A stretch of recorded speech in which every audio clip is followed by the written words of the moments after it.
Welcome to the Fluffy Entertainment System, and we'll be playing Spring Gothic. I dream of myself taking Nika by the hand and leading her through the rainy streets of a desolate London. I see these roads broken and littered with cars. Keysington Park overgrown with weeds. Big Ben's clock tower fallen by the wayside. Maybe others would think this is eerie, but to me, this is the only way London could ever be. Beautiful. As strange as a stage for just the two of us, on equal footing with the sun as our only witness. Content warnings. Minor sexual content, self-harm, mentions of needles. After months of flirting and sexting, Nika and Chun are finally meeting up for the first time in London. Nika is an up-and-coming trans retro game streamer, and Chun is a med student who is having cold feet over her workload. They have confided their deepest secrets to each other online, but can they understand each other offline? Spring Gothic is an unsentimental take on long-distance relationships and whether physical love can bloom in a fragmented society connected by corporatizing internet infrastructure. The game is about 25,000 words long and features character art and programming by Lucanova, Gotta Marry That Clown. The scenario is mainly written by Kestel, 31 March, midnight Chinese family dinner moment, with input from editor Nitori. Another reverie, another happiness, as well as sound designer and composer Noel Emile Ahmad, Dead End City, Witchingstone. Together we present Professor Lily's second complete visual novel submitted for Spring Thing 2025. And your appreciation.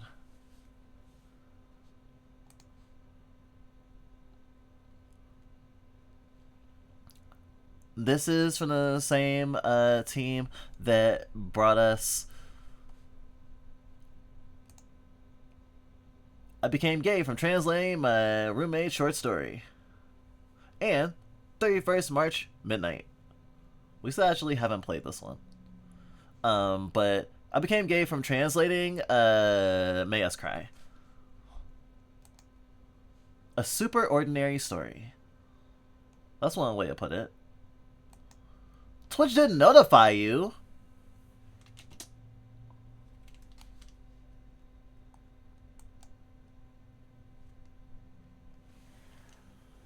That's so fucked up. Also, everything seems so frozen, maybe?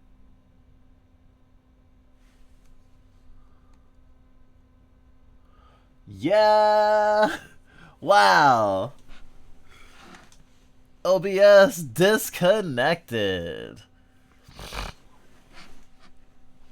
I swear, I thought I was gonna have less connection issues since I switched to a wired connection, but guess not. I wonder if Twitch will tell you that I'm streaming now.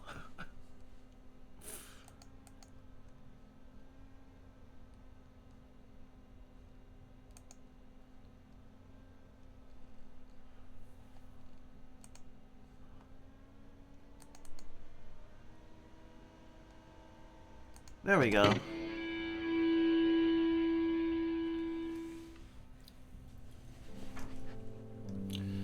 Spring Gothic, a super ordinary story.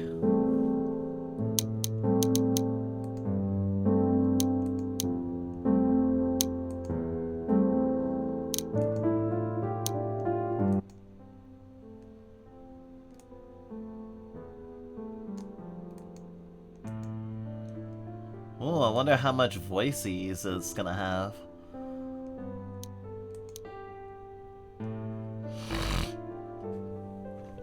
This game just came out today. The day after April Fool's Day.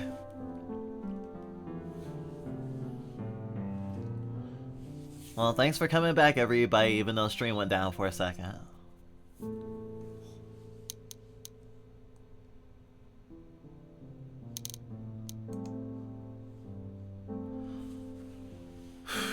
Photosynthesis.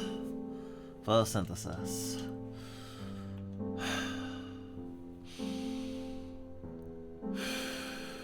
Photosynthesis. Alright.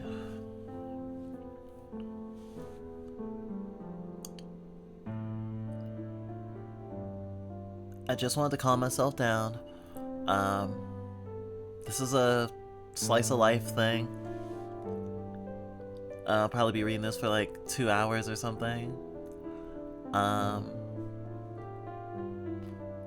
thinking a lot about queer art, about trans art, about making space for yourself in a world that wants you eradicated. And not every piece of trans art that's coming out right now is going to necessarily contend with that feeling. I'm not looking forward to necessarily even, but in the context of blossoming relationships and trying to make things work and meeting people where they're at, I'm reminded of what we've been talking about lately with quote trash art made from ourselves and our experiences, even if they're not considered valuable by others, or they are in some way results of our damage, reflections of our damage, reflections of the circumstances we exist in. On its face, a lot of times when I see a game that is about a streamer, I'm immediately like, oh, that's so cool. When I see an anime that has to do with a streamer, a lot of times I get hit with pangs of jealousy. Although I've seen a few psychological and horror stories lately, so that's been less of the case. And especially with, like, say, needy streamer overload, I don't usually expect in video games for it to, like, aggrandize streaming or being a streamer. A game that we hope to play later, if we do play it this stream, also has a character who is a streamer, and their streaming is part of their like gameplay mechanic, which is super cool, but they look super untrustworthy. Which made us feel a certain way. They seem to be pretty trustworthy though, and how far we gotten into it. There's plenty of stories that have characters who are in our profession, even as main characters, who aren't supposed to be good people, who aren't supposed to be rooted for. And that's fine.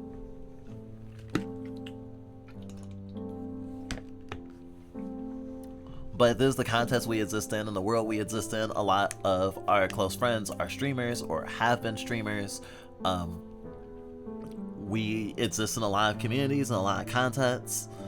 And it's interesting to think about. It's interesting to think about how far we've come following this developer's games since Gay for Translating, because we were reflecting on our past and how far we had come and how scared we were at the time, and reflecting on experiences that we related to and struggles that we relate to in a contemporary headspace. And this feels like it's gonna be more of that.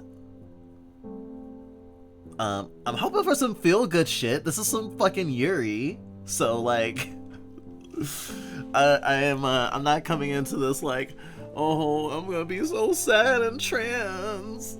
I'm like, no, I might be sad and trans, but I'll also be like, fucking gay. I don't know. I'm looking forward to this, even if it's challenging, even if it doesn't end positively.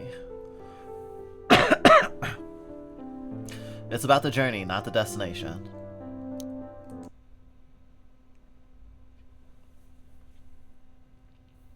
Nika's side.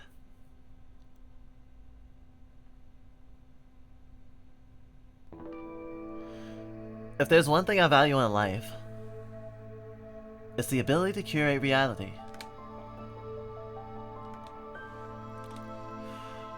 The new US president hates people like me. The Dems aren't much better. Blaming us for their own incompetence, and online, I keep getting empty platitudes from randos who love to tell me how valid I am. Each of these things stings like a poison arrow. It's caused me to dread every morning for the past several months. And even those well-intentioned people don't understand that. So I just want them to disappear from my sight. That doesn't mean I want to stay holed up in my room forever. No. What I want is to change the way I see things.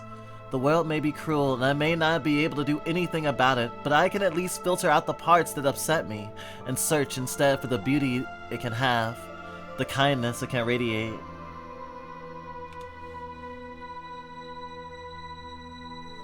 It's like punk music, and how you can still find harmony deep within its harsh sound.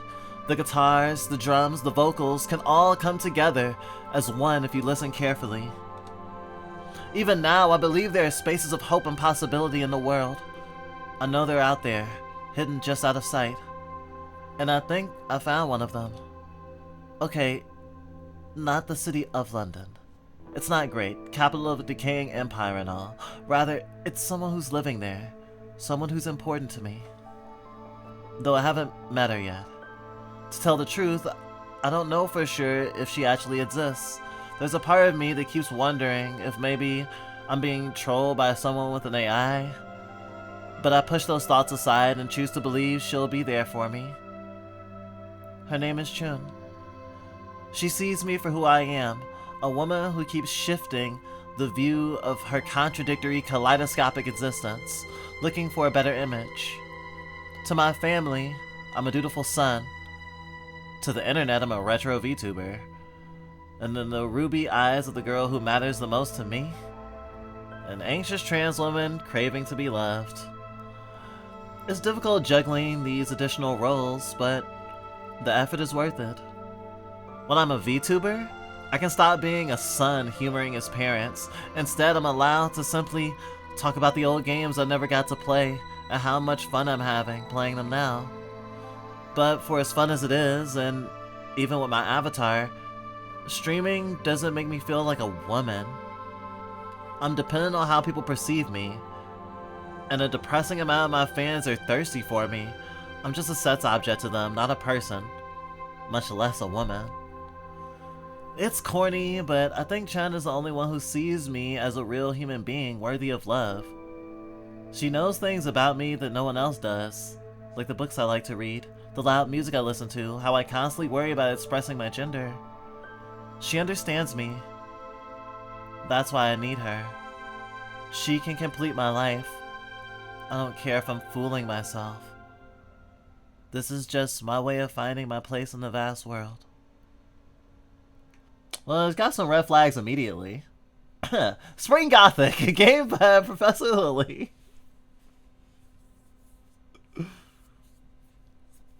Also, interesting, as a VTuber who's been a VTuber for 5 years, I actually have a very different experience. I don't feel objectified by... Well, I've been objectified, sure. I've been, lolcowed, humiliated even. But, like, by my audience, by my viewers, by the people who keep coming back? No, not at all. I know that there's parasociality here. I know that it's not perfect. I know I can't be actual friends with each and every person who watches our streams or our VODs or whatever. But we like our community and the people that we have found in this darkness. Perception still exists, but we exist despite what might be the most profitable or most lucrative existence.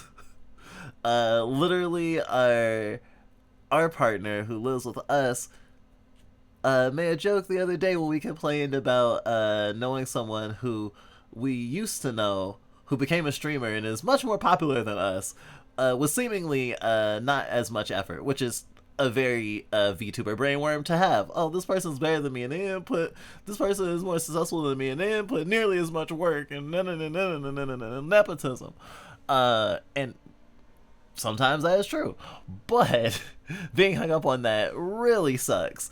And the teasing that was happening was, you don't do what you do to make money, Fluff. Like, if your demographic is the nichest of the niche. What do you expect? It'd be different if you were like a unoffensive furry. And it's true. It's true. We there's things we need to do to be more visible, to increase the reach of our platform or whatever. But like, if I'm gonna be real, like what we're doing, even this right now, this small tiny game is like just the microcosm of like what we tend to do. We love playing games that no one's ever heard of. I'm being hyperbolic, obviously, but like these niche weird games. And even the thing that we were struggling with this week that we made a video about on our main channel, like we've kind of been reaffirming our love of small niche art, and reminding ourselves that like what we do is important, especially when we have the energy for it, and that you can cultivate an audience that respects you to a degree. I mean, I've certainly known VTubers who feel like they're stuck in a loop of pandering to a very uh, a very specific type of audience, and it's not always outright sexuality, like being looked at as a piece of meat by a bunch of men. You know, in kink circles, it can be seen if you're a hypnosis streamer, everyone's seeing you as their personal hypnotist. If you have like a mommy or a daddy aesthetic, everyone being like, you're my personal big. You know, there's all sorts of ways that people can use a person online or in their life as a symbol, and to get a need met that flattens the personhood of the person if they don't fully consent to it. And even if they do, like being seen as a flat object to for the one specific purpose is just literally objectifying. However, like recognizing that like there are ways in which folks here can never know me, but also recognizing there's folks that we've known, that we've met through streaming, that are very impactful in our life, and some of them we've met and some of them we will meet. And like knowing like literally the partner that we have, that we live with, is a long distance partner, and like meeting in the furry community online, like the extra layer of furry fandom actually I think is a huge dividing line of like how my experience differs from the proposed experience of the protagonist. I feel incredibly fulfilled in my gender through VTubing, actually. Like for real, I cannot stress that enough. So like I think I can get into this headspace very easily, but I do want to say skill issue. What do we walk into? I'm playing a game about a trans VTuber who is meeting her long distance girlfriend and hoping that she's a real girl, not real in the like being a like cis or something, or like being a certain type of woman, but like literally isn't some deep fake AI trolling her or something. And she's gonna try to like actually trust someone to love her, I guess. The game basically just started, but I was really activated by the, I guess, the upshot of the character's relationship with identity and VTubing, so I threw in my own context of identity and VTubing.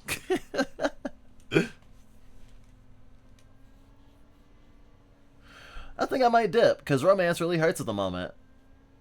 Real. We'll be playing other stuff later. It's not all romance day. But like in a couple of hours, we'll be playing something else or drawing or whatever. I hope you have a good rest of your afternoon either way, though.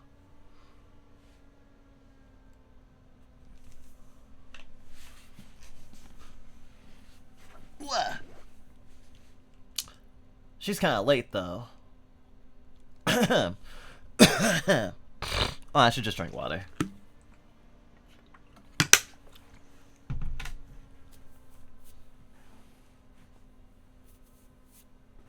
Ooh, Warframe.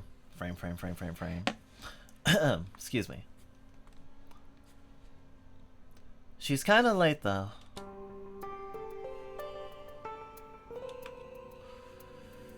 It's been a few hot minutes since I arrived at the cemetery. I checked my phone. Chun hasn't sent any messages. There's like no one but the staff and elderly tourists here at the moment. I let out a yawn and fiddle with the beads of my bracelet with my fingers.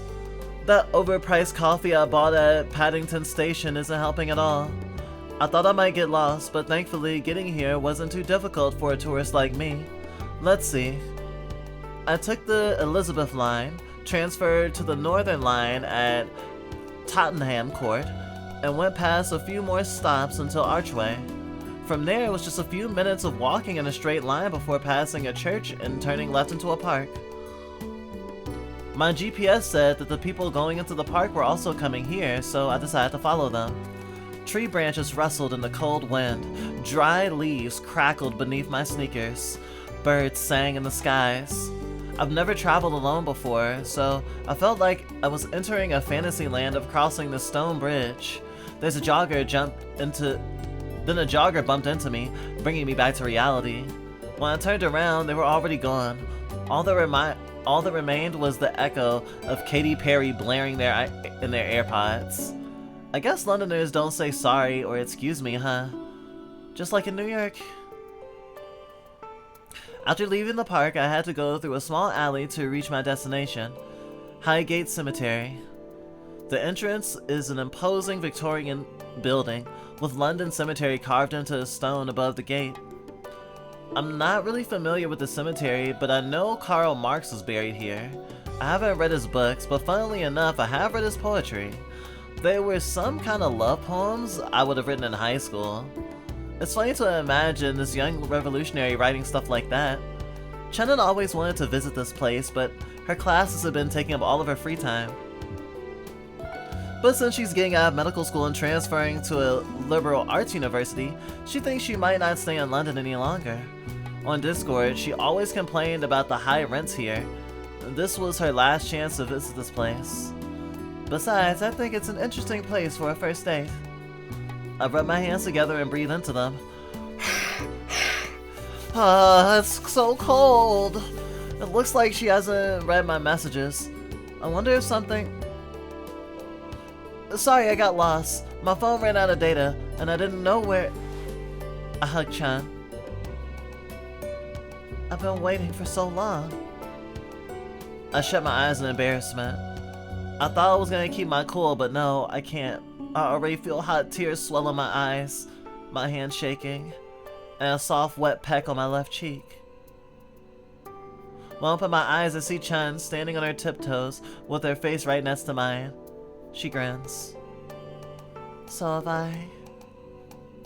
I let go of her, my cheeks warm against the cold breeze. Then she takes my hand, sliding her fingers into mine and whispers into my ear. Let's make the best of it while we can. She takes a step forward and pulls me towards the west entrance. We're following a long straight path surrounded on both sides by drab Victorian gravestones and an abundance of vegetation. It rained last night, and the trees' dew-covered leaves seem to sparkle, but they're overshadowed by the gloom of the roots wrapping around everything. The road makes me wish I had hiking boots or something. It's so muddy. I learned about this place through this museum guide lady's channel on YouTube. She made a really interesting video about it. Chun turns to face me, walking backwards as she looks at me in the eye. I try to avoid her gaze, landing on a grave covered in overgrown foliage and topped with a stone monument shaped like an urn. I still haven't made eye contact without flinching, even with her. I have to get better at this if we're gonna be dating for real. Your recommendation, Alco, must be getting pretty strange. Now that I have time for it, I'm exercising my freedom to watch whatever I want. I can even check out all those video essays people rave on about on social media. I wonder how many people have time to watch 10-hour video essays summarizing things like childhood TV shows that nobody watched, says the person who streams for a living. When I gain the courage to look at her again, she flashes a mischievous smile. But your streams still come first, of course. She turns back around and hops ahead. I met Chun a few months ago after starting to stream games on Twitch.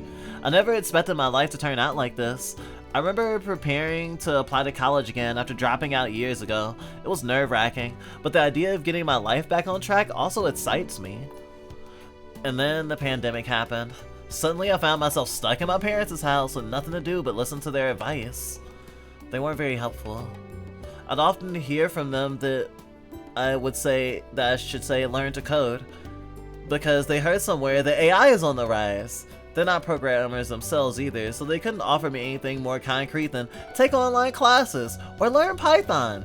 Hell, I'm not even sure if they even know what AI is. But one day I was surfing YouTube and came across a dog girl VTuber playing Doom 64. I'd never been one for watching others play games, but for some reason I decided to check her stream out. She was speaking in Japanese, so I know exactly what streamer you're talking about. She was speaking Japanese, so I couldn't understand everything she was saying, but there are lots of international viewers, so sometimes she'd also try a few things in English for their sake. Her reckless playstyle was really fun to watch, but what fascinated me the most was how much fun she seemed to be having, just from playing the game and talking to her fans. When I typed my first message, "Ganbare," after triple checking to make sure I wasn't wrong, I felt like maybe the promise of the internet had come true after all. And she actually replied to me with a "thank you very much." That was then I started thinking, I could do this.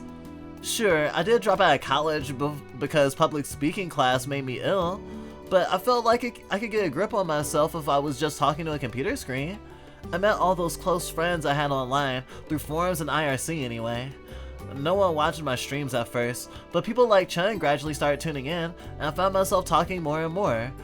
Without their encouragement, I don't think I would have realized I could be such a chatty person with so many things to say.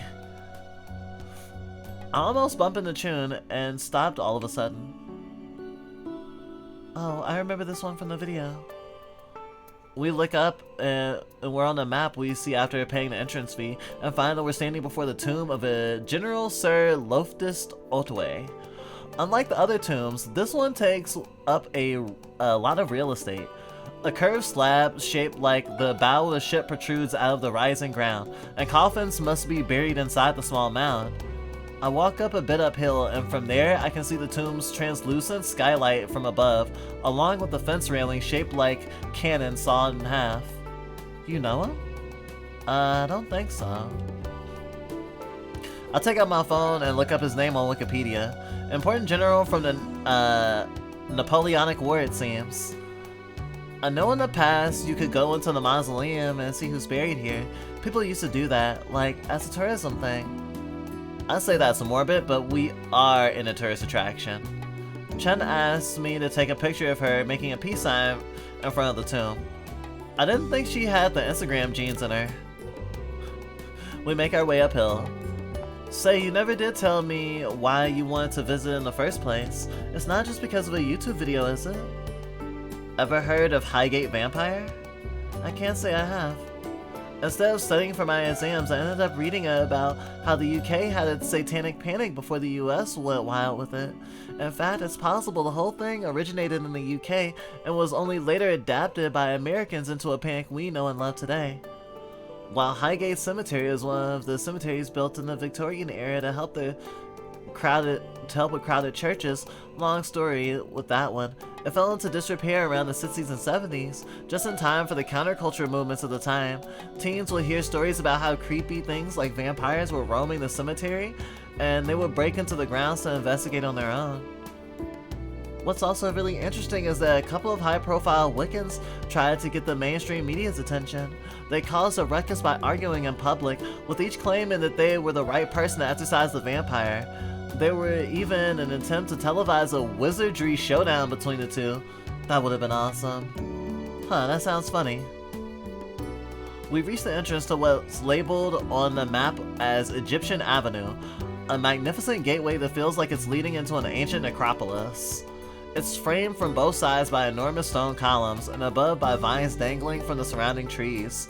The rusty smell of the anachronistic iron gate clashes with the scent of fresh rain, which I've always loved. Anachronistic. The rusty smell of the anachronistic iron gates clashes with the scent of the fresh rain, which I've always loved. Yeah, we do have a slight problem with directing our vulnerability against others. Oh, right, you're talking about the question of the day. The question of the day with, when you feel vulnerable, do you isolate or not? Why or why not, I guess. For some people, vulnerability means they have to hide because their emotions, they don't want other people to see them. For other people, they feel like it's a fault. Weaponizing vulnerability, I feel like is a trauma response, like a fawning tactic. It can certainly be maladaptive. And we are certainly we are certainly not immune to those sorts of preclusions. It's a little hard to admit when you're being vulnerable. What is this? Also, this makes us want to stream, but we've been too busy with college and things. Ah, I see.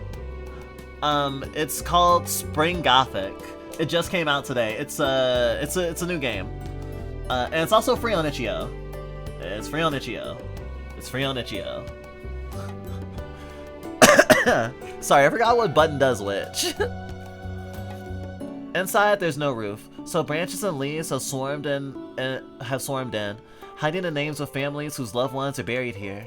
The rooms are closed with sturdy black doors. The one thing that draws my attention are the keyholes, which are upside down. That's why I realized that everything here is symbolic, like the torches pointing down.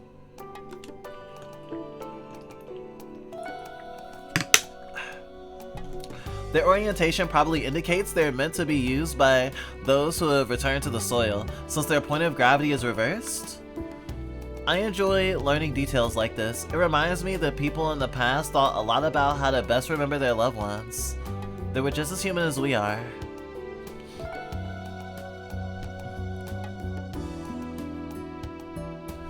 We leave the building on the other side and reach what's called the Circle of Lebanon. Each door leads to a family vault, and on the walls next to each are engraved words from grieving relatives.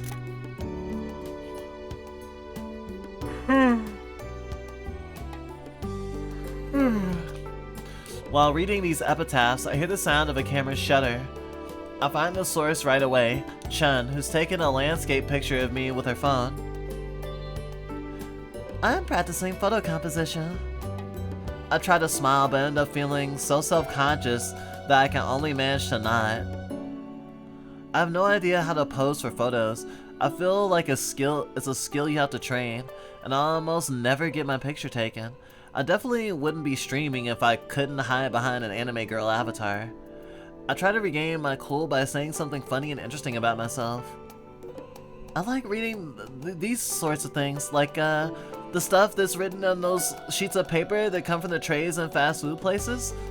They're really soothing to read. Chun smiles. Maybe she found it cute? Let's go. I quickly finish reading the epitaphs and run after Chun, who's already headed towards the exit. Suddenly, something catches my eye. I grab Chun's hand before she scuttles away and point to one of the nearby vaults, before which is a marble block holding a steel can filled with flowers. The name Radcliffe Hall had been inscribed into the marble. I've heard of this person. Chun scritches her chin. I feel like I remember the name from a video, but not the specifics. She was a lesbian author? One of the novels she wrote would later pave the way for lesbian pulp fiction.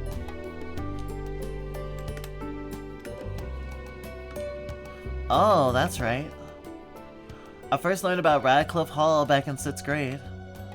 My history teacher assigned us a 2-page report on a historical figure who shared our birthdays. When I looked up the date of mine, I found people like Erwin Schrödinger. His work sounded interesting, but it was too complicated for a 6th grader to understand. You know, I think my teacher didn't think very hard about that assignment. I assume my classmates also struggled. In the end, I decided to just look into writers, since I like books and all, and the ones I discovered was Radcliffe Hall. The title of her most famous work, The Well of Loneliness, caught my attention with how evocative it was, so I looked more into it.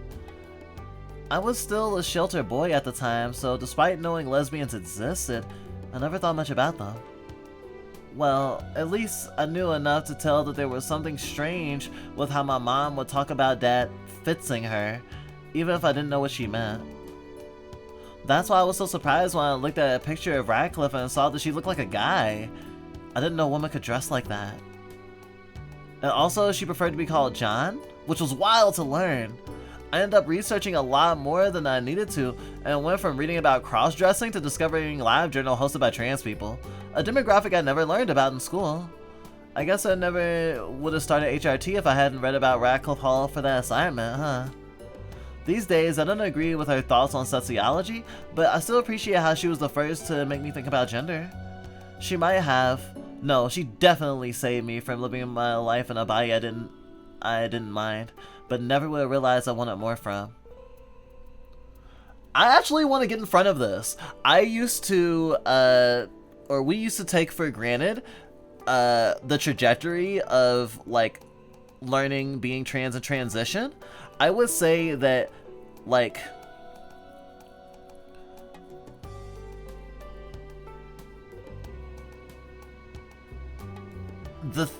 a lot of times the thing that sparks you to come out to yourself or to look into things and realize there's a wider variety of existence than you were told about.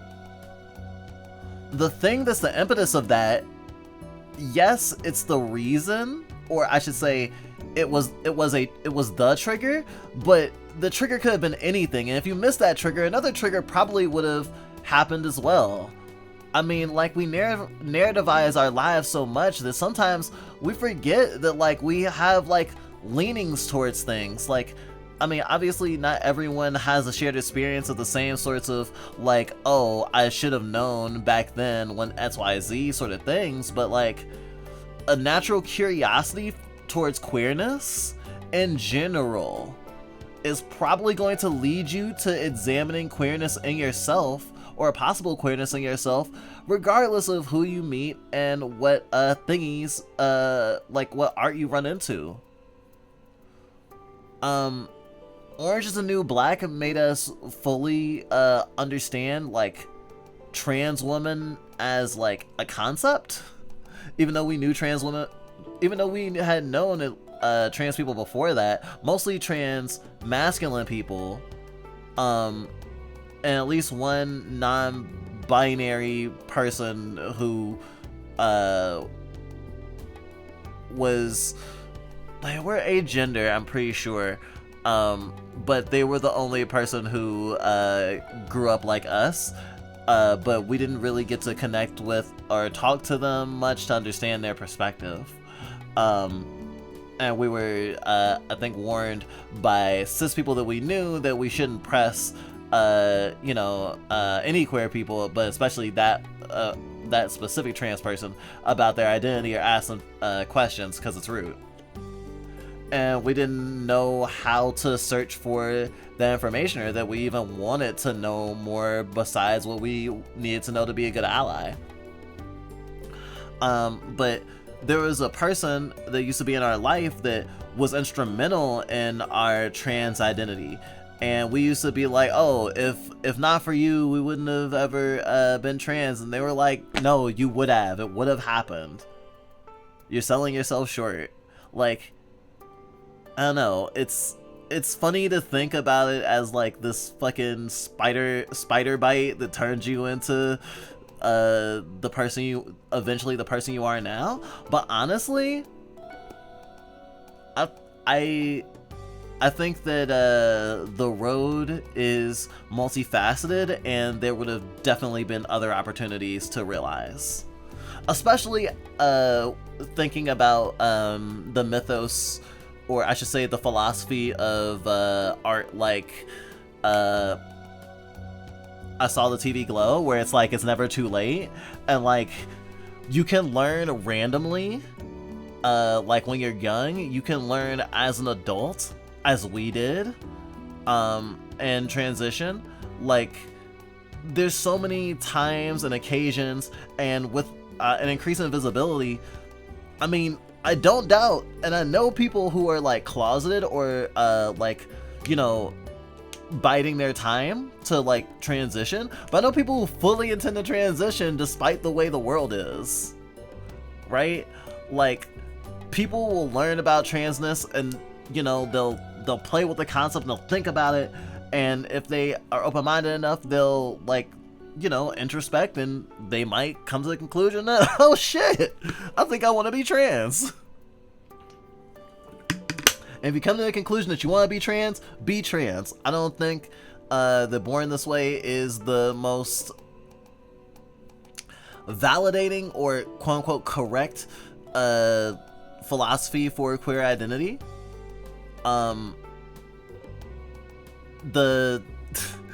The previous game from these developers that we are so in love with, even though it literally was just like a demo, one of the main characters wears a shirt that says "Girl on Purpose," and it was just so, it made us feel lots of emotions. It's like, I chose this, like in a self-determination way, not even to say to invalidate Born This Way rhetoric, but in this way of like putting it purposefully. Not just something like, oh, like I was born as a girl and I just didn't know it, or any other forms of that, but like, irregardless of how you found out, you being like, I can be a girl, and you fucking running towards it, like, or a boy, or an MB, obviously. It can go in any sort of gender direction, but the trans feminine experience is pretty, it's pretty interesting and awesome. Anyway. She might have. No, she definitely saved me from living my life in a body I didn't mind, but never would have realized I wanted more from. My teacher didn't like what I wrote, of course, but I couldn't care less about the D he gave me on the assignment, much less what he had to say regarding how boys should behave. I learned something very valuable that day, and it's a lesson that I keep close to my heart. Can you take a picture of me here? She's important to me. Chun smiles, and we decide to take the picture while I'm standing in front of the plaque by her lover that reads, "And if God choose, I shall but love thee better after death, Una." Damn. That's pretty gay. I'm here for that. Aside from weaponizing it, it being vulnerability, keeping in line with the context of the conversation, we mostly both isolate and seek help. Most folks we don't feel comfortable being vulnerable with, but we do have a few folks we use for help when with this stuff, we guess. If anything, we tend to weaponize it if we can't get help with it, e.g. friends being too busy, because isolating too long is unsustainable. Okay, well, that sounds like a cry for help then. I think that phrasing it as weaponizing it sort of puts a value judgment on it. And I think that from my experience, there's certain sorts of being vulnerable or being pathetic. One of the reasons that we identify so strongly with characters like Shinji Ikari, for example, there's a certain sort of being vulnerable or pathetic that even like in like empathetic circles and communities, even in the queer community, is seen as not great, as lesser. Honestly, for the longest time, we saw trans feminine identity as inherently like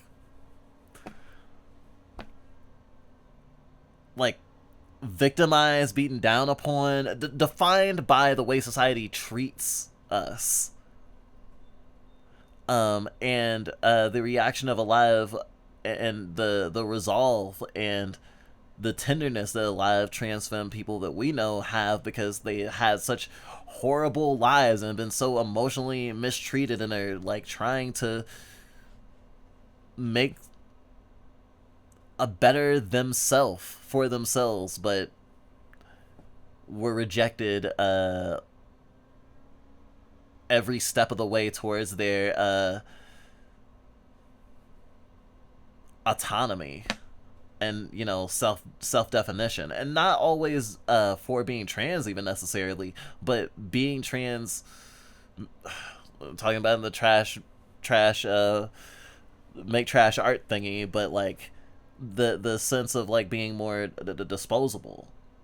And I think that it's much easier to villainize acts of desperate seeking of attention or help or affection as inherently like problematic or abusive, when when people have that easy trapdoor switch to dispose of a person instead of taking care of them, instead of meeting them where they're at.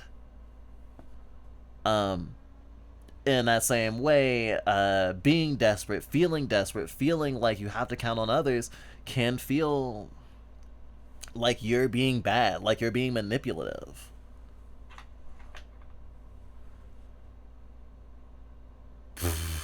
Though I could talk about that sort of thing all day. We defined our boy gender by manipulation before we ever found out we were trans, but that's a conversation for another day.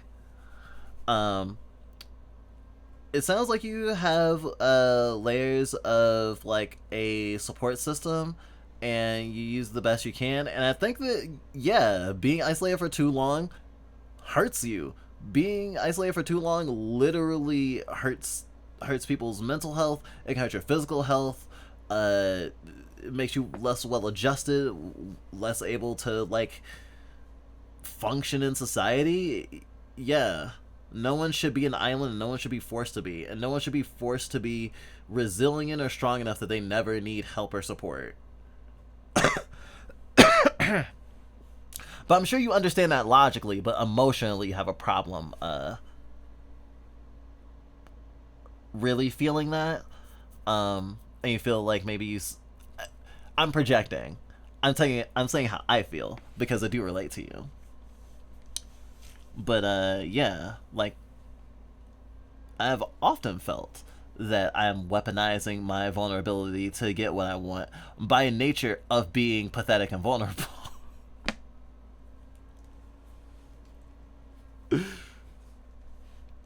I made the picture of me in Radcliffe Hall's tomb my my wallpaper on my iPhone.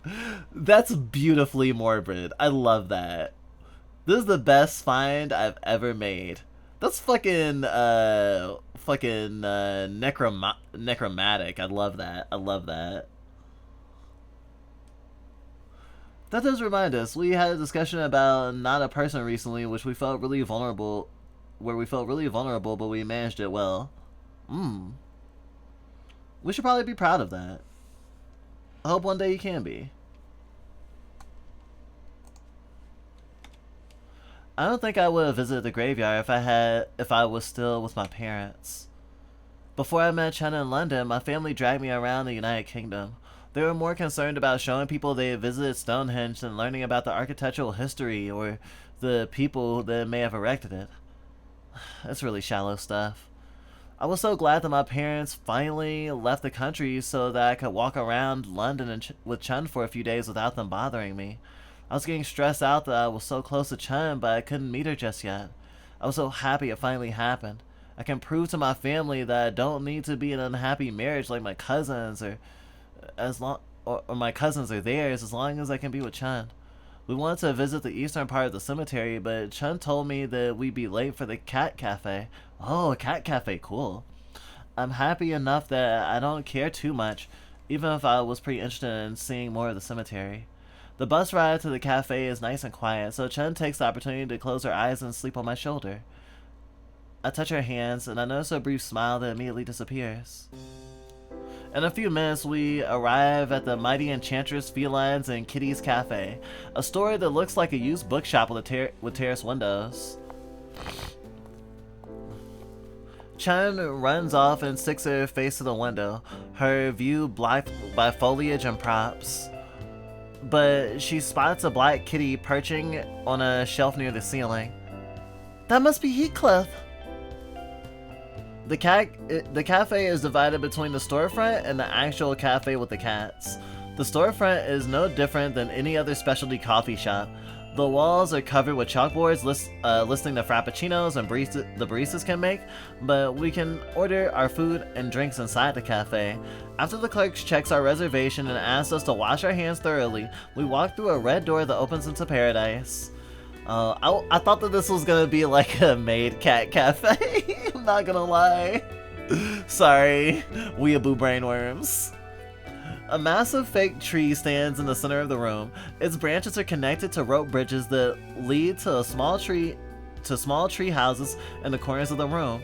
A cat meows beside me. I look up and see a tabby cat looking down at me from one of the bridges, its paw dangling in the air. I look back and see a group of people playing with cats in the corner as well. This is amazing. Yeah. We are led to our table at the side of the room near a portrait of a furry brown cat in a royal chair. His name is Walpole, one of the first cats the shop ever took in. The plaque says that he was adopted by a wealthy English family in 2019. The employee leaves us the menus and we make ourselves comfortable on the red sofa. Fun fact, we couldn't go here. We are allergic to cats. They are cute though. I pick up the menu while Chun unzips her backpack to get out an almanac about the cats in the store that she bought online. The cats are all named stuff after Gothic writers and characters. I know you're into that stuff. I noticed the cafe is named after Anne Radcliffe, right? She looked at me and adjusted her glasses before nodding in agreement. The menu is all vegan. I didn't expect that. Cat cafes usually set up by people who are animal rights activists, I think. I once visited one in Osaka that was like that. The food was pretty good. This was the first time in a place like this. I wonder what fake meat tastes like. You tell me, I've never eaten meat before, only fish. I think I'll take a fake beef burger. It seems interesting. I think I'll take a fake beef burger. It seems interesting. Can I read the book too? We exchange the menus and the almanac. I open the book and find familiar names applied to cats of all stripes and furs. I flip through the pages to find a tabby cat that first caught my eye, and her name is Viran, after the writer Viran Lee, who was a lesbian contemporary of Oscar Wilde. Yes, we stand Oscar Wilde here! She actually has a brother, a white cat named Wilde. Nice! A diagram shows that she likes to be rubbed on the belly and dislikes being rubbed on the head. I look for Wilde.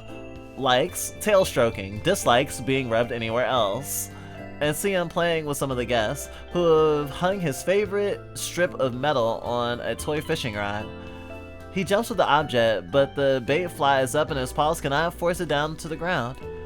When he lands, his eyes follow the metal and his tail stands straight. I might become a cat person after all. Chun pats me on the shoulder. Welcome to the club. After ordering our food, beef burger and cookies and cream milkshake, salmon and chips, and mushroom tea, we go to a group of cats playing with themselves. Chun takes out a stick with a feather on the end and starts to make the cats chase her bait. I like to watch her play with the cats, it's quite relaxing. Why don't you play with the cats? I don't know how. You could rub Lewis's back over there, the tortoiseshell cat on the bench. I rub Lewis's head. I believe he's named after Matthew Lewis, who wrote The Monk. It's a brawny book about a Franciscan monk renowned for his chastity who sins when he learns that his novice is a woman. Lewis's eyes narrow and close. When cats do that, it means they're relaxed. We both look at each other at the same time and laugh. Yeah, if you want a cat to trust you, you should blink really slowly at them. Like, maintaining eye contact is what something that in the wild would try to harm another animal would do. So if you want an animal to trust you, especially a cat, you have to show vulnerability by blinking. Sometimes me and Big Sis slow blink at each other to say I love you in public without saying it out loud. It's really cute. Have you read much Gothic literature? Oh, have you read much Gothic literature? I asked Chen as I let Lewis brush his face onto my fingers. Let's see. I had to read Jane Eyre in school. I hated it. How come? She talks about being in bondage and compares her situation to slavery in the US. But when she inherits the money, the wealth must be from the Caribbean slave trade. I also don't like what the book does with Bertha. People were so concerned about racial purity back then. So much studying of faces too. I don't get it. I don't like it either. But that's just because I don't like most romances. I thought Jane and Rochester's relationship was strange. I also read Frankenstein by Mary Shelley. Boring. I think that's about it. You have any recommendations? You need to read it again! You need to read Mary Shelley's Frankenstein twice. I'm sorry, that's just the way things are. The way it's written does lend itself to be boring, but once you know what it's doing, you can actually enjoy it when you read it the second time. My literature hot takes. I have to think for a few seconds. I know that Chun likes science fantasy work, so maybe... I think The Mask of Red Death by Edgar Allan Poe might be fun. It's about rich people protecting themselves from a pandemic. Seems relevant. Oh damn, I gotta check that out too. Go on. It's a short story, so I won't spoil the ending, but there's a guy whose face and clothes are dyed red. They're striking images. It gets kind of science fiction-y at the end. It's like a Twilight Zone episode, only in Victorian language. I like that from Poe's work. I'll give it a shot when we go to your hotel. Chun then winks at me, and my heart skips a beat. But, you know, I feel like I should like Gothic fiction more. I love horror movies. The Thing kicks ass. Psychological horror is fun, but I think English class took all the fun out of reading books for me. I get it. I read the books I really like outside of class. I do want to read stuff like Carmilla. Have you read that? Yeah, it was interesting. Homophobic, but it's kind of accurate about lesbian desire, I think. The vampire has a tragic end, but the narrator still longs for her. That's why I'm not too interested in recent revivals. Huh, you mean like those TV shows that are led by queer creators? I think that's what makes the story work is the homophobia. The writer was concerned about the well-being of women, so he thought deeply about how lesbian desire might work. If you take that out, then you lose what's at stake in the story, its identity, I guess. I've seen a lecture that argues for its relevance, but I guess I don't like retellings that gloss over the bad stuff in the story just so we can feel more comfortable about that stuff. It just feels like they're trying to make something new but without the need to make a new IP. I don't think you can bring that up on Twitch. Your fans will roast you for that.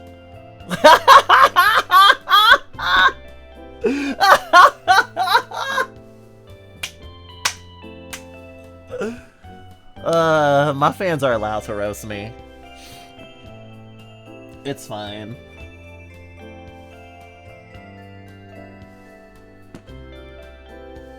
"2020's Disney time."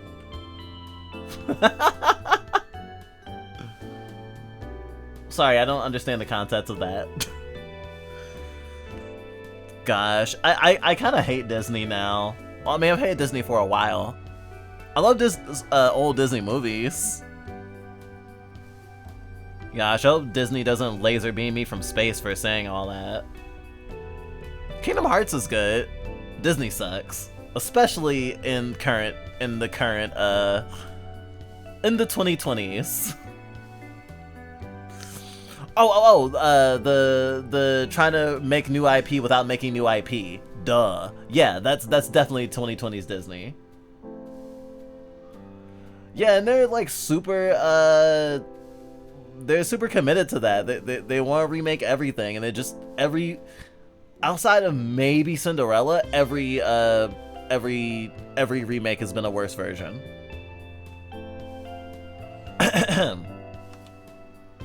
Well, I want to stream some visual novels when I get back. I have a backlog of Ibehime's titles!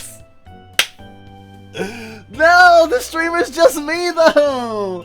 Stop being just me, though! You need to work on Long Live the Queen? Do I have...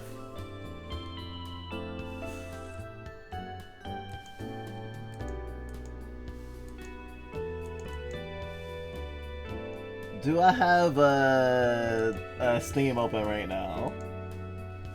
No, but I'm about to.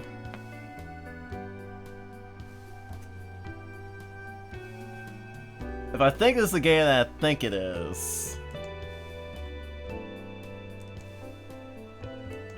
This game is too real. Yeah, Long Live the Queen? Wait, Long Live the Queen isn't Ibihime, is it? Okay, no, it's not.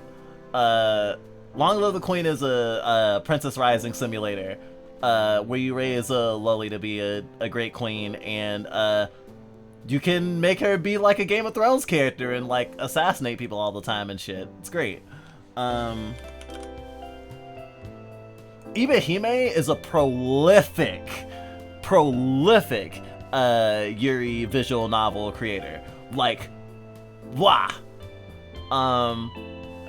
As you can see, we even own one of her games and had multiple on wishlist. My Dear Prince is about... Actually, now I think about it, of course My Dear Prince is something that we're into because our partner is also a soft butch. The prince in The Dear Prince is also a girl. Girls can be princes. Haven't you seen Revolutionary Girl Utena?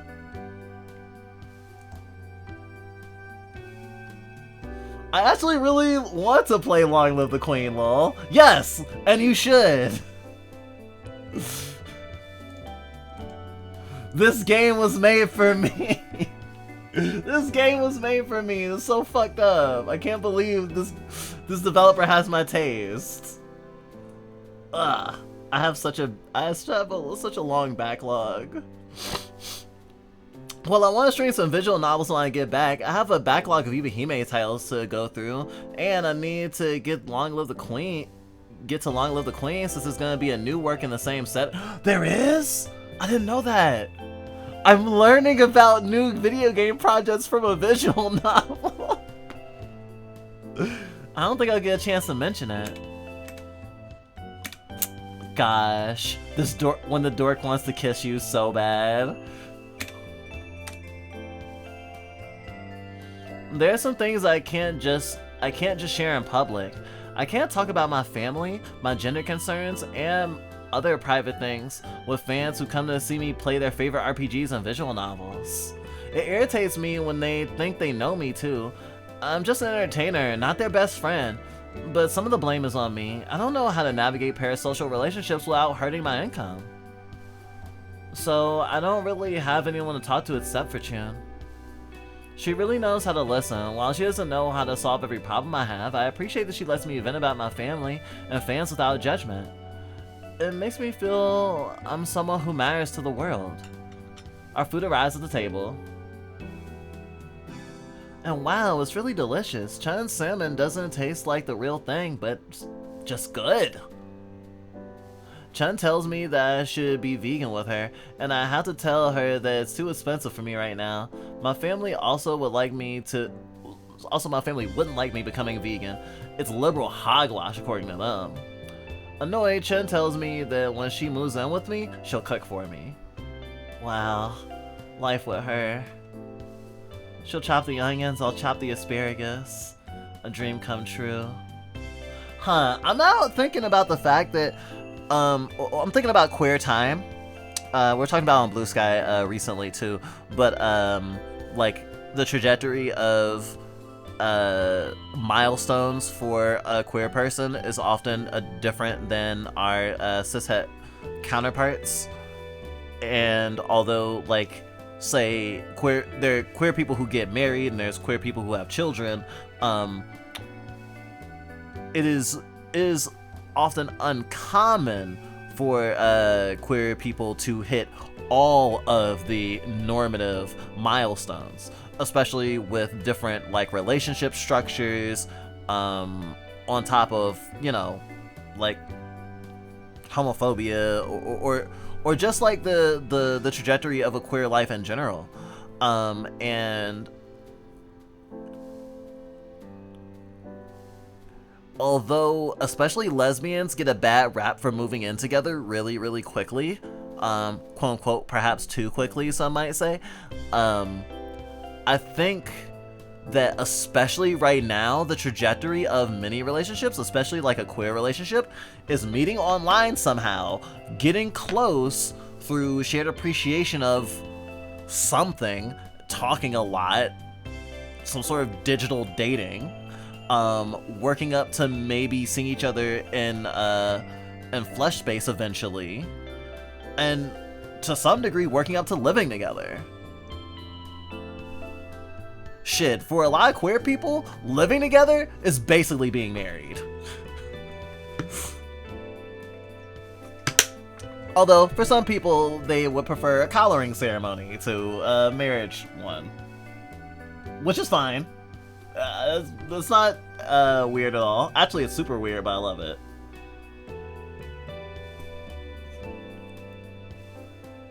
Are you talking about my category?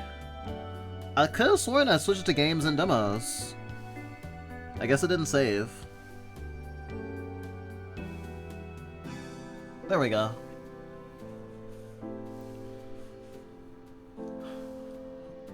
But yeah, I just think about, like, just seeing a person in the flesh is like such a high, is damn near the top of the mountain for a lot of people, because of, like, you know, young people, especially like disenfranchised minorities, aren't ever gonna own a house. Renting is hard, traveling is hard, job market sucks. There are a lot of places for queer people to live, like, openly and express themselves the way they want to and should be able to. The queerest neighborhoods in major cities are usually some of the most expensive and gentrified. Like, it's no wonder that just living together with your boo is basically a boss fight. Thanks for notifying me that was in the wrong category. It's so interesting because, you know, we certainly have wished that there are certain things we did differently in terms of cultivating our audience here and our existence online as a, like, creator and stuff, but, like, it could be so much worse, and we do not feel like we have put ourselves into a box where we can't really express ourselves at all, and we can't enjoy cool games that we want to enjoy. The games that we didn't feel like we could enjoy openly on stream, we just haven't played now because we have a kind of a soft list of stuff that we want to get through in a certain order. And we're, like, planning for it. We're not, like, purposely looking away from games that we think might make members of our audience uncomfortable. Like, we do keep our audience in mind when we create things to some degree, but, like, we certainly adhere to an audience doesn't fully know what they want, and trying to serve them specifically, and trying to, like, always, like, be like, oh, I need to intuit what my audience will like, is a great way to kill your creativity and make you dread it. Like, I hate to say it, but her relationship with her VTubing sucks. Although, from a writing perspective, it is actually it's a very good place to be. It's a lot of tension there. So from a writing perspective, it's great that she has a bad relationship with VTubing, or a complicated one at that. But like, as a VTuber, I feel like there's ways to improve. Although I will say that like some of the issues will still exist, especially if you in any way want to have a sustainable income. You know, not constantly pissing off your audience is something you have to keep in mind, even when you're a free spirit like me. Am I a free spirit? I think I'm a free spirit. The 2 hours we have reserved went by quickly. We took lots of pictures with each other with the cats. Besides the cemetery, this might be the most fun I've ever had. I was a little sad to leave the cats to their playground. I know I'm gonna remember this day for a long time. I'm so excited to hang out with Chun even more. It's getting late, so we take the tube to my hotel in Paddington. Before the train arrives, we sit on a bench holding hands. You want a kiss? Chun whispers in my ear. I glance around and see there aren't many people around us. My heart is racing. I think she wants to kiss me on the lips. I used to imagine us kissing in a secluded park under a full moon. I would dream about it while taking a bath. It's a cliche, but I'm just a romantic. The train station is very different from a park, but I think it's a nice place for a memory like this. Chun and I face each other and we begin to kiss. I close my eyes and try to remember as much as possible. I hear the dash of the subway. Our hair flutters in the wind. My tongue feels something strange. I open my eyes and see Chun concentrating and the windows of the train flickering in front of me.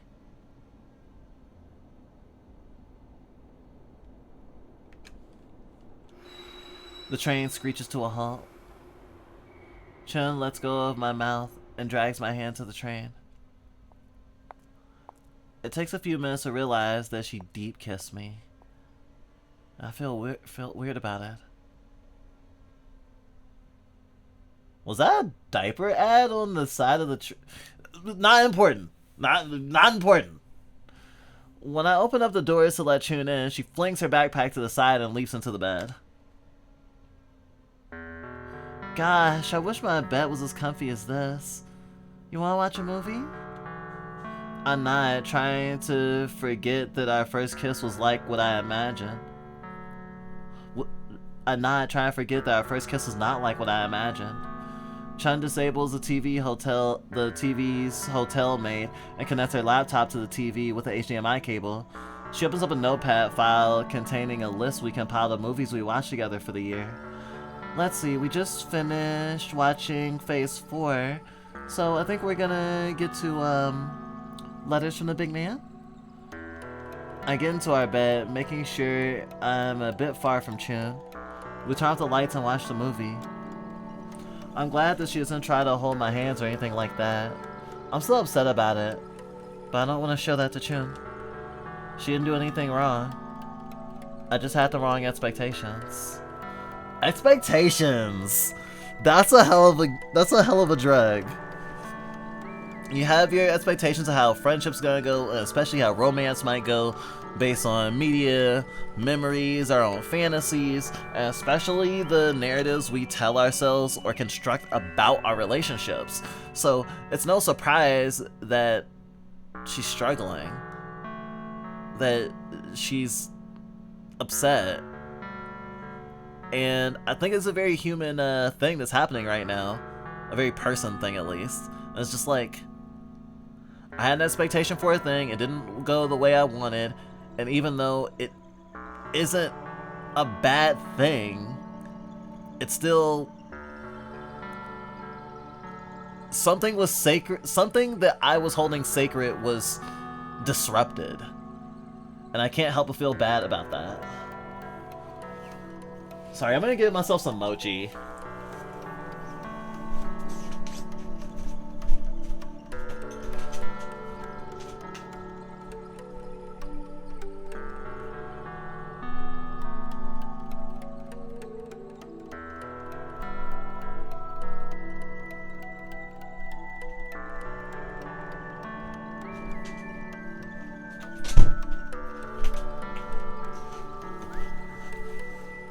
I am somewhat of a child, so I needed my sugar.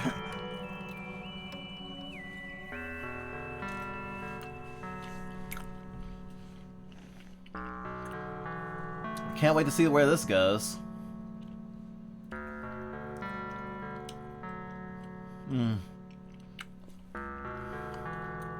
God, I love red bean mochi. Sorry, daifuku.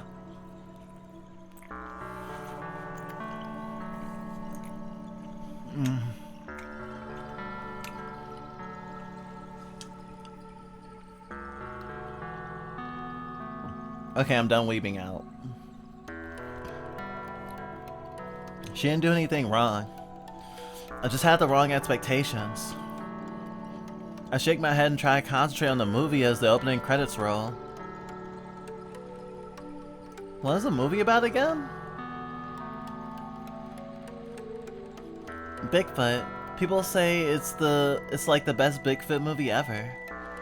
The movies we watch are usually slow, atmospheric movies with a lot of dread, like Stalker by Taranaski. So I thought this movie was gonna be similar. A woman ranger surveying the waters in Oregon and nothing is really happening. But when Bigfoot finally appears on screen, he's just there, grinning. He's not portrayed as a monster, but rather as a wise being connected to nature. The story is about this ranger who has developed a spiritual connection with the big one, while everyone else hunting Bigfoot is doing it for the CIA, money, or publicity. We watch her develop a relationship with him, but it also never turns romantic, more like a friend from the shadows. There are many shots of the protagonist cutting wood, cooking food, and just trekking in the wild. Bigfoot, on the other hand, leaves signs that can be decoded into letters. He praises her for loving nature. It's a strange movie. It wasn't scary or dramatic, but I really liked it.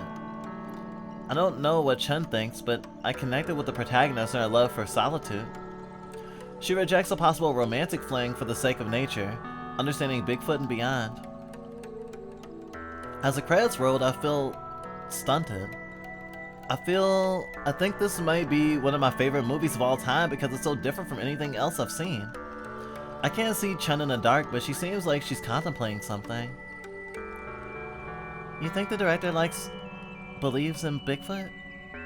Definitely. We turn off the TV and say goodnight to each other. I'm sleeping on my side and I think Chen is facing my back. I try to sleep, but I can't get my mind off how Chen kissed me at the station. It was probably a mistake. She's just being too earnest and forward.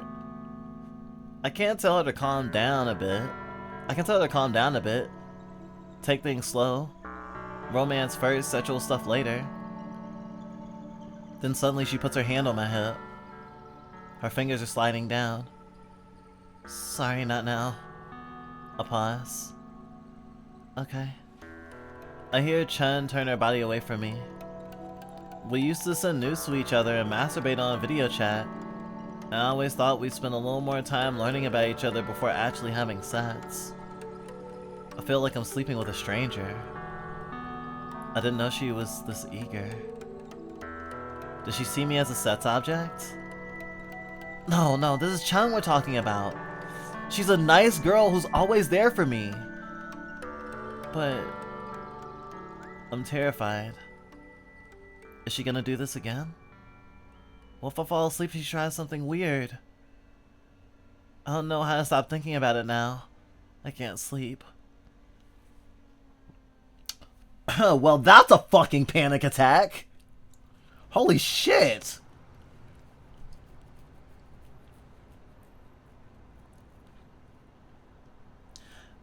As someone who is both ace, but also, like, a pretty sexual person in a lot of ways, like I openly express sexualness, like I flirt, you know, I engage in sex when I want.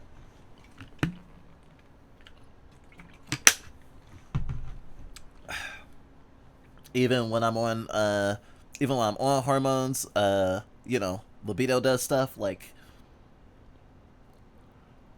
I understand both having an experience of affection and intimacy that is predominantly romance based, or based in symbolism and like the strong emotional like connection that that a lot of people seek out, and movies and poems and shit are made out of, right? And sometimes that line between what is sexual and what is romantic can be really hard to parse, especially if you haven't had a lot of sexual experience, or especially in new sexual experiences with new people, or within new roles, or in a new part of your life. And especially when you're in a place of, well, incongruity with how you want to live your life or how you want your body to be. Like, there's tons of reasons that sets might be kind of not necessarily off the table, but certainly in a trepidatious place. And I think there was a time in our life where we would have maybe not worried that a partner we had just met would do something to us in our sleep after having said no when they tried something right before going to sleep. I do think that there was a time where how we thought of intimacy and relationships would be that would be that sort of susness of like, oh, this person is eager, huh? And it's like, communication's important. That's the thing about having expectations. You have expectations in your head that you don't talk to the person that you think you're going to be doing the things that you're expecting with, then you're setting yourself up for disappointment, one. And two, like, you're going to definitely be going by different scripts. And I think that there is a way to be into romance and to value romance in a way that is trivializing or disrespectful to people who are more eager about the physical parts of intimacy. And the physical parts of intimacy aren't all sets. And there's obviously different levels and different comforts that people have, but like,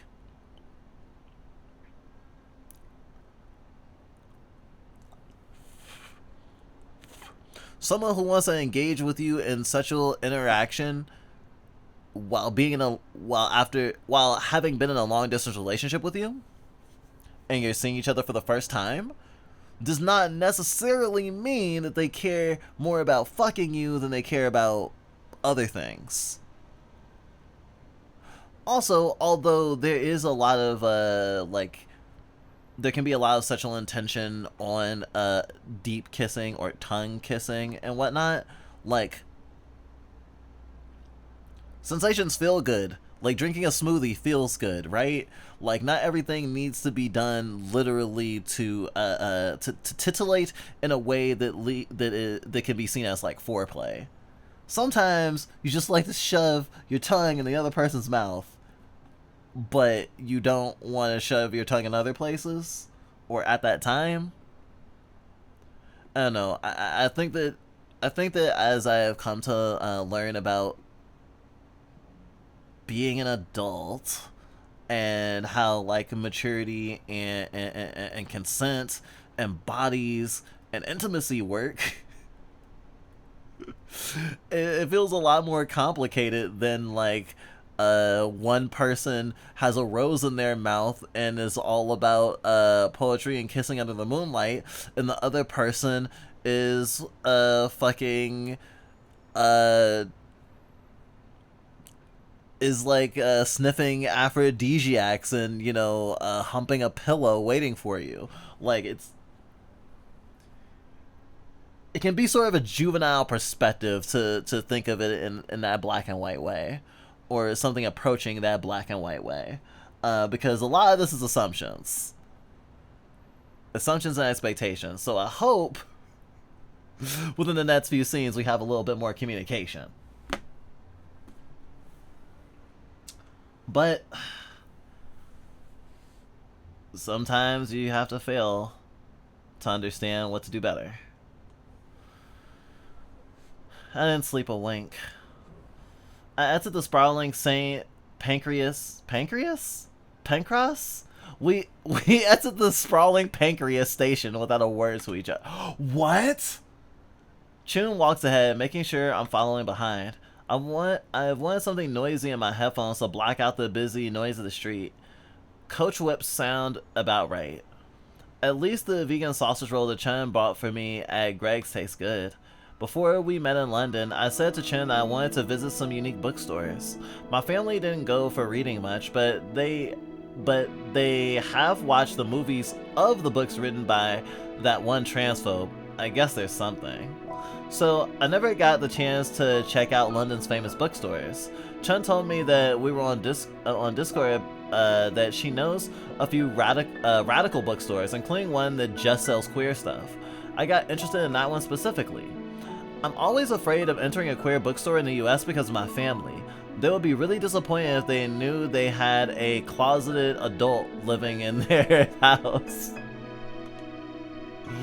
I've been looking forward to visiting it, but not gonna lie, my excitement was tapered a lot. I felt exhausted about not sleeping at all. Chun didn't do anything to me, but I couldn't stop worrying the whole night. She's a sweet girl, but doubt is creeping up on me. I feel like I can't guess what she might be thinking. Oh, I know part of the problem is me. I didn't set boundaries like I would with my fans, but still, she should know better. Excuse me, bitch, what? She should know better. You should speak. You should say what you need. Setting boundaries for your fans and setting boundaries for your partner are different. They are different. Sorry, I don't want to editorialize every single one of her thoughts, but fucking Christ. She should know better. VTubing communities, and this is something we've noticed in VTubing communities, not necessarily just streamer communities, though I'm sure those exist too. We exist in a certain context. We've seen people have their Discord servers have rules say just, you know what the rules are gonna be, or don't be weird, vaguely, or don't do the thing in those words. And it's just like, common sense isn't common. Common sense is actually kind of low-key fascist.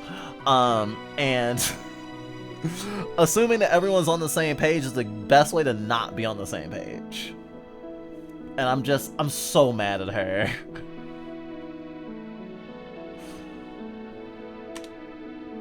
I suddenly realized I've been spacing out for too long. Chun crossed the street before the pedestrian light turned red. She's waiting for me, tapping her feet to indicate her impatience. I look down at the asphalt road, wondering what to think of her. Is it really the same Chun? The same Chun who first wrote in my DMs thanking me for streaming visual novels even though no one but her was watching me? The same Chun who cared about my life and hobbies? The same Chun who walked around virtual worlds with me on VR chat and said how much she enjoyed our time together?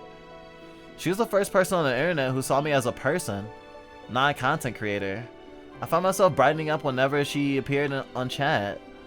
I couldn't stop thinking about her and looking forward to the next chat with her.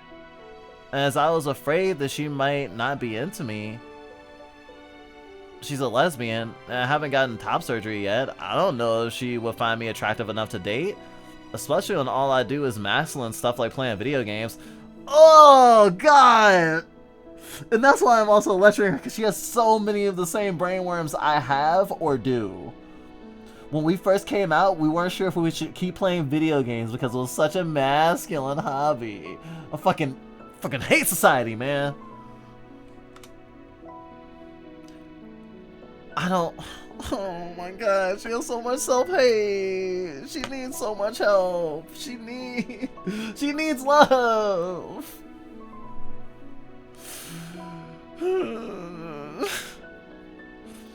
I just don't see myself as feminine enough to date her. Fucking Christ, girl. One day that all changed. Oh, okay. We started typing hug to each other after a bad day. I started bickering with my family about how much they love AI again, and they said I should embrace it, and I'm just going to be left behind for hating it. Chin announced her plans to quit med school to her parents, and that didn't go well either. It wasn't really the best time for romance, but I felt like I wanted more of her. We started to flirt with each other. We laughed at each other's jokes and imagined what it'd be like to visit each other. Then I gained the courage to ask her the question. Would she be interested in dating me if I were more of a woman? She told me, I already like you. You're a woman in my eyes. It was a magical day. I couldn't believe it. We were really dating. I hope you're not using her as a measure of how much of a woman you are, because that'd be bad. I hear the pedestrian light turn green. I cross the street and catch up with Chun, who turns around without waiting for me.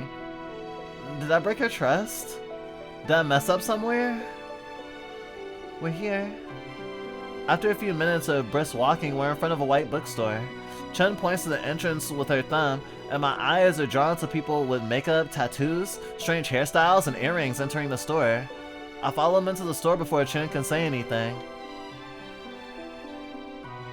A red carpet with orange dots covers the whole room. Bookshelves of lesbian and gay fiction overwhelm my peripheral vision. Trans and non-binary people flip through young adult and horror books. Black and white photos of people marching in pride parades and posters of sexual revolution through perversion are plastered all over the wall. I felt like I had just walked into a new home. I study the shelves and learn about books that I've never seen at the local Barnes & Nobles because they don't stock gay, lesbian, and trans books like that. Or they put them in some dingy corner. On one shelf, there are books about trans people and sexuality that explain these topics to young adults and parents who want to understand. These works would have helped me understand myself when I was younger. On another, several notable trans body horror books written by names that sound familiar to me. Manhunt by Gretchen Felker Martin. Brainworms by Alison Rumfitt. Okay, I'm gonna have to read that one. Ooh, excuse me. I pick up the ladder and flip through a few pages. The writing grabs me. It's biting, dark, and quite funny. I look at the back cover, then the front. There's nothing like it in the US. I want to buy this book. I push my way through the crowd around the gay BDSM section and check out the nonfiction section. There are books in the LGBTQ+ history, neurodiversity, anarchism, and communist theory. The cover of Empire of Normality caught my eye, so I picked it up and read the preface. What's it called? Empire of Normality?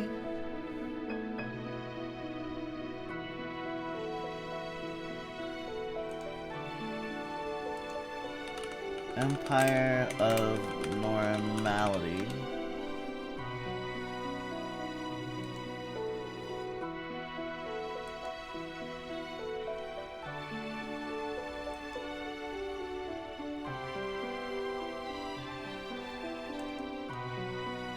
Empire of Normality, Neurodiversity and Capitalism by Robert Chapman. Huh.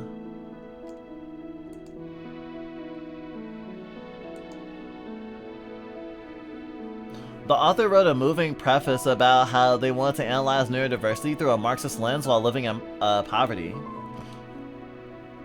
I read a few more pages, and while the theory is dense, I began to understand what they're trying to say about normality is invented to make capitalism work. I want to buy this too. I want to buy every book I've seen.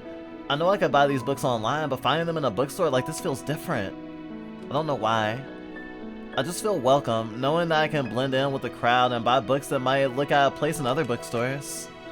I take 10 books to the counter, and the cashier smiles as they insert a bookmark to the bookstore's logo into the books. What books are you getting? Chun's queuing behind me. It looks like she's just getting one book. Dogarian? What is that?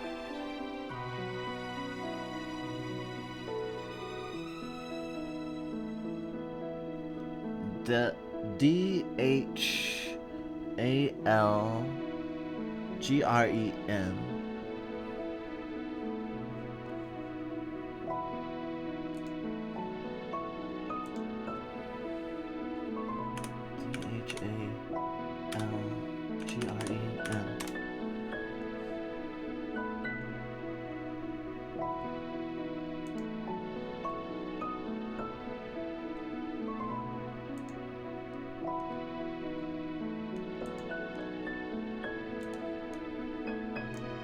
Dhalgren. Dhalgren by Samuel R. Delany.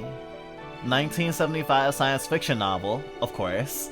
It features an extended trip to and through Bellona, a fictional city in the American Midwest cut from the rest of the world by an unknown catastrophe. It is number 33 on the 20th Century's Greatest Hits, 100 English language books fiction list. I see.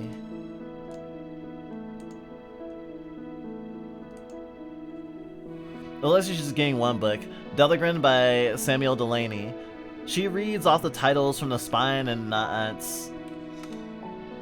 I never took you as someone interested in romantic fiction. I didn't want to give it away that I'm still nervous about her, so I watched the cashier check if the books are in good condition and typed the price into their phone for a bit. But I'm getting back to myself. This bookstore kind of helped me think about something else entirely. Books let me escape from reality and give me something else to focus on. I guess that's why I really like reading books. I take a look at the books I'm buying again. Me neither. But the covers look cute and the writing is easy to read, and having trans lesbians is a plus for me. I hope that sounds like I'm having a normal time. I pay with my card, grab the brown bag with my books, and wait for Chun outside. She comes out of the bookstore a few minutes later. Chun isn't carrying anything, so I think she's put her book into her backpack. Do you want to, put some of your books in my backpack? I shake my head. I really don't want to burden her with my purchases. Honestly, I bought too much, but I was just too excited to find a bookstore like this. It's really my fault, and she shouldn't have to deal with it. Oh my god. You should be a burden halved is a burden shared is a burden halved. God damn it. It's like yelling at a horror movie protagonist, except it's just like, let her love you! And letting her love you does not equate to let her fuck you. Not the same thing. She wants to be burdened by you. She wants to share in your pain and your...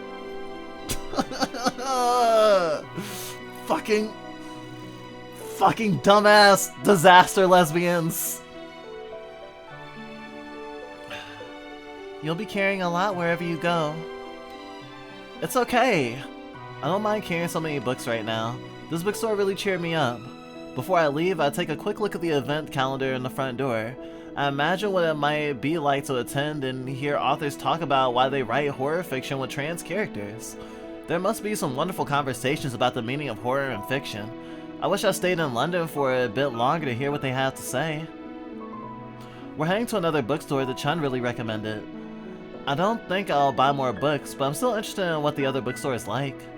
I'm jealous that Chun can go to all these bookstores in the UK. Meanwhile, I live in a gated neighborhood with no easy access to public transportation.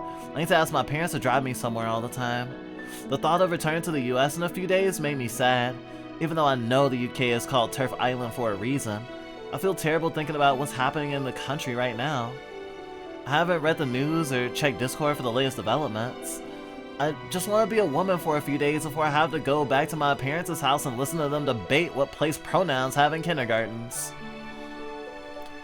The next bookstore we visit is quite far from the last one.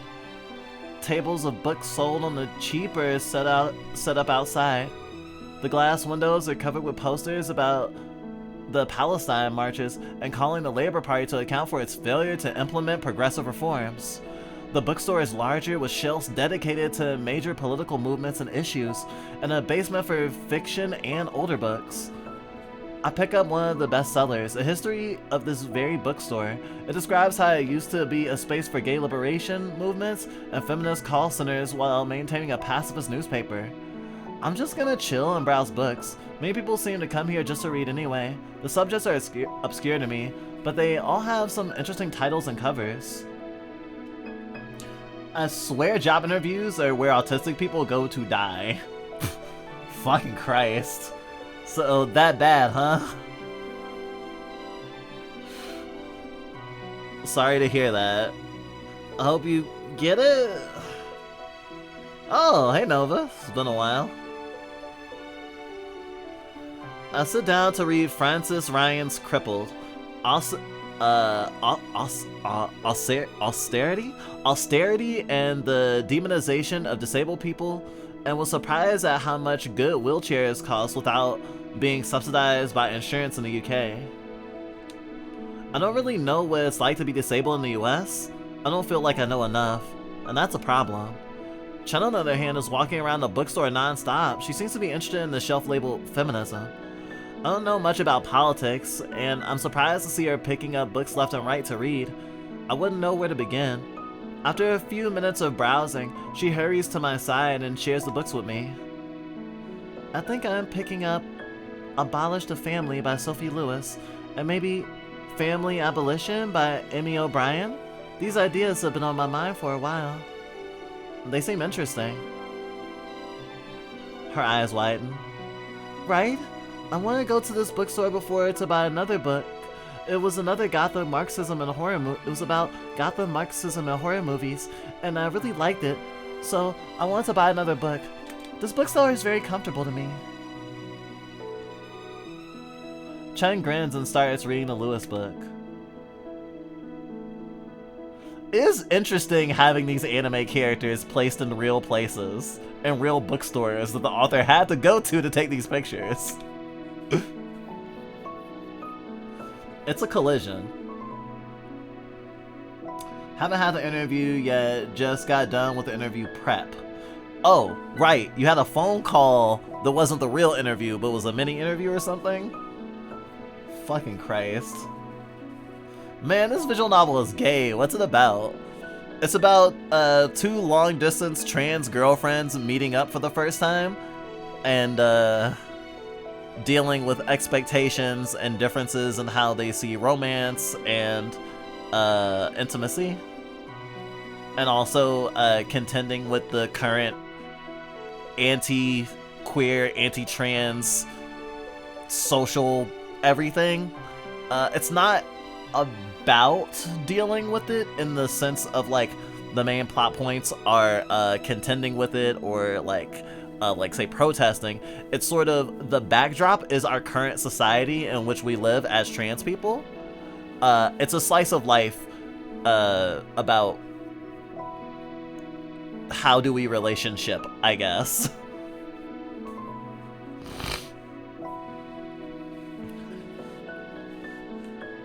Gosh, I'm really feeling book report vibes right now. All these books being referenced feels like the author literally being like, yo, read these books, these are some good theory, this will help you. These are things that I like. I hope that they grab you as well. So that's pretty neat. But also being asked what it's about and trying to tell you while like halfway through it and not just try to regurgitate the bio or the what the developer says it's about on the like itch.io page is an interesting skill that I want to work on more. Just randomly ask me, what's this game about? 10 hours in. Chun grins and starts reading the Lewis book. I watch her read. She's always complaining about how much reading she has to do during med school, so I never thought of her as someone who likes to read, just as someone who likes to watch movies. But I'm wrong. This is another side of Chun I've never seen before. The way she reads the book, she seems like she's forgotten that I'm even here. I wonder what she's thinking. I wonder what she does besides going to school and talking to me online. Now that I think about it, she never did tell me much about her life. I remember her saying that she and her family fled Hong Kong after 2019, but I didn't know what she meant. Huh. I thought I knew everything about her, but I don't. I don't know much about her childhood, what her family is like, how she thinks, what she does offline. All I know is that she wants to get out of med school and be a film critic or something like that. It's like, I know her spirit and aspirations, but that's it. A girl whose dreams I know, but not her life. I feel stupid for not realizing that I don't really know her. Of course our relationship is going to be rocky. Why should I think it's going to be smooth sailing? I don't know how relationships are supposed to go. All I know is that I'm probably sending mixed signals. I want more of something, but I want less of everything else. I don't know what that something is either. It's just complicated. I thought all I had to do was just meet her in London and start a wonderful life together. But instead, I'm realizing that I never really told her what I want from our relationship. She might have been misunderstanding me for all our time together, and that's so weird. I thought she would understand what we should be doing more than I do. So what should I do now?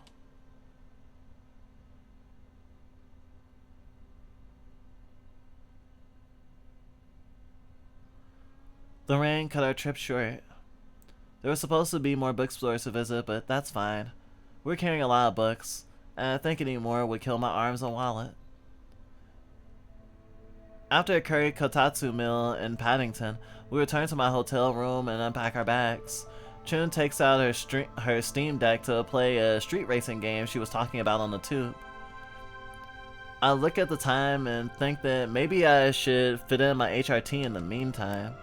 I take syringes and a box of alcohol pads out of my luggage, hidden under all the clothes and jackets. What you doing? Chen looks over her deck. She's probably never seen this in action before. Can you grab the Ziploc in my purse for me?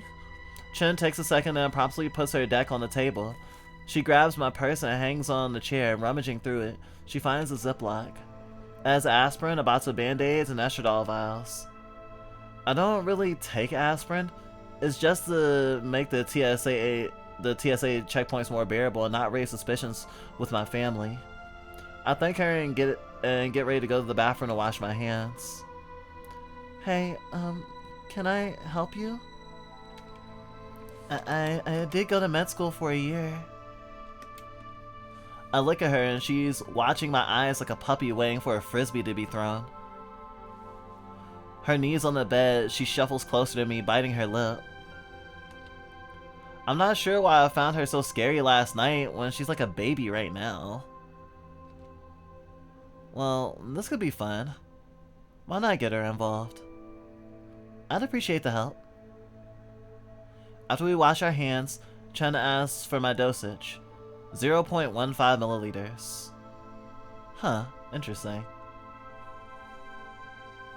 I think I know someone who takes that dose.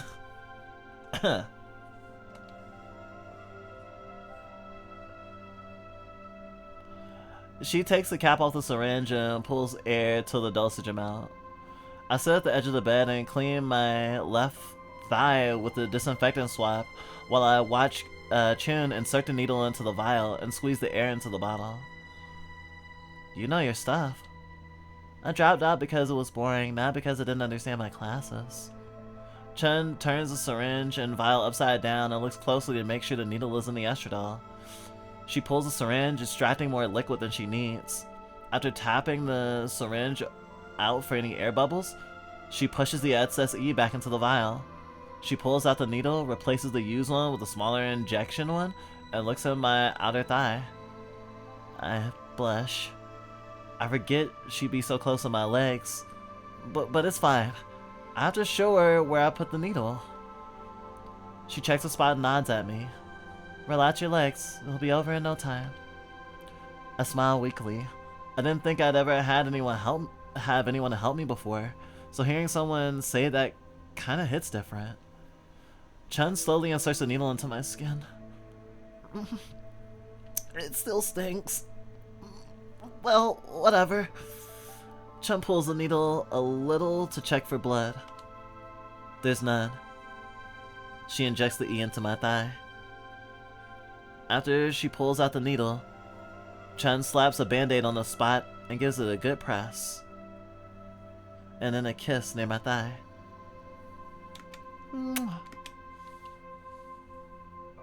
She looks up at me and gives me a handsome smile. My heart is beating strangely from that. Wow. I didn't know that I was weak for girls with handsome smiles. Fuck. What did you do that for? A doctor's kiss for a speedy recovery. As Chen helps me dispose of the needles and syringe, she gradually opens up to me.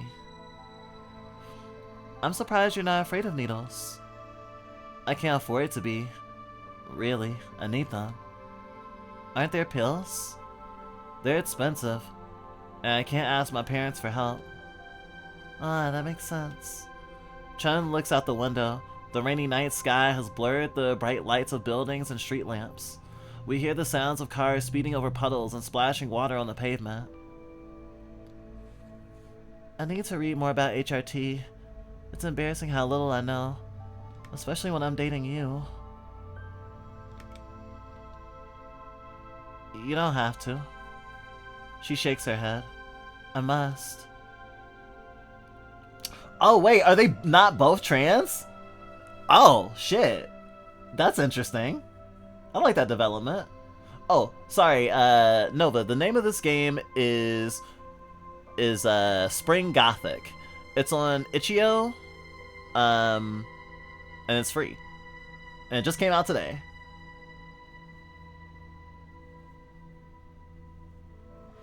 The needles that you take for HRT aren't that big. You also can do smaller needles if you want, but it's there's certain needles that you tend to use for drawing, and then a certain needle that you use for actual injecting, like bigger gauges, so it you can get it in the fucking syringe easier, and a smaller one that gets into your body.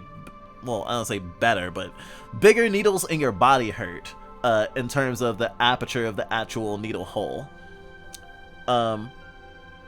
Especially for someone who's not used to taking injections of any kind, needles for HRT seem, scary, I'm sure.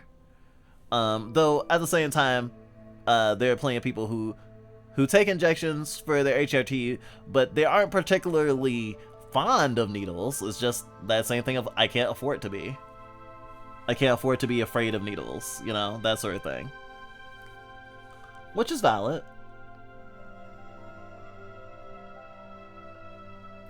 After watching The Appointment, a movie that's not going to leave my nightmares anytime soon, we go to sleep. The rain still splashes against the window. Thunder crackles. I feel more comfortable sleeping with Chun. That was a surprisingly intimate moment between us. The DIY HRT session, I mean. She was very cute when she was handling the syringe like an actual doctor. If she continued her studies, I think she'd do great. I don't feel like I need to worry about Chun anymore, but I still don't know enough about her. Not as much as I thought I did. I don't think we're on the same page. What does she want from me? Is she still interested in me after I rejected her like that? Or is she as confused as I am about our relationship? I can feel myself beginning to fall asleep, but then I hear Chun sobbing from the other side of the bed. She's trying not to cry, but I can hear her anyway. What's wrong? Nothing. I turn to Chun to hug her from behind. I can smell her shampooed hair. Her skin is soft. Her sobs gradually fade into the night. All that remains is her soft breathing. I don't know why she was crying. I can only guess. Maybe she's in the same boat as me. We don't really know what we're doing.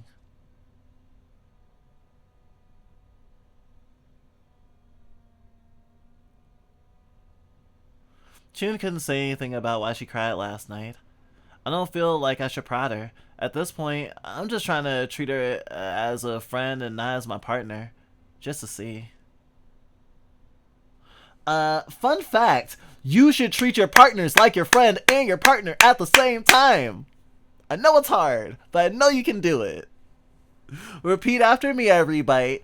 A good partner is a good friend. One more time.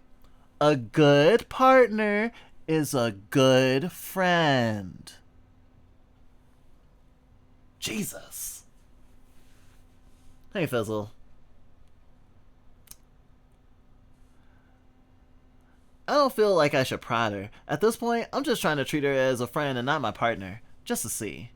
But she did bring up how my DIY HRT session reminded her of a place that she kept forgetting to visit.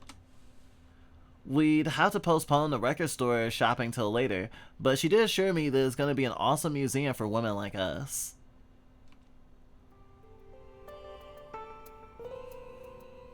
Maybe Chun's just not on HRT? Interesting. I guess we'll figure it out eventually. I read a really messed up book in junior high that said you should never marry your best friend. I don't agree. I mean, I married my best friend, and it didn't work out, ultimately. But that's only under the framework that a relationship needs to last for the rest of your life for it to be important.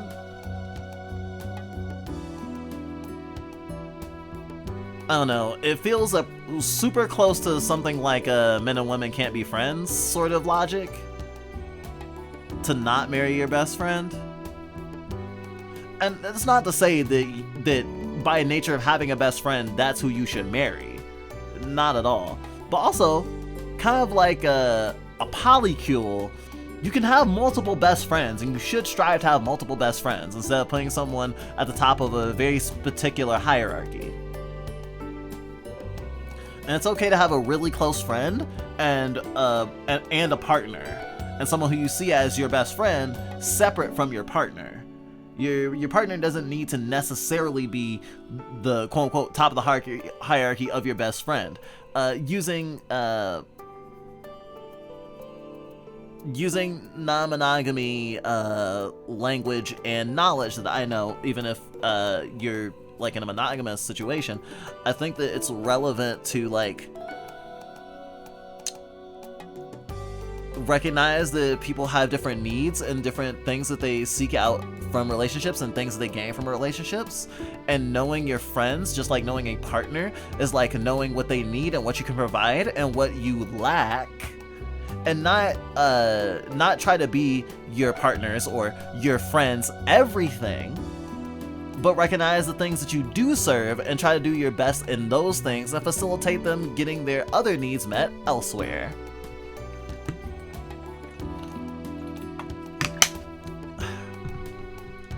Sorry, I didn't mean this to become a stream about relationships, though I guess I totally did.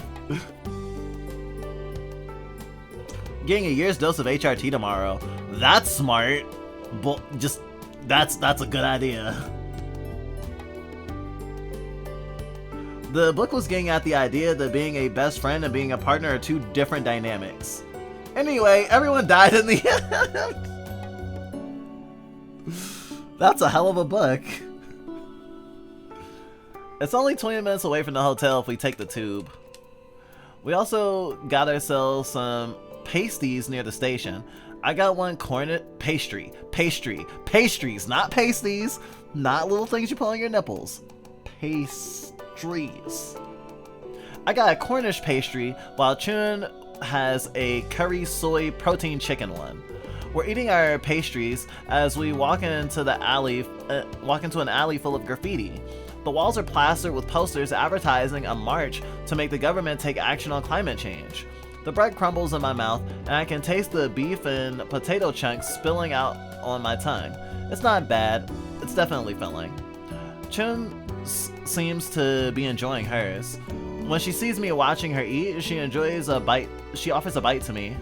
I'm not sure if I want to do it, but I don't want to be any more rude to her than I've already been. I take a bite.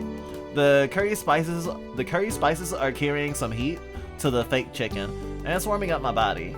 I really like it. We walk some more. The smell of artisanal bread baking fills the air. An overground train zooms overhead. The small road has given way to a cobblestone path. Under the overground train railways are some boutique shops and a restaurant with boards detailing the lunch. Sorry. And restaurants with boards detailing the lunch special menu. I can see patches of blue being covered up by the gray clouds. Chen hurries to the edge of the intersection and points to some glass windows and doors leading to a blue building. The Vagina Museum. I went to the Penis Museum in Iceland when my family was there, so I always wanted to check this place out. The first thing we see is a vulva sculpture. A volunteer greets us and tells us that the temporary exhibit is on the ground floor, while the permanent exhibit is upstairs. To our left is a small section of feminist books, baskets of trinkets shaped like vulvas, and t-shirts promoting sex positivity. The current temporary exhibition imagines a future where archaeologists discover our toiletries and thought they were ritual objects, parodying how archaeologists today look at dildos and think they're religious symbols. It's cute satire, but I remember how difficult it was for me to find history about queer people, especially trans people in the past. I recently read an essay about how the Hijara are always presented as the third sex by anthropologists, when many of them had similar concerns to someone like me. And I can't even read those books. Libraries are cool, but I live in a country where you need a car to go anywhere. It sucks that so many books are expensive or in libraries far from where I live. And it's gonna get worse under the new US president. Libraries to support queer people are going to be defunded, their internet archive is under pressure, and companies are quietly removing gay pride flags from their websites. I want to talk about being trans on air, but bigots might report the stream and shut down my channel. I don't really know how young people are going to learn about queer people in the near future. It feels like we're heading towards a future the exhibition parodies. It's only much closer than the exhibition thinks. So much for satire. The permanent exhibition upstairs, on the other hand, is more like a proper sex education exhibit. After climbing a flight of stairs, we enter a small cubicle on the right where the walls are lined with post-it notes describing experiences dealing with menopause. I will never experience menopause, but reading these notes makes me sad. It seems like a traumatic experience. I think this is why I kinda get how some TERFs think trans women are fake, because we will never experience the pain that cis women will face. That some cis women will face. Not all cis women experience the same things. Not all cis women will experience childbirth or want to. Not all of them have the same experience of periods. There are folks with hormone imbalances who live more of their life than other cis women with menopause symptoms. I'm not even mad at the character even. I'm just mad at the society that has set a framework that has made it so easy for TERFs to naturalize experiences of cis women in a way that not only they use as a cudgel against trans people, but also does a bunch of splash damage to people they say they're in community with. Fun fact, most TERFs are also racists. But that's not directly related to my my angry outburst right now. Anyway, let's continue with the Vagina Museum. But I believe there should be better medicine and research to help with that. It feels like we haven't done enough to help cis women and trans men. I think gender shouldn't describe how we suffer, but rather how we live our lives. On the left side of the floor is a mural of vulvas of all kinds. A plaque describes the purpose of the mural. Pornography and other depictions of the vulva always show some kind of white, cis woman vulva, not the diversity of vulvas out there. I've never seen so many different vulvas like this before. It's so interesting to compare them, and the way it's presented is tasteful in my opinion. I think the experience the main character is having right now is similar to the experience we had, to some degree, when we first saw the vagina monologue. The vagina monologues, which is a theater performance that is a bunch of monologues from cis women. I think mostly cis women. There might actually be some trans masculine vagina monologues somewhere. I think they may have added to them at some point. I'm not completely sure. I haven't actually revisited them since we first ran into them in college, actually. Do we really have to play a game literally about the queer experience right this second? Yes, because it just came out today and we support queer creators.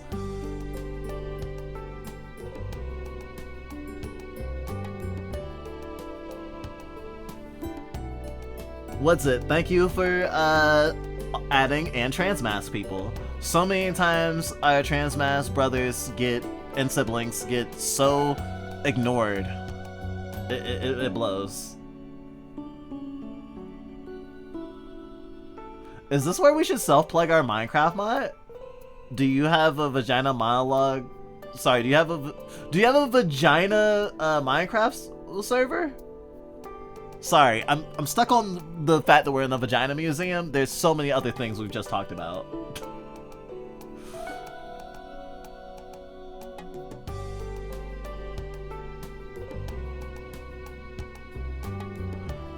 I've never seen so many different vulvas like this before. It's so interesting to compare them, and the way it's presented is tasteful in my opinion.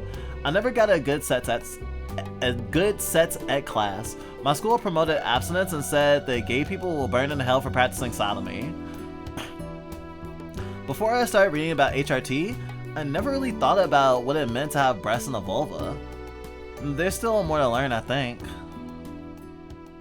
Meanwhile, Chen takes a picture of Manko-chan, a sculpture by a Japanese artist. Manko-chan looks so cute. She stands up on this glass stand like she's asking for a fight. Chen is looking through a folder with cards detailing different kinds of infections that the vulva can suffer from. I thought she'd be more excited about the museum, but she seems kind of unmotivated. After finishing our tour, we go back to the ground floor and I think about what souvenirs to buy and bring home. I think some vulva trinkets would be cute to have near my microphone.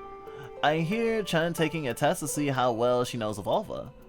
She got everything right, but the volunteer tells her that it might be better to use terms like uterine tubes instead of fallopian tubes, since it's named after a man. I didn't know that.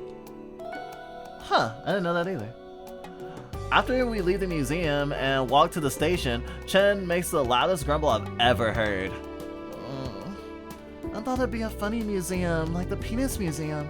Remember when I took a selfie in front of a whale penis? The vagina museum wasn't like that at all. It felt like I was back in med school. I kinda hated it. Chen is pouting non-stop. I thought it was very funny that she's this upset. I don't even know why she feels this way. I feel like I'm finally learning that Chun is kind of an ordinary girl.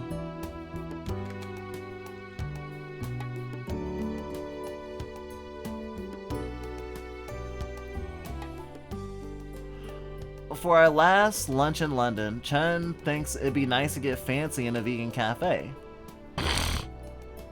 After checking Hungry Cow to see what's open on the weekends, she finds a vegan Ukrainian cafe in the city center. Sorry, there was a line about talk about this stuff on air. Oh. Feel free, tell me, what's your Minecraft mod about? I have opened up the Eutherian tubes of this conversation. And video game mods are art, and I support small queer artists. We take the tube, cross some busy roads, and find a pink cafe in a street alleyway. Inside, the store is painted in pink and there are vegan pastries like donuts and cakes lined up. Chun's eyes brighten up and she immediately starts salivating at the food display. The menu written on the wall is interesting. Not only is there a usual coffee, but there's also a thing called Bumbles? I kinda wanna see what that's about. I once Twitch rated some friends who told me that they were actually pretty good. I should be more open-minded about things like that. So I guess I'll be ordering that. After ordering our Bumbles, we sit down and look at the lunch menu. We're spoiled for choices. Everything looks so good. I'm just gonna keep it simple and go for a deluxe sandwich.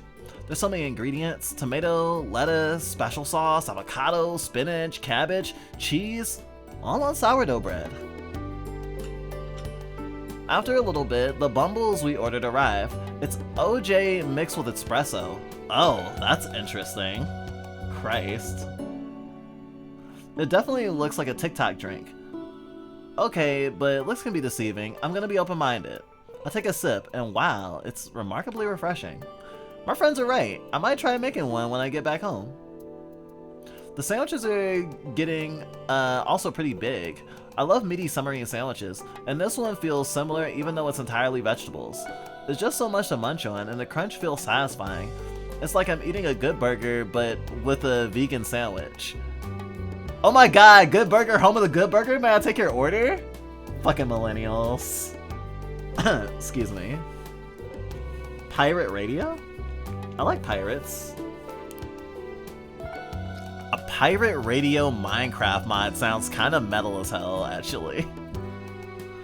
We finish our mains? Oh, our main dishes. We finish our mains. Chun is somehow ready for dessert. I'm way too full to even consider that. It's making me laugh that she's working her way through most of the menu. She's ordering tiramisu, donuts, and eclairs. When you're vegan, desserts are a luxury. Our last lunch together is short, sweet, and uneventful. We pass the time by talking about music stores that we're gonna check out, manga we've been reading, my streaming plans to collaborate with more people, and some other stuff. It's a nice talk, and it really reminds me of how we talk online. But part of me wonders if there's something missing in our relationship. We're just kind of friends now. We're not like lovers. I feel like we're not as close as the relationships I know other people have. We don't do much besides flirting and maybe sending each other risque pictures on Discord. I know some of the blame is on me, but Chun doesn't seem interested in moving our relationship forward either. I don't know how to bring it up. I'm scared that our relationship will break down if I try to talk about it now. It took us so long to become comfortable with each other, and I don't know, I guess this is it? We've been planning this meetup for months, and this is all we've got out of it in the end? Chun is an enigma to me. Is she happy with where we are now? Does she want more or less? After I said no to sets, I wish I could read her mind. She's so different from her online personality. I guess it's true that people have behaved differently online and offline, but I didn't expect Chun to also follow this rule. I didn't know what else to do but go with the flow.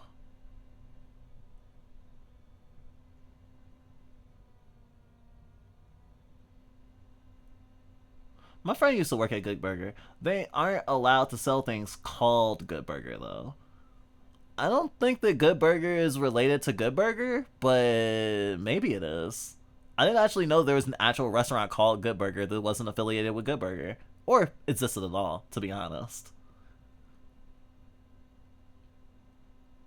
We may have gone slightly too far and implemented somewhat realistic RF simulation, but that's not the point anyway.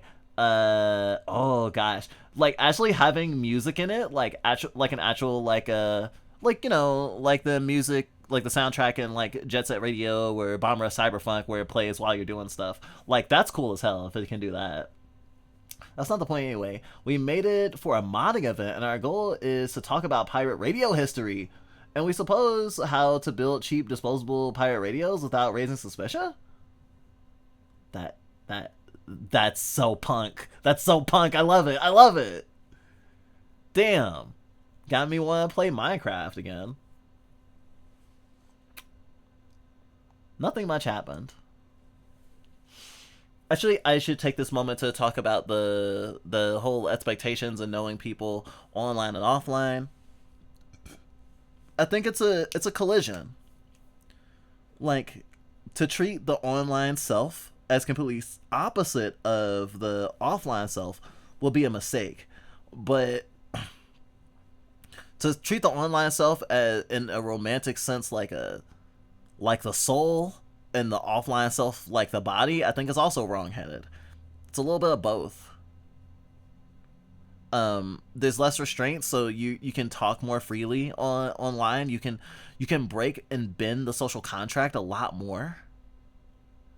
um you can do a lot, you can talk in a lot of different ways, and be more vulnerable, especially with strangers or people you don't know as well.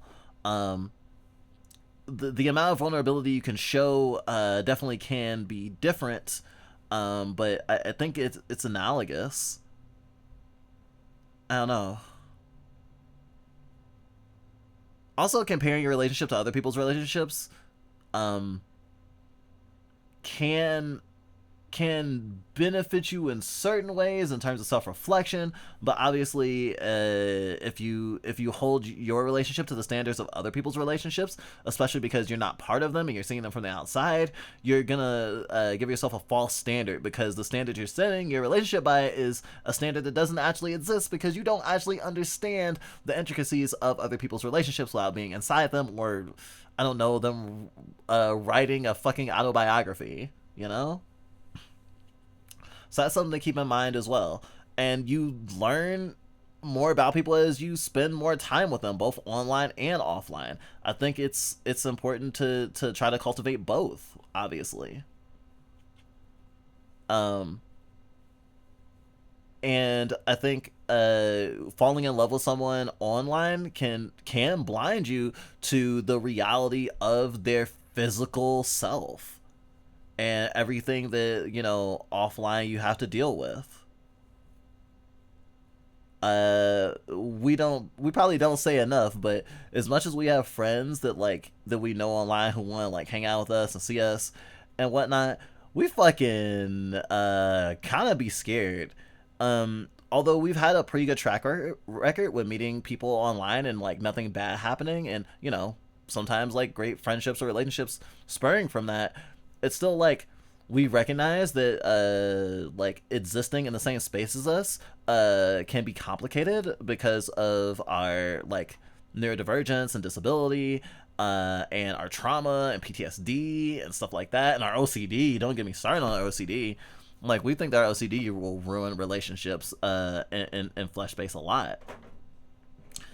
We have a hard time with expectations that we set that we don't always communicate, and sometimes we don't feel like we can communicate. That it'd be overbearing to communicate our expectations, because it'd be like, wait, well, you have really detailed expectations for this seemingly trivial thing. And it's yeah, I have deep expectations or plans for everything I do to some degree, because I'm so used to things not working, or or I am more aware of the way things do fall through, that I pay attention to those holes that I've seen sink ships, even though they may not be the things that I actually need to worry about this time, because I'm more worried about the things that I've seen do harm than the things that are relevant to the particular context that I'm already in. And I think that it's normal to struggle with those things. I think one of the worst things you can do is assume at any point that you know your partner better than you do. Or I should say, you shouldn't assume that you know your partner best necessarily. You should always hold, or anyone actually, not just a partner, you should hold a little space to be humble about the fact that there's always going to be parts of someone that you think you know that you don't, and ways that people surprise you, and priorities that they have that you never would have assumed. I think it's important to keep that space, or else you'll be consistently feeling these weird rejection pangs, basically because you think a person has certain qualities about themselves, but you projected it onto them.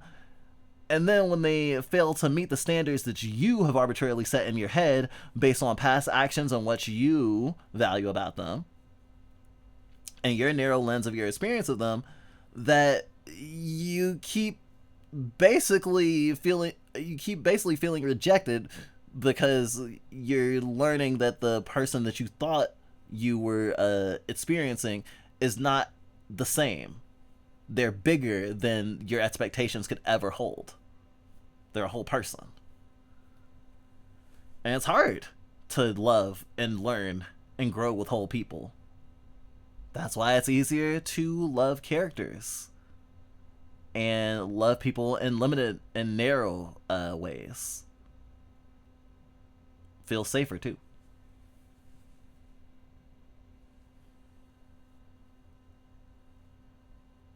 I wish I was who I was online outside of voice chat.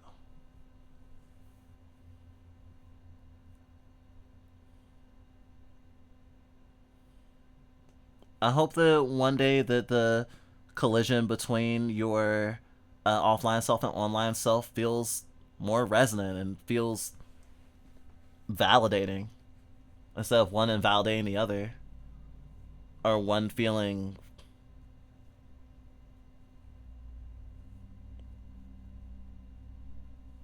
like something you're a prisoner of, you know? It's hard. Nothing much happened. We window shopped for at a few record stores. I was surprised to learn that Chen had was into mellow indie rock, since she often brought up video game soundtracks and nothing else, and had Chinese takeout. I'm packing up my belongings on the floor and making sure I'm not leaving things behind. Chen is playing on her Steam Deck in the bed. After we reach Ai's men's and go to bed, I guess that's the end of our trip together. This is what I was looking forward to after a week of tolerating my parents' vacation plans and waiting for them to get out. No romance, no sets, just a stranger who became a friend. Okay, maybe I'm being a little hard on Chen. It's my fault for thinking there's more to our relationship than two girls fooling around with each other on the internet. I want something more, something that could change my life in a few days. I put too much pressure on a poor girl who's trying her best. But I can't pretend I'm not disappointed. The few fleeting sweet moments don't make up for how unsatisfying these 3 days have been. It's not that I regret it. I love the independence that Chun and I had in deciding our itinerary in London. Instead of going to the usual tourist attractions like Westminster Abbey, we went to go to places like Highgate Cemetery. It was fun! I don't think my family would have seen these places. And reading queer fiction at radical bookstores was liberating for me. I know that there are places like City Light, but I've always embarrassed to go in there, and my parents are always on the lookout. Maybe next time I'll get the courage to check it out. The Vagina Museum was unique as hell. I don't think I'll be visiting such an important place for a while. It makes me want to try talking about queer sexuality on stream. I'll have to figure something out, but I think it's important to share that information. But I agreed to come to London because Chun was there. I negotiated with my family to let me stay in the city for 3 extra days because I wanted to visit a friend. I did so much to be with her. I don't know how to word it. Well, her behavior is just off-putting. She was really going for it on the first day. The second day, she seemed to get that she was doing too much. But on the third day, she didn't talk about us at all. Always about other things instead. Is this what our relationship actually is? We're just not serious about being together? What about those nights we spend in the small hours watching movies, reassuring each other about taking big steps in life, and whispering to each other that our bodies are hot? Are they just words without anything to back them up? I feel stressed out. If I want this vacation to be, I don't know if I want this vacation to be over now, but I would definitely feel relieved once I'm out of the situation. All I'm learning right now from this 3-day trip is that I don't think I was ever dating Chun. And that's horrifying because I wasted a lot of time and money coming here. What am I doing? If I can't have Chun as my partner, then maybe I'm not cut out to be in a relationship at all. As if Chun can hear my thoughts, she lets out a heavy sigh.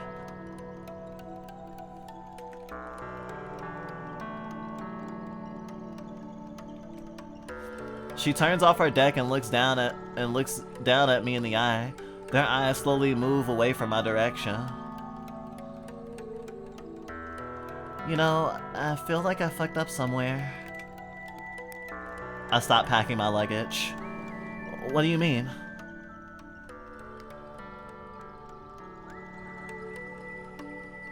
Suddenly, Chun slaps her face. Her cheeks are red. I blink. So, fun fact, while I was looking for the pictures for the thumbnail for this game, for the stream, I was looking in the game's files and looking at the PNGs, and I found this one. And I think this is the one that I ended up using for the thumbnail. And it's just like, slapped Chun. And I'm just like, who slaps Chun? Who do I have to kill? And it's like, oh, wait. I have to kill Chun because Chun slapped Chun. Fuck. I didn't expect this. I guess I'm not killing Chun. I blink. What are you doing?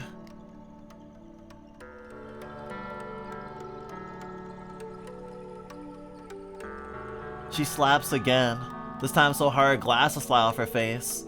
I climb over her and grab her wrist before she tries to hit herself again. Stop that!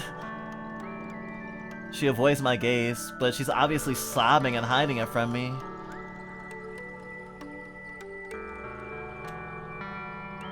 A little blood appears on her cheeks. What's wrong with you? I want to punish myself. Why? Because I don't know if I love you.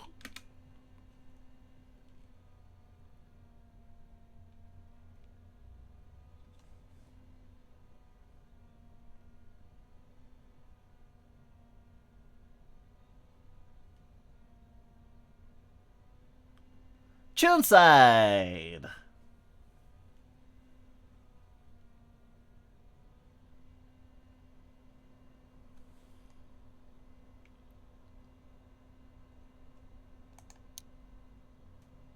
Okay, we do have a save option, actually. Give me a second. I need a moment.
Okay, we're back.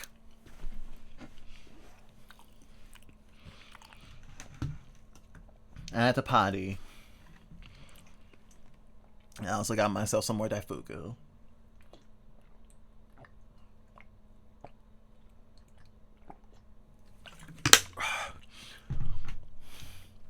And shao vodka. Let's return to the angst.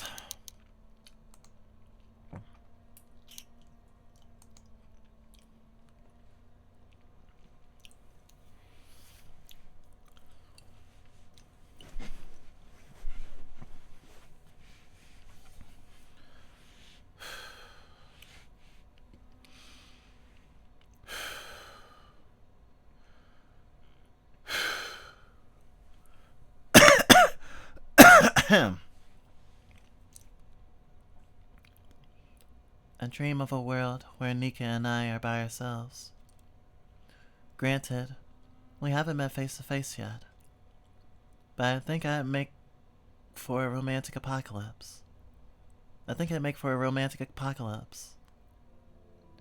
Whenever I watch post-apocalyptic films, I think about how people make too big a deal about surviving the end of the world.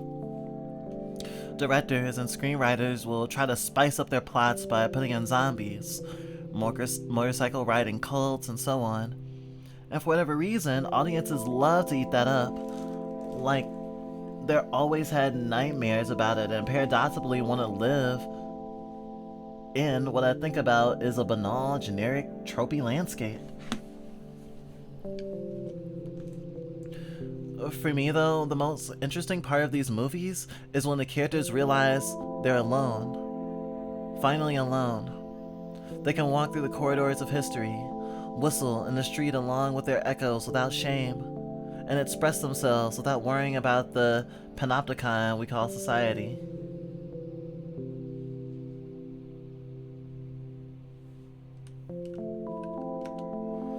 During my med school lectures, I dreamt of myself taking Nika by the hand and leading her through the rainy streets of a desolate London.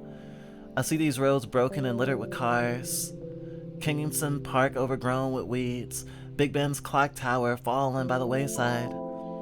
Maybe others would think this is eerie, but to me, this is the only way London could ever be beautiful. As a stage for just the two of us, on equal footing, and with the sun as our only witness. And today is finally the day I'll make at least a small part of that dream come true. Nika and I are meeting for the very first time today. We'll check out some graves, then play with some kitties. Yes, I did bring my antihistamines. Oh, wait, you're allergic to cats too? Oh my god. Cat lovers are allergic to cats is actually a trope, actually. I could go to a cat cafe. So to bring my antihistamines. But I'm probably gonna suffer. I'm probably gonna wash all my clothes just to be sure when I get back. Maybe one day I'll do some exposure therapy. It'll be fun. As soon as I get off the bus, I check my phone to see if Nika sent any messages. No cell data. First, the bus was late, and now this. I look around for any Starbucks at Nero's whose Wi-Fi I could use, but there don't seem to be any, and I don't have the time to look harder. I was the only one who got off the bus too, so there's nobody I can ask for directions around. I run. Okay, I vaguely remember the way. I shouldn't have written it down, but that's on me for leaving everything at the last second. I hate running. I hate going outside. I'm allergic to not only cats, but the concept of motivation itself. Yet for the first time in my life, I feel like something's activated my lethargic body. My legs feel like they're about to give in, but I command them to move, mustering every last calorie I've saved up. After running for what feels like forever, I spot a tall specter in the distance, leaning against the cemetery fence. Then one by one, her other features become clear, her ponytail dangling in the wind, the headphones hanging from her neck, and her sweater covering her shirt, the way she rubs her hands for warmth.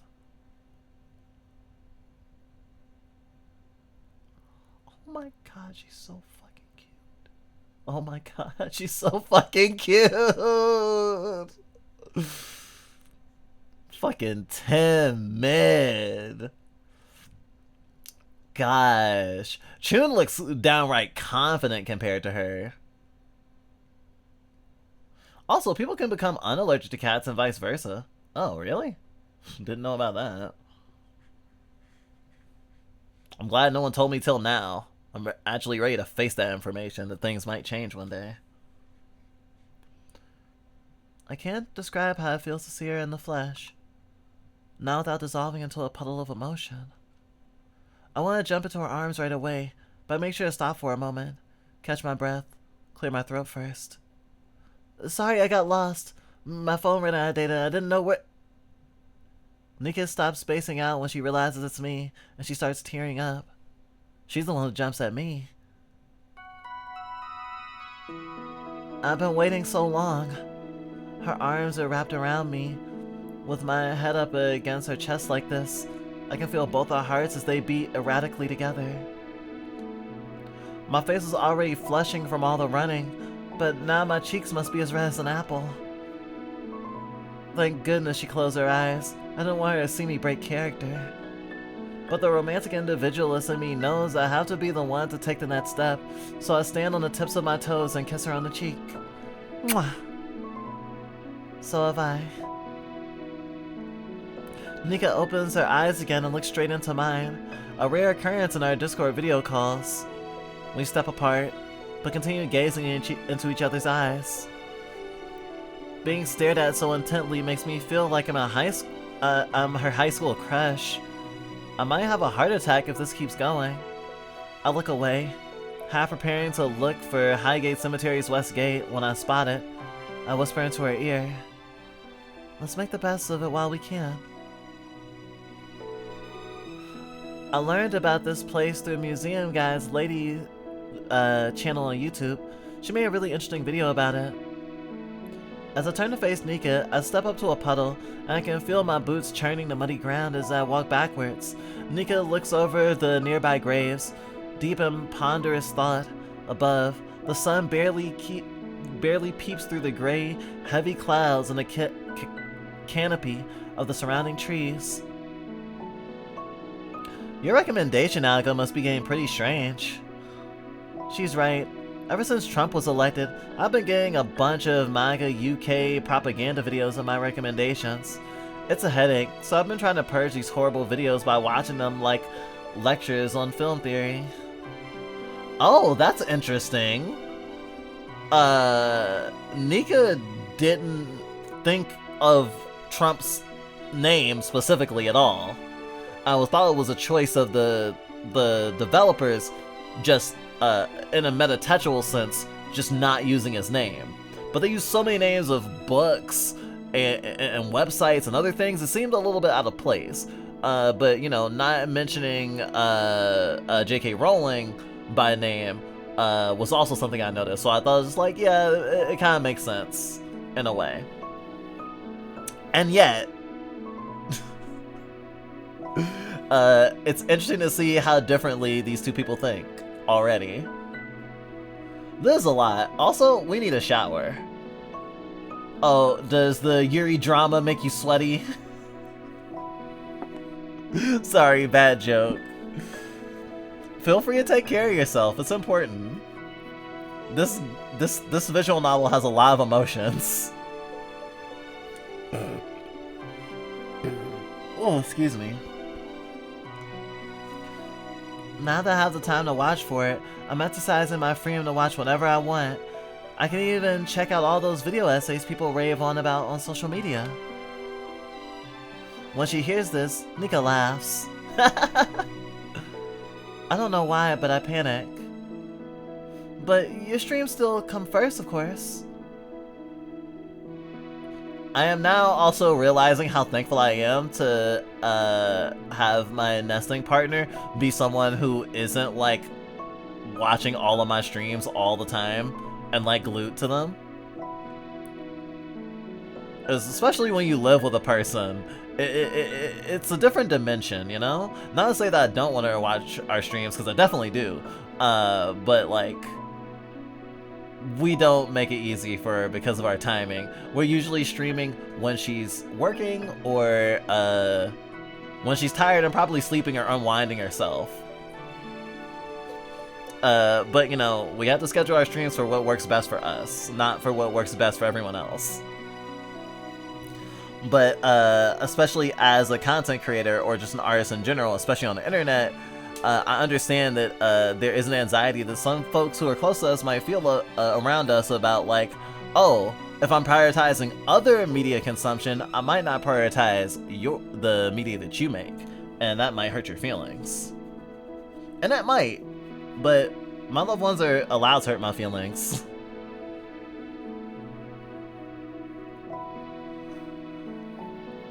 Enjoy your lurk, Sonny, and your shower if you choose to take it. She looks at me and I force myself to smile. She blushes in response. Seeing this, a sense of relief washes over my body. I turn back around to hide the widening grin on my face and walk on ahead. As a tourist attraction, the place is as advertised. It maintains the appearance of a ruined Victorian cemetery with the addition of a few modern graves and walkable paths. I think Nika will find this place enchanting, since she's always reading old literature and poetry and might recognize names like Christina Rossetti. I fashioned myself as her personal tour guide.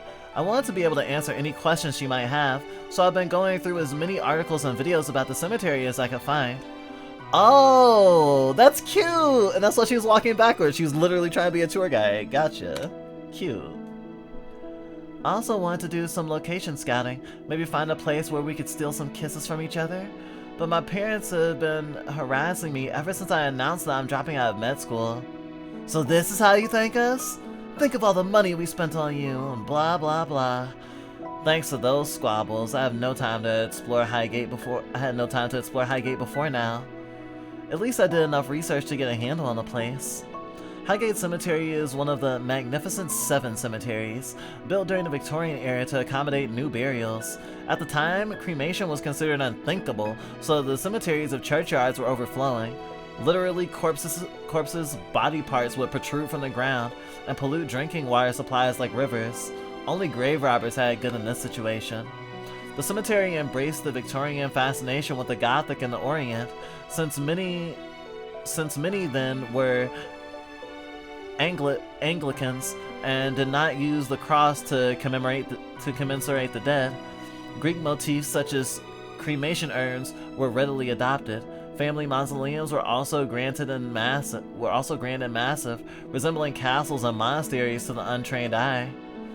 But as religious rules around cremation loosened and the mortality rate decreased, people stopped burying their dead there or visiting it. Funds dried up and some began trespassing upon the once holy grounds, vandalizing graves and even performing satanic rituals for fun. Fortunately, the cemetery was eventually purchased by a group interested in preserving its history, and is now not only a working cemetery but also a tourist attraction. I hear it costs a fortune to be buried here these days, and that they're accused to even reserve a spot. What I find fascinating about the restoration efforts behind Highgate Cemetery is how they choose to retain some of the vandalism and despair.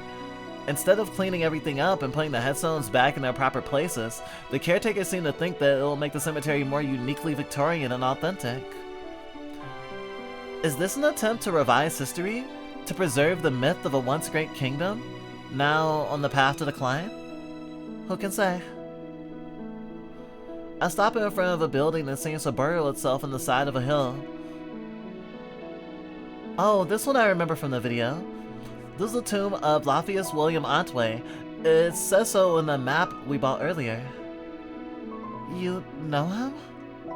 I scoured my mind for any information on him, but I don't remember any historical figures who aren't cute girls.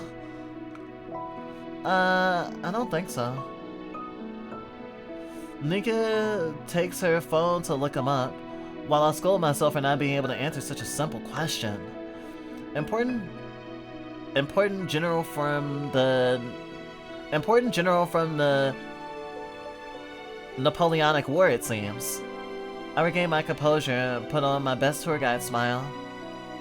I know in the past you could go into the mausoleum and see who's buried there. People used to do that, like, as a tourism thing. I'd say that's morbid, but we are in a tourist attraction. She looks back at the grave. Huh. What does she mean by that? Was that supposed to be a joke? Did I say something wrong? I can't tell. No, I shouldn't be overthinking things. I just have to have faith in my plan.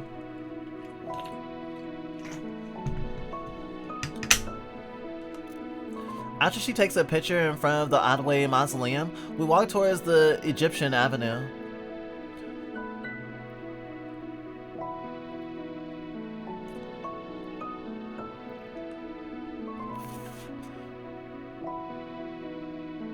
You never told me why you wanted to visit the cemetery. It can't just be because of a YouTube video, right? I look at Nika, her eyes seemingly not alive with curiosity. She seems to be staring into space. I go through my mental notes and think about what might interest her. Ever heard of the Highgate Vampire?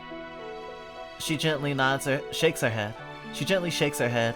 I take a second to collect myself and remember that I need to sound as natural as possible. Instead of studying for my exams, I started reading about how the UK had a satanic panic before the US went wild with it. In fact, it's possible that the panic may have been originated in the UK, and it was adopted and transformed into the panic we know and love today. While the Highgate Cemetery was one of the cemeteries built in the Victorian era to help with the overcrowded churches, long story that one, it fell into disrepair around the 60s and 70s. That's also the era of the counterculture people. Teens heard that some creepy things like a vampire roamed the cemetery, so they rode their bikes and did their own investigation. What's also really interesting is that a couple of high-profile Wiccans tried to get the media's attention. They were sparring with words and claiming that they were the right person to exorcise the vampire. There was even an attempt to televise a wizardly showdown between the two. That would have been awesome. Yep, I think I did a good job summarizing Bill Ilias's article on the subject without getting into the nitty-gritty of it. Honestly, I could go on forever about this, because it's such an interesting phenomenon that explores how we humans are affected by what... I see. Her nonchalant response swoops my confidence away. I remain silent while Nika marvels at the building on Egyptian Avenue that I've seen so many times in pictures. I feel like I overcompensated as I watch her stand between the two obelisks, hesitate to brush away the vines that block her view of the entrance, and then take a step into the darkness. I guess she wasn't as interested as I thought she would be? Like a shadow play, I can only make out her shadows in the light as she hurries to inspect the doors. Oh gosh, sorry, I have to break character to say, I feel like the thing about chasing her shadow is kind of like what Nika was doing, or like what people do when I was talking earlier about how we assume we know a person and the version of a person we know is different than the way they actually are. I think this is actually a perfect metaphor for that. We see a shape of a person, but we can't see all of them. We're chasing after shadows seems like we're chasing after an illusion, but not so. The projection that we can internalize and understand. It's like an impression of someone. But it's not like a fossil where it's just like this is all we can go on. The person's still there. You don't always have to chase after it. You can talk too. Like a shadow play, I can only make out her shadows in the light as she hurries to inspect the doors. I know she didn't mean anything by it, but I cannot temper my irritation. I don't know if I'm right to be so sad and angry, so I put some distance between her and me. I follow her into the circle of Lebanon, shielding my eyes from the light. The mossy mausoleums arranged in a circular path don't impress me, and I don't bother to read the overtly sentimental words that loved ones have carved into the walls of the entrances. I heard that some are not full, with some spacious vaults holding only one coffin. The people who wrote these eulogies have moved on, preferring to be buried with their newer spouses and children. I cannot bear all these empty and hollow promises. Visiting this cemetery was a mistake, but I have to pretend for the sake of our relationship. Resolved, I search for Nika, who is appraising the epitaphs for one vault. Looking at her again, I find myself enchanted by the way she slowly and carefully inspects the carved letters. The coldness I once had towards her begins to fade, and I remember once again that I like her. That's a fucking mood! I think that's how relationships can be sometimes. Your emotions, they flare up, and then you get irritated, and you're like, ugh. And then you look at them, and then you're like, oh, shit. I love this person, or I like this person, or whatever.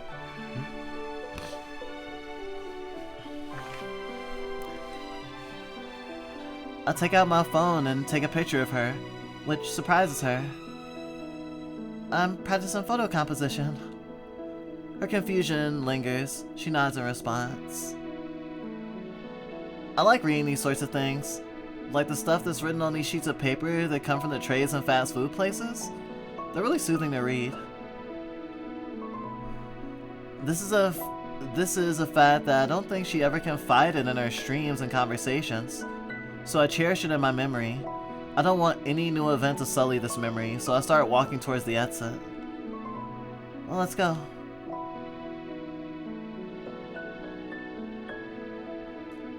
But as I reach for the exit, I feel a tug on my shirt. I've heard of this person. I turn and see a marble pedestal with a flower in front of a vault. It belongs to Radcliffe Hall. I feel like I remember the name from the video, but not the specifics. She was a lesbian author. One of the novels she wrote would later pave the way for lesbian pulp fiction. Oh, that's right. She stares at the epitaph for a long time, and I don't know what she's thinking about. After what seems like hours, she turns to me and asks, "Can you take a picture of me here? She's someone important to me." I oblige with a smile.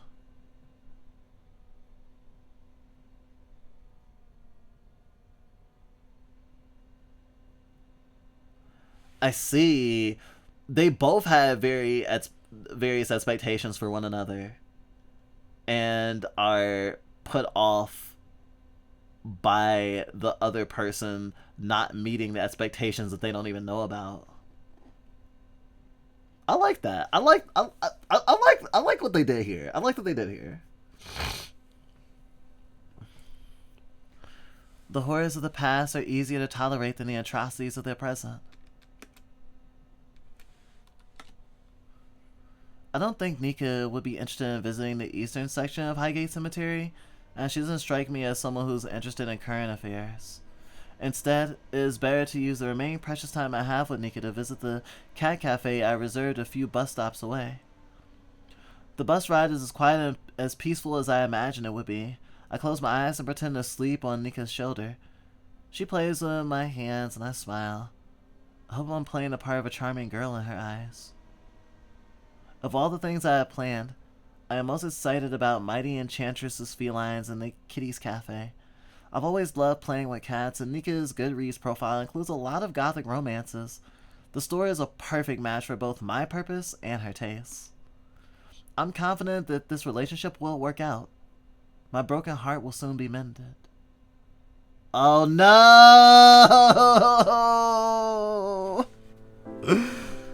Ugh. You've heard about the gun on the wall, right? The Chekhov's gun.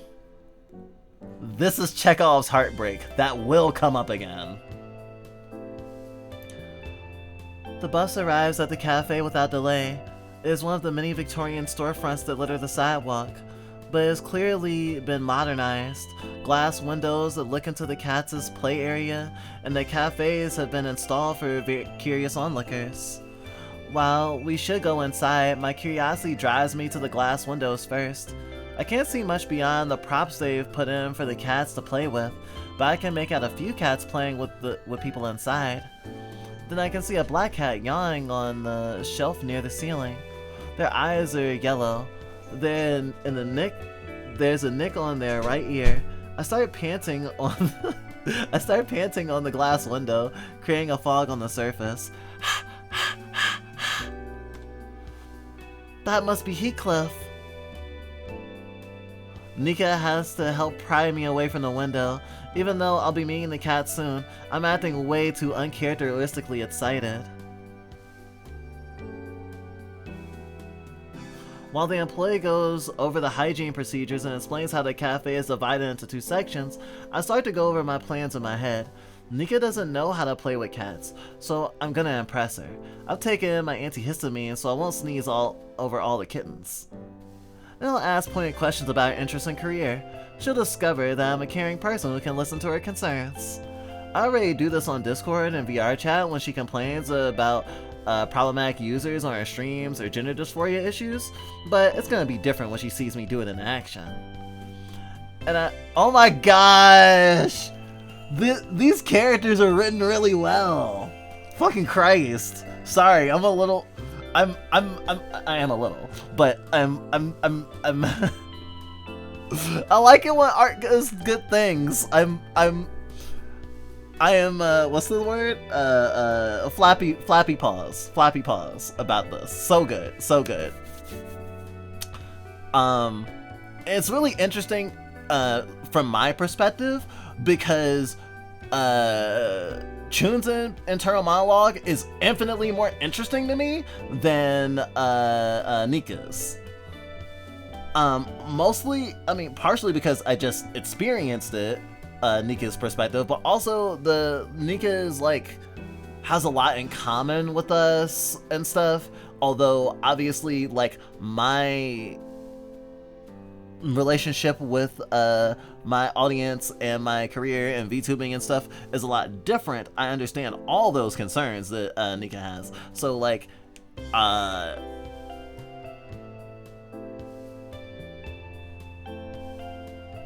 there's a lot of I feel intimately aware of some of the stuff that's going on with her, even her insecurities.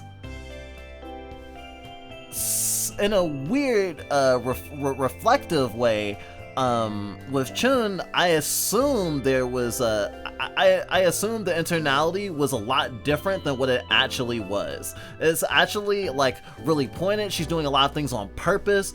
A lot of the stuff is intentionality. She's planned a lot of this, and she's trying to prove that she's a good partner, that she's a good person, that she's trying to earn love by like, you know, doing the things that she thinks you're supposed to do, and listening to your partner, or listening to someone you care about, like doing emotional labor for them, listening to their interests and trying to do things that feed both stuff that you like and stuff that they like. Those are all good things that is good to do.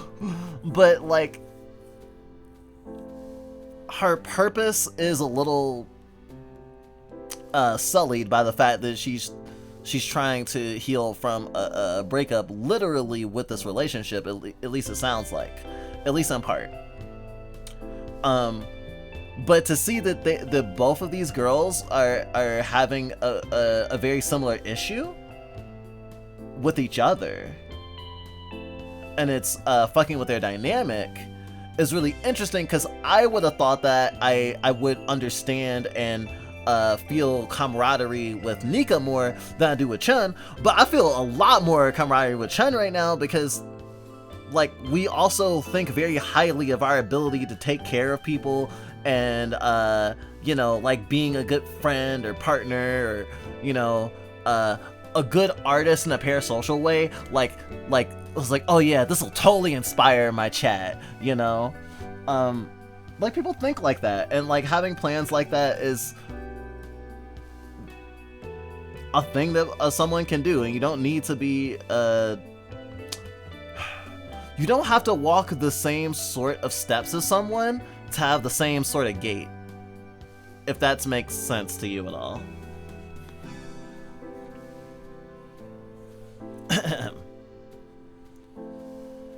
I've been to many cat cafes around the world, and you could call me a cat cafe connoisseur then. I know what to expect, so. The door opens to a fake tree in the center of the room. I watch the cats scurrying on the rope bridges between the central tree and the tree houses scattered around the room.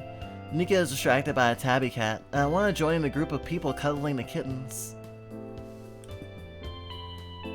This is amazing! Yeah. Whatever plans I had made in my head have poofed into thin air. I can only follow the attendant as she leads us to our table. My eyes dart left and right to find more cats sleeping so peacefully in the tree houses. I think my heart will burst from all this cuteness. After we sit down at the table by the Wellpoint portrait, I open my backpack and pull out the cafe's usual annual almanac. It has photos of all the cats that live in the cafe, and where they like to be rubbed and who they are named after. I want to consult the almanac and find out who's who, but when I hear Nika flip open the menu, I come back to reality and remember that I'm supposed to be demonstrating my knowledge of the cafe. The cats are all named after Gothic writers and characters. I know you're into that stuff. I notice the cafe is named after Anne Radcliffe, right? She glances at me and makes sure to adjust my glasses before nodding in agreement. I hope this makes me look smart. The menu is all vegan, I didn't expect that. Cat cafes are usually set up by people who are animal rights activists. I think I once visited one in Osaka that was just like that. The food was pretty good. This is the first time in a place like this. I wonder what fake meat tastes like. You tell me, I've never eaten meat before, only fish. I think I'll take a fake beef burger. It seems interesting. Can I read the book too? I give her my almanac while I look over the menu and think about what to eat. Gosh, there's so much to choose from. I'm not used to having so much food choices because I'm always dragged to places that don't offer vegan food at all. The burger sounds good, but the pasta offers a vegan take on mozzarella cheese. Overwhelmed by choices, I distract myself by watching Nika look back and forth between the book and the cats. I feel privileged to witness her first experience with a cat cafe. I might become a cat person after all. I pat her on the shoulder. Welcome to the club. I decided to splurge on food and drink. While Nika wants to try the beef burger and a milkshake, I opt for salmon and chips with a cup of mushroom tea. The order takes about 10 minutes. There's plenty of time to play with some kitties. I drag Nika to a group of cats that are licking their paws and waiting for humans to play with them. If I remember correctly, the orange tabby is Polidori, the black cat is with so much fur is called Gautier, and the plump orange tabby is, of course, Po. I find a fishing rod toy with a feather on the end to play with them. Nika seems content to watch me. I wish she was a little closer. I wonder if she's nervous around cats. Why don't you play with the cats? I don't know how. I look around and see a tortoiseshell cat stretching out on the bench near us. I think their name is Lewis, named after Matthew Lewis, who wrote The Monk. You can rub Lewis's back over there. The tortoiseshell on the bench.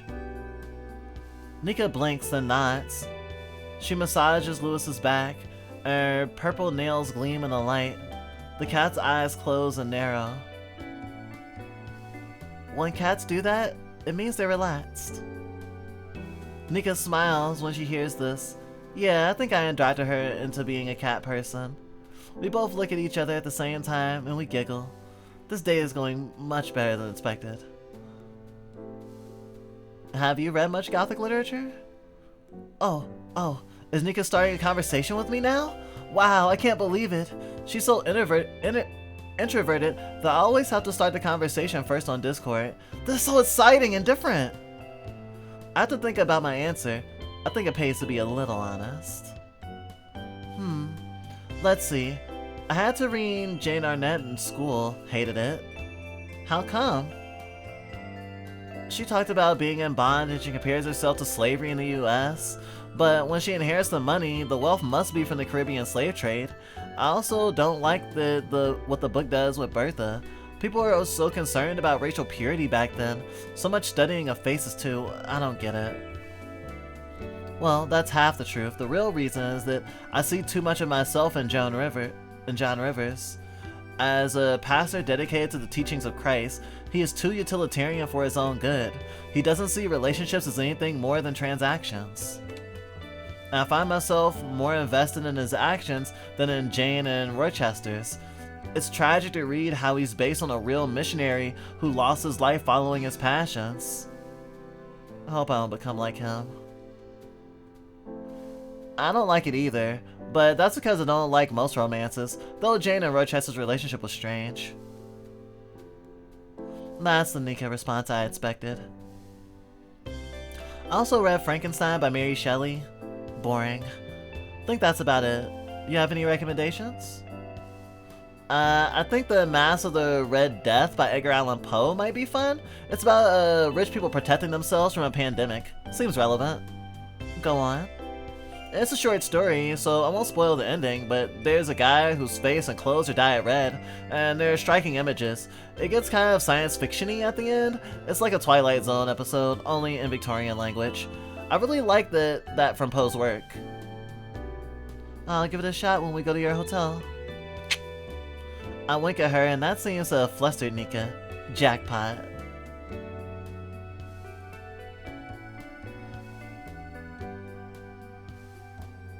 But, you know, I feel like I should like gothic fiction more. I love horror movies. The Thing kicks ass. Psychological horror is fun. But I think English class took all the fun out of reading books for me. In fact, I only started thinking about books again because of Nika.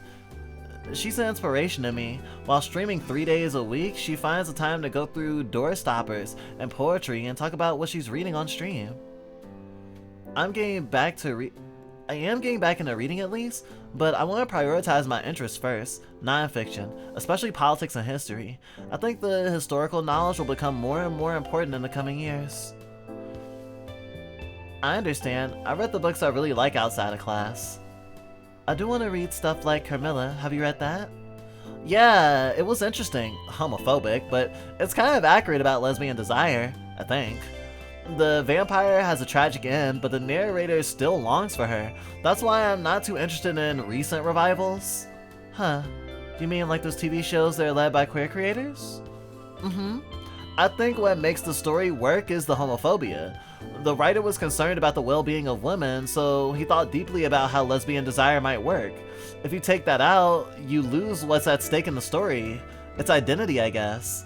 I've seen a lecture that argues for its relevance, but I guess I don't like retellings that gloss over the bad stuff in the story just so that we can feel more comfortable about liking that stuff. It just feels like they're trying to make something new, but without the need to make a new IP.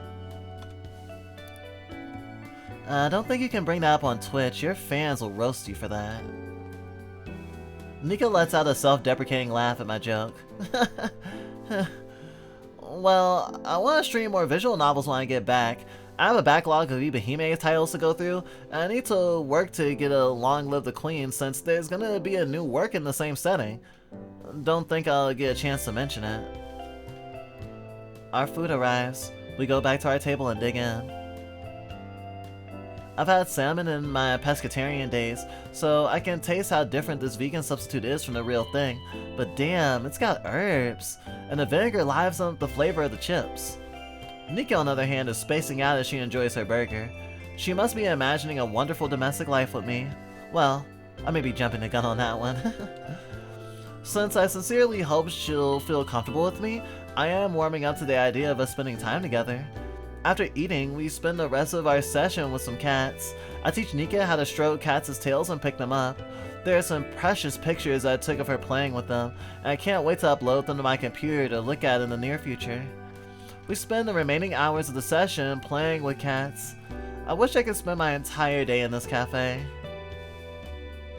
Unfortunately, we have to go back to the hotel. It was getting late, and I could feel Nika getting a little tired. We hold hands as we walk to the subway station. The clock says the train will be here in 4 minutes. Nika is blushing. I wonder if she's thinking the same thing I'm thinking. She's thinking I need to save the game.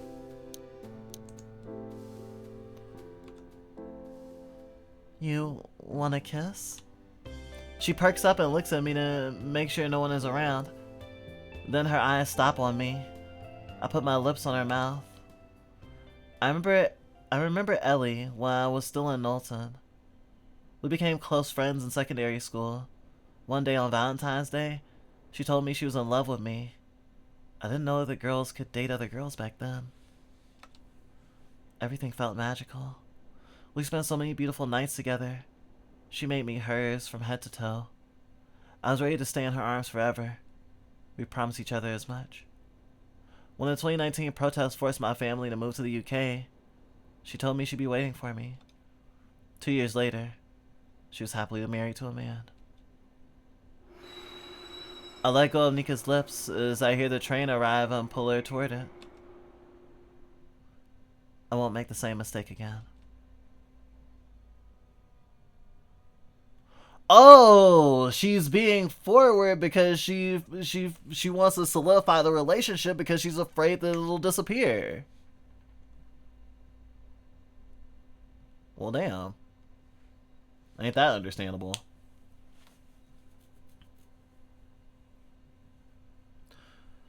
I noticed Nika's silence on the train back. I tried to start a conversation with her, but I'm not sure what topics to bring up. I felt like I was running out of ideas. Did I do something wrong? Why is she suddenly so eerily quiet now that we've kissed? Have my plans go off the rails somehow? Actually, now that I think about it, she wasn't even thinking about the fact that she was using tongue. The using tongue wasn't even like like overly like. I love that I love that her internal monologue reveals that she was not like, you know, trying to jump the bones, you know? It's kind of fucking hilarious, actually.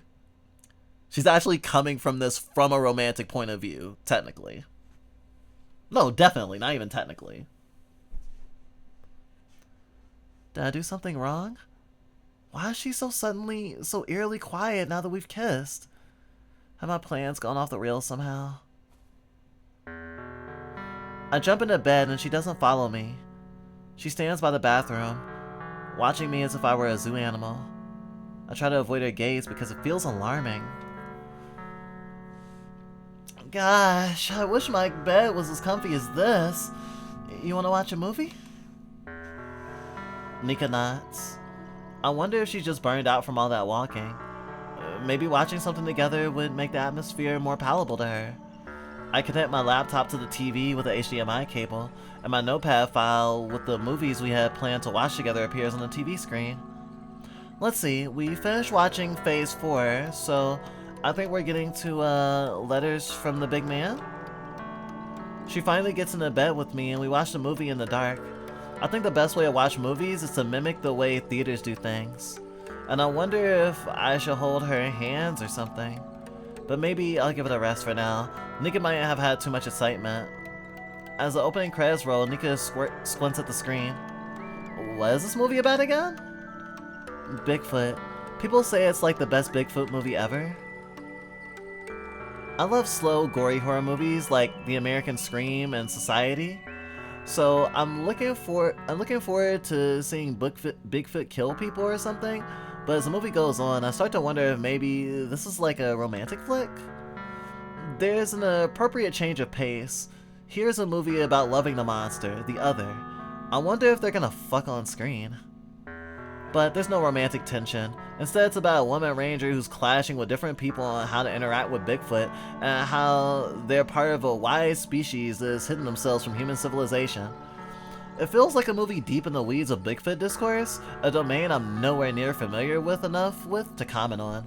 The movie isn't interested in making it accessible to laymen like me. And they don't even kiss.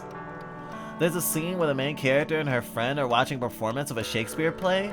Her friend is clearly bored and asks her if she understands the plot of the play. The answer? She thinks the play is for grooving, not for thinking. I guess it's the movie's way of being self-aware that this movie may not make sense for everyone. As long as you jive with it, you might like how different and unique the movie is. I personally don't get it. You think the director believes in Bigfoot? Definitely. After turning off the TV and wishing Nika a good night, I make out the outline of her back muscles through her nightshirt. She smells incredible. I'm getting a bit flustered. It doesn't help that I'm remembering her nudes and how she posed for me. I know how to check to know that I'm getting wet. I try to think about the situation logically. That might be too forward at the moment. I think Nika is getting overwhelmed by her senses, so I should try to hold back. But she talked to me after the movie, so maybe our relationship is going back to normal? After a few seconds of careful consideration, I work up the courage to put my right hand on her hip. I hope I didn't scare her. Remembering how I used to do it with Ellie, I slide my hand down her pelvis and reach for her. Sorry, not now. Okay. I pull my hand back and turn to the other side. I messed up. I misread the room. I fucked up. I close my eyes shut and try to forget how I may have screwed up another relationship with someone I love.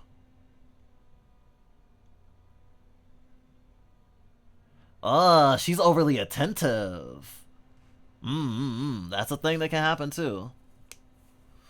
We certainly have a fawning streak in us.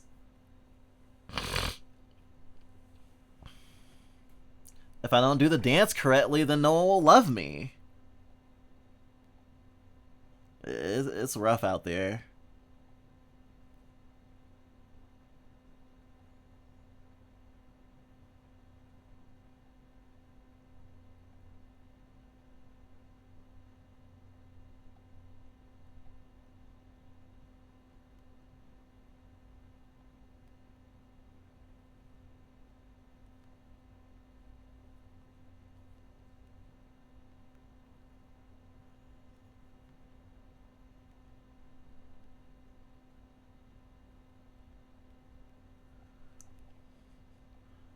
I got a lot of Discord DMs.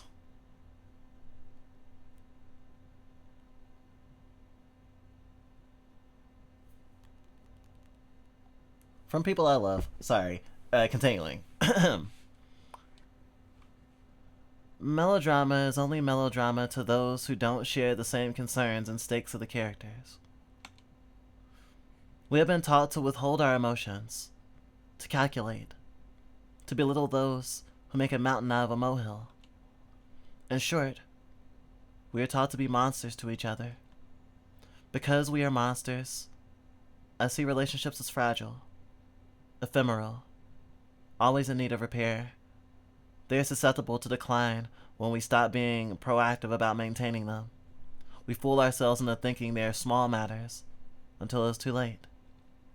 The least I can do is make up for how I treated Nika.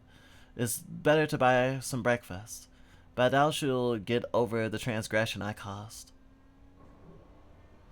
We're here at St. Pancras because Nika asked me a few weeks ago if I knew any bookstores. Unlike how it was with Highgate, I actually took the time to research bookstores around here and learned that left-leaning bookstores, including a queer bookstore that should intrigue Nika, have opened up around here. I've read that so-called radical bookstores are opened up by activist entrepreneurs who have to navigate their politics under capitalism. Is it worth trading their anti-capitalist beliefs for market accessibility and a public forum that allows curious people to read these books without judgment? I don't know.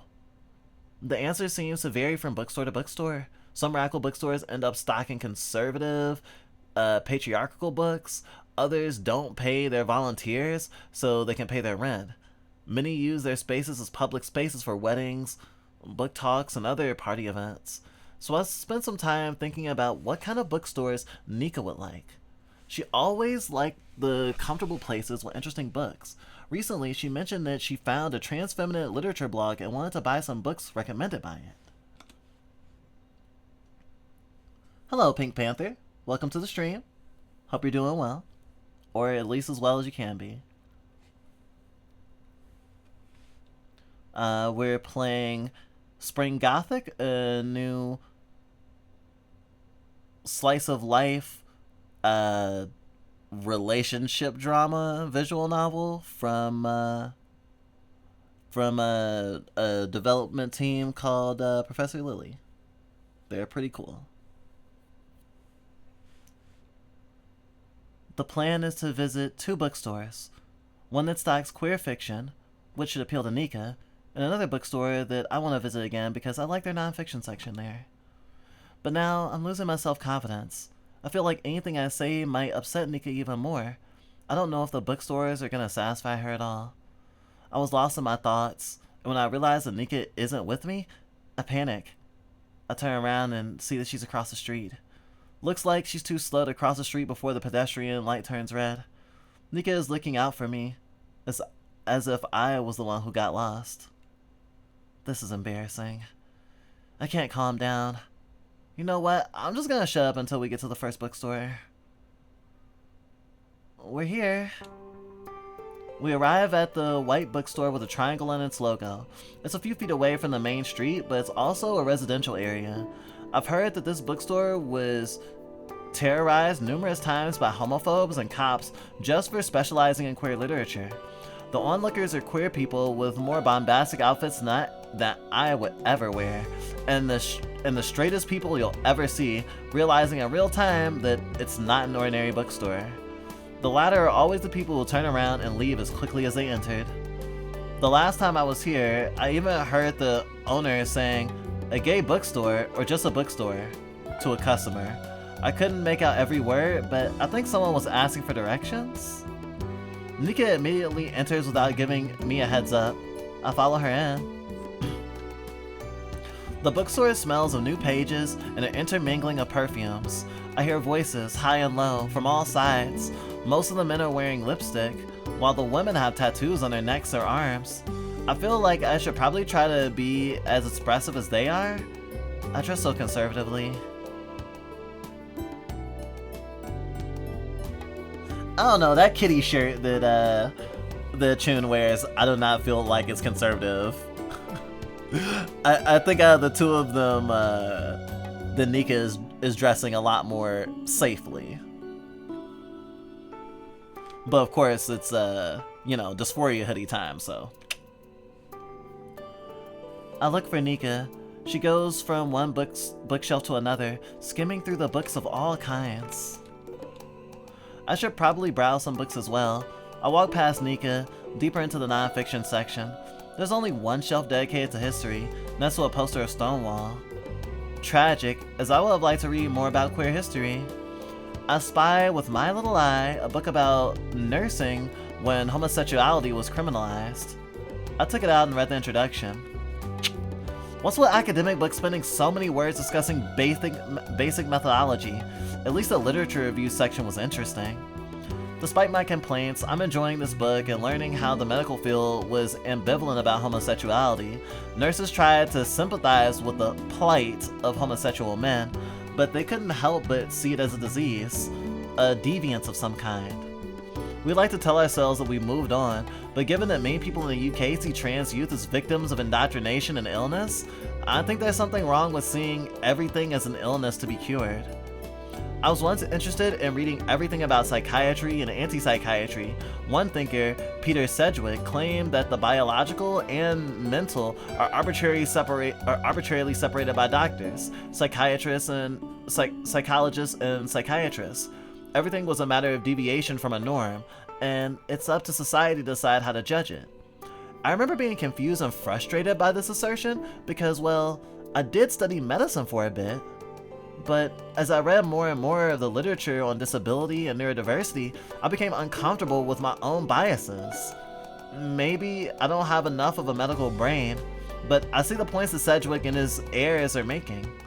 Considering the COVID-19 pandemic, the world used to fear this virus, but now barely anyone in the UK wears a mask. People, especially the disabled and immunocompromised, are still dying. But for whatever reason, we as a society have decided that there is nothing we can do about it. Back when I was locked in my dorm room, I remember listening to a podcast while on the political economy of health, where the hosts were appalled that U.S. officials were describing the COVID deaths of immunocompromised people as deaths pulled from the future. Although COVID-19 is a biological reality for today, its impact has been as ephemeral as a meme video on social media. I think it has been relegated to the same category as mental disabilities, where people acknowledge that they exist, but do not matter on aggregate level, but do not matter on an aggregate level because most people can tolerate their existence. So yeah, I think it doesn't matter if a condition is biological or psychological in the context of social norms. What matters is how seriously we treat it. There is a hierarchy of deviations based on the susceptibility of people in the ruling class. The less it matters to the rich, the more it can be tolerated as a deviation. Fun stuff! Unfortunately, this monologue must come to an end. The price tag on the back scares the hell out of me, so I put it back on the bookshelf. So much for academic knowledge. What's the point of publishing these books if people can't read them? Instead, I go to the next best thing, affordable science fiction. There are science fiction books exploring queer utopias and so on, but the one that catches my eye is a thick book entitled Dahlgren. It's by Stephen Delaney. Remembering its notoriety as the Finnegan's Wake of science fiction, I pick it up and open the book to a random page. There are set scenes choreographed like a dance. I flip to another set scene, this time as a chaotic mess. I wonder how much of the book is sets. The book is on discount, so I might as well get it. I see Nika in line at the checkout and decide to strike up a conversation. Oh, what books are you getting? Nika glances at me and then back at the cashier who is packing the books for the customer in front of her. I read the spines, and they're all romance books I've never heard about. I never took you as someone interested in romance fiction. Well, I do know that about you, but I have to pretend that I don't. Oh. Well, I do know that about you, but I have to pretend that I don't. Oh, because you don't want it to seem like you tried so hard about understanding her. You want it to seem, second nature. I see. Nika doesn't answer right away. Instead, she waits for the cashier to check the books and crunch the price numbers on the phone. Me neither. The book covers just look cute and the writing is easy to read, and having trans lesbians is a plus for me. I guess that makes sense. After paying for her books, she waits for me outside. I hurry to pay for my Daguerrean and put it in my backpack. When I go outside, she's leaning against the glass window looking at the gray sky. Do you want to, put some of your books in my backpack? She politely refuses. You'll be carrying a lot wherever you go. It's okay. Oh. You'll be carrying a lot wherever you go. It's okay. The bookstore we go to next requires a lot of walking, but it's not too bad. I've always liked this one because it practices what it preaches. It's a pacifist bookstore that stocks the most subversive tracks I've ever seen in any bookstore.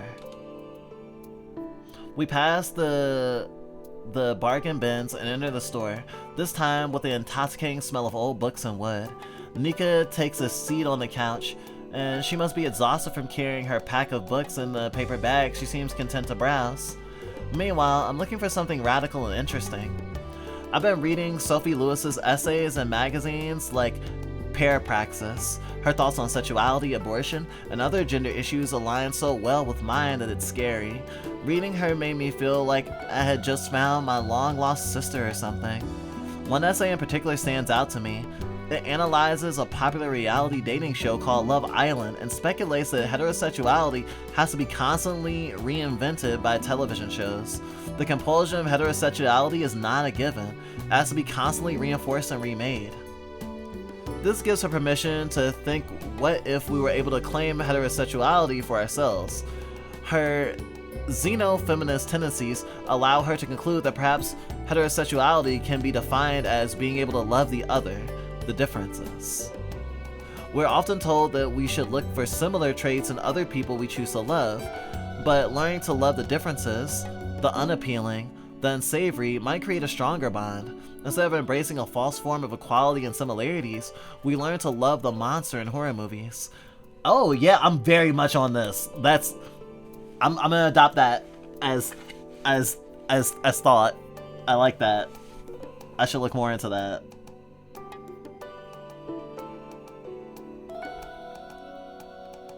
Oh, Twitch updated their terms of service today.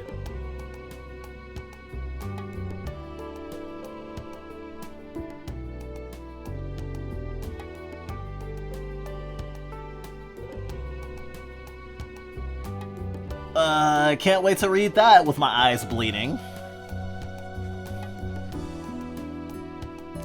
Man, I can just see her analyzing letters from the big man in this light. That would be awesome. So, I'm on the lookout for her books. Unfortunately, the bookstore doesn't seem to stock full surrogacy now, but it does have a small pamphlet she wrote, Abolish the Family. This'll do for now.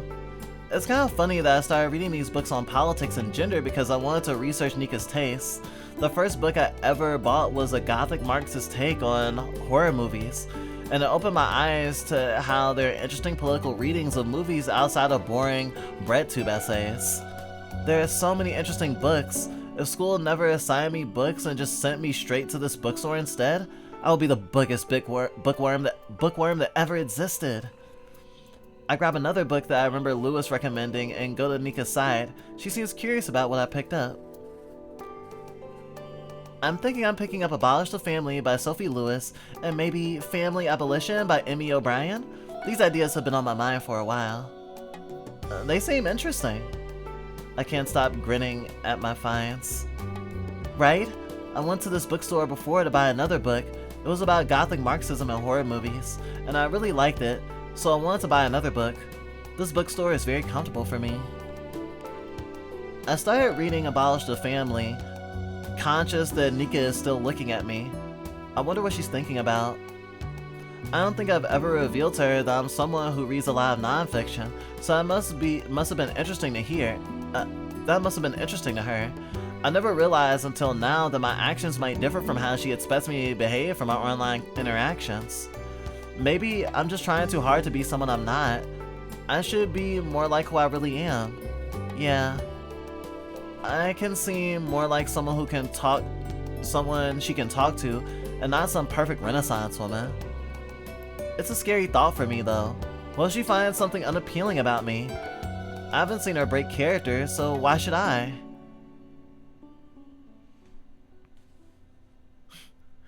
Gosh, this feels like my interpretation of this work feels very much different based on another romance thing that I like.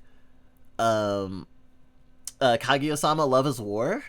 That phrase about if she's not gonna break character, why should I? Immediately made me think of that. Of like love being a game and you're supposed to win it.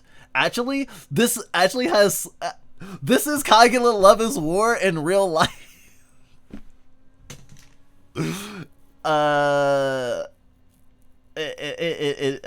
Being like this can definitely be detrimental to getting closer to someone, understanding someone, and communicating well.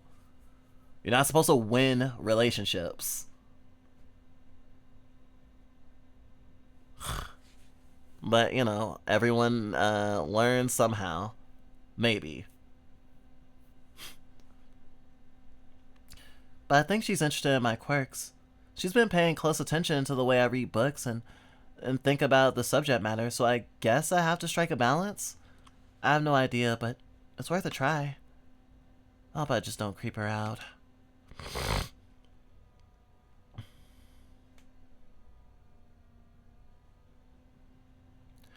If I had a penny for every time it rained in London while I was outside, I'd be rich enough to buy all the DLC for that train simulator game. After a quick dinner at the fake but good Japanese fast food restaurant in Paddington, we hurry back to the hotel. Our bags are full of books, so we spend some time getting them out of our luggage. Nika doesn't seem to want to talk, and I've put too many of my health points into socializing. I decided on my Steam Deck, the best replacement for my PlayStation Vita. Damn, these fucking nerds. Sorry. I recently bought early access to this racing series that is coming back from the dead.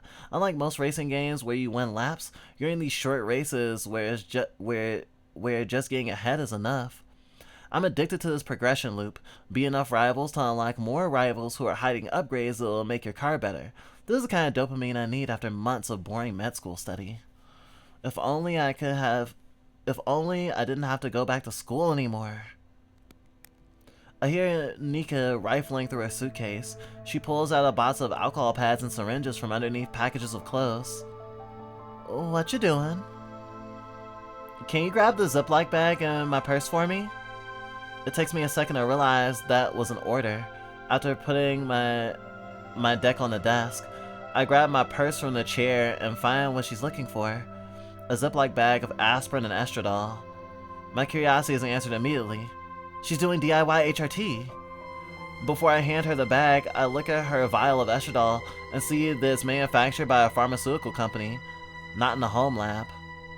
I wonder how she managed to do that. I don't know much about this stuff. Nika thanks me and inches off the bed. It looks like she's gonna do this in the bathroom. I suddenly feel left out. Hey, can I help you? I did go to med school for a year. I'd appreciate the help. I'm glad Nika didn't reject me. I was scared that she might. I remember my days listening to my teachers cram my head with the correct procedure. Wash your hands, remove the cap from the syringe, draw air from the correct dosage. Even though I'm leaving med school, I guess those lessons in hygiene will never leave me, huh? Nika swabs her left thigh and watches I insert the needle into the vial and squeezes the air into the bottle.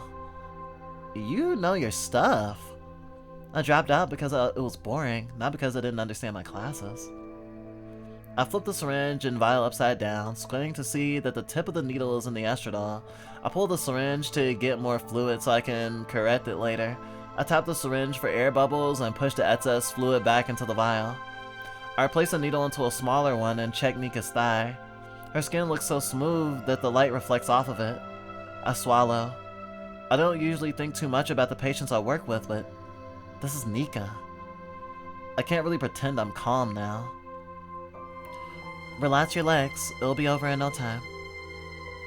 Nika smiles with a blush on her cheeks, but I think I only said that to reassure myself that I can do this.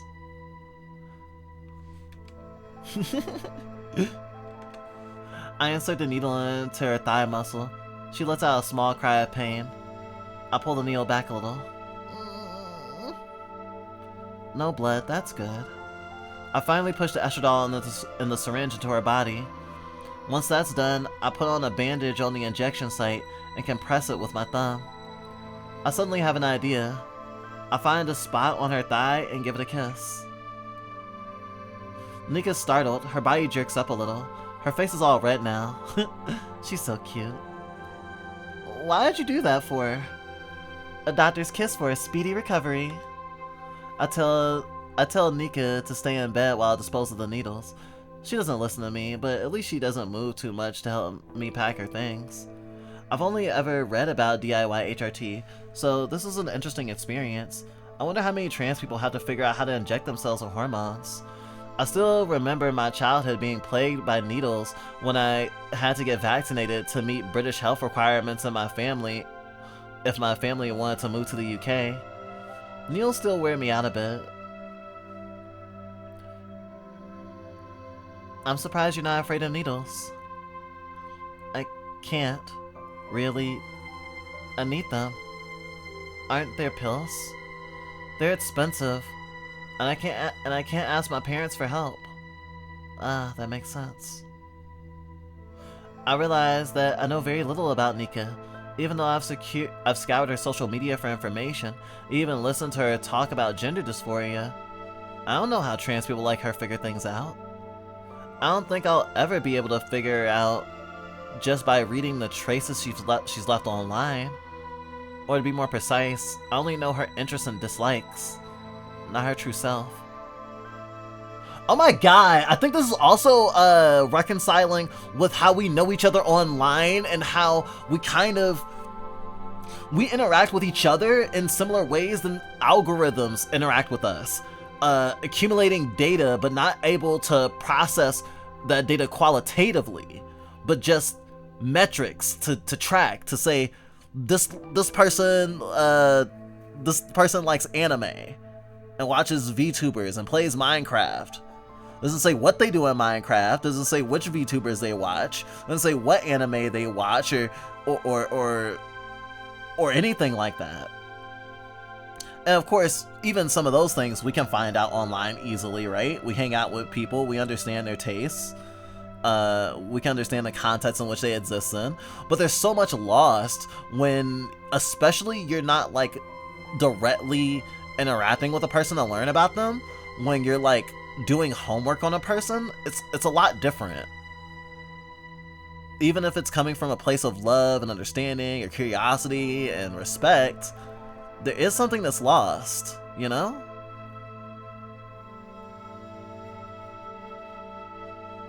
And it's so easy to fool ourselves into thinking that if we understand the list of all the stuff, that we'll generally understand everything about a person. That we have the blueprint. And that's not true. A person is in the little details. I need to read more about HRT. It's embarrassing how little I know, especially when I'm dating you. You don't have to. I vigorously shake my head. I must. Yeah, I actually agree. If you're gonna date a trans person, know about trans shit. If you're gonna date a black person, know about black shit. That doesn't mean you need to have an encyclopedic knowledge of stuff, but having awareness, not being like, I don't know about everything, like, it's important and valuable. And it's not to say that, like, it is homework that a marginalized person that you are dating will assign you. It just shows care.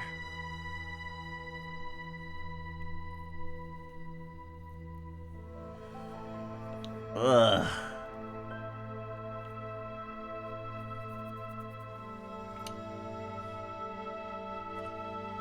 But also, you have to be willing to accept love and stuff. Like, you have to be willing to accept being in, like, imposing on someone too. Like, from the Nika perspective, it's like, oh no, I don't want to be a burden. I don't want to make you have to learn more shit. And it's like, she wants to. And it's imperative for understanding and support. And it's hard to be comfortable with that because vulnerability. That topic of the day we have. What do you do when you feel vulnerable? Do you isolate or not? Why? And there's many different ways to isolate. You can emotionally isolate. You can distance yourself. You cannot open up.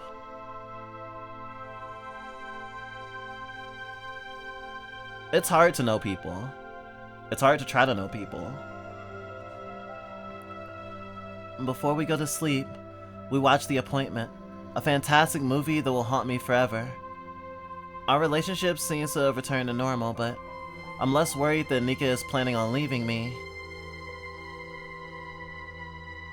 And I'm less worried that Nika is planning on leaving me.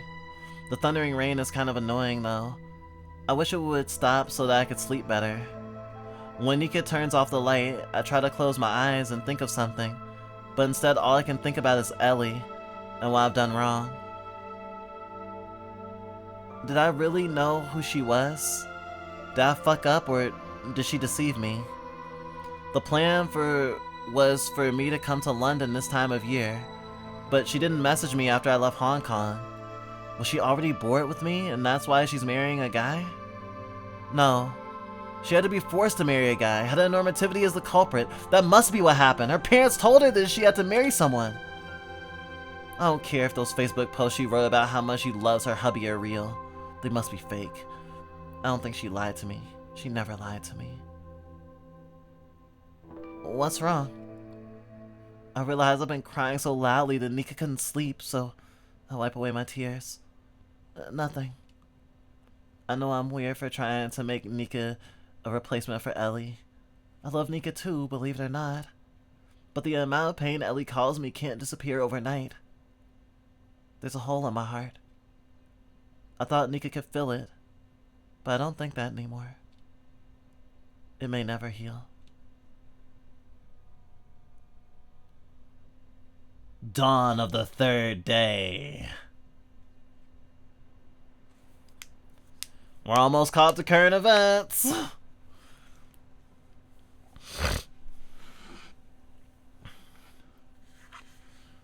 When I was showering this morning, my mind wandered to the DIY HRT session, and I suddenly found myself thinking about reproductive health.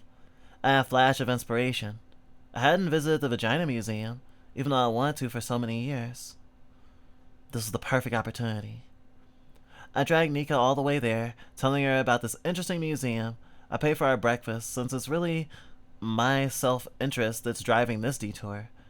We got ourselves pastries from the local pastry shop. Graffiti walls surround us, and I can smell someone baking some good bread. The soy protein chicken curry pastry isn't bad. I would have liked it to be spicier. So much of the food here is bland to me. But I like the flavor profile. Nika seems interested in it, so I let her take a bite. An overground train passes overhead as I try to find the museum. A few restaurants and shops under the rail are beginning to open. I glance at some of the signs and I'm horrified by the high prices they charge their customers. At the end of the intersection, I find a blue building full of glass windows and doors. I point out the Vagina Museum to Nika. I went to the Penis Museum in Iceland when my family was there, so I've always wanted to check this place out. That museum was awesome.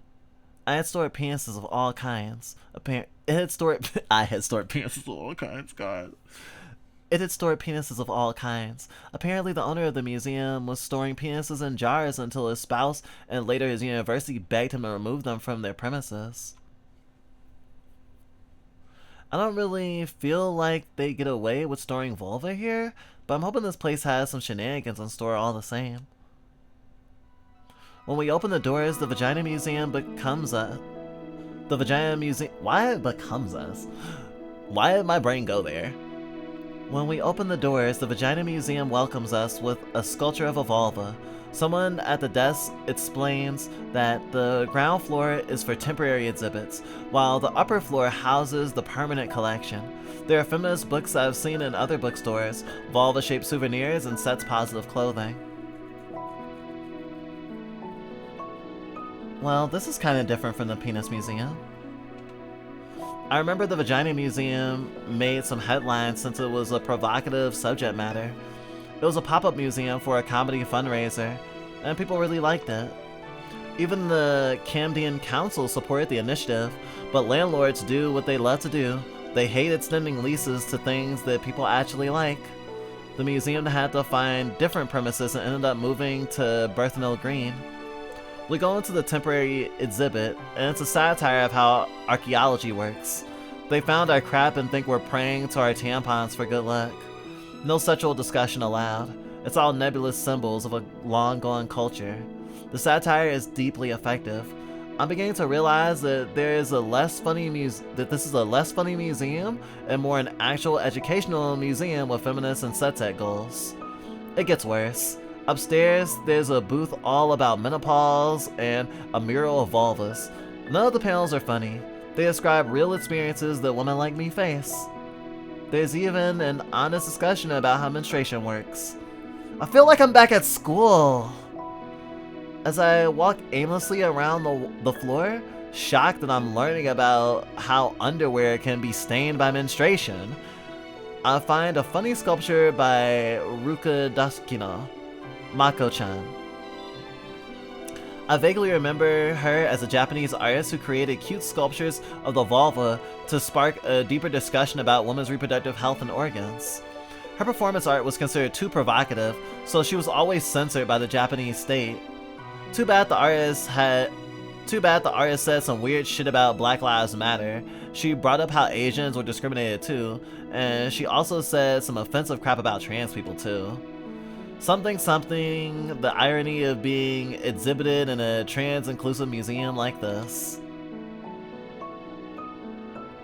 Oh, wait, sorry, it's not that I thought this museum was trans-inclusive. Wasn't trans-inclusive, I guess, but I didn't even know this museum acknowledged trans people in the first place. Which I guess would not be trans-positive, but it'd be like, it's not mentioning us neutral? I don't know. They're trans people with vulvas, so like, they should acknowledge trans people, but... Though my assumption is, and my assumption is somewhat trained by how the society we live in right now, if someone's criticizing trans people or being transphobic, they're probably being pointedly transphobic about trans women. So if the artist who made the vulva thingy, that Japanese artist, was being transphobic, I would expect that it was against trans women pointedly and trans men subtly. Though who knows? She might have flipped the script. Nika seems to enjoy the museum more than I do. She seems impressed by the vulva mirror on the wall. How there are different kinds of vulva out there, but only a few ever get into the public's imagination. I sigh and flip through some cards on the wall that describe bacterial and viral infections that can infect the vulva. I guess it's better to know about these than not. After the museum tour, Nika checks out the souvenir shop while I decide to take a quiz on female reproductive organs. It would be embarrassing if I didn't know my stuff. I get everything right, but I learned from the volunteer that fallopian tubes are named after a man, so they prefer saying uterine tubes. Why do men get to put their names on parts of our bodies? Don't they have enough power over us already? We leave the museum, Nika beaming and me deeply unsatisfied. I learned too much from this museum. When I go outside or play a video game, it's to have fun and not to learn about anything important. This museum was too educational and effective in its pedagogy. I discovered how much men refuse to understand women's reproductive health and how important it is to discuss uncomfortable issues of sexuality, even if people are understandably sex-averse. Even if you don't want to, you still need to learn something about menstruation. Half of the world's population experiences that. Go read Scarletine at least. They have some good queer-friendly guides for introducing sexuality to people of all ages. Oh, Scarletine? Oh wow, that's a deep cut. Sorry, I'm used to hearing about Scarletine at the end of a podcast. I think it gets talked about at the end of maybe Night Vale podcasts. There was a trans podcast that was following a woman raising a trans daughter, actually, that I believe also mentioned Scarletine. I had never went to the website. By the time we became trans, we were already an adult, so it wasn't something that we immediately thought to as an avenue of education for ourselves or whatever, but we're glad that it exists. And apparently still exists. Go read Scarletine at least. They have some good queer-friendly guides for introducing sexuality to people of all ages. Gosh, I get so irritated that men don't want to know anything about women's health, so they're more happy to take away their rights. The museum has rekindled my frustration with patriarchy. I thought it would be a funny museum, like the penis museum. Remember when I took a selfie in front of the whale penis? The vagina museum wasn't like that. It felt like I was back in med school. I kinda hate it. I don't know what's so funny. I don't want to think about serious things, okay? Once I do, I can't stop thinking about them. Ah. Damn, reading it from Nika's perspective, I thought she was being sort of tongue-in-cheek with it too. Like she was like half, like she was serious, but in a kind of in a joking way, or like black humor sort of. Not at all. She's fucking pissed. Which I understand.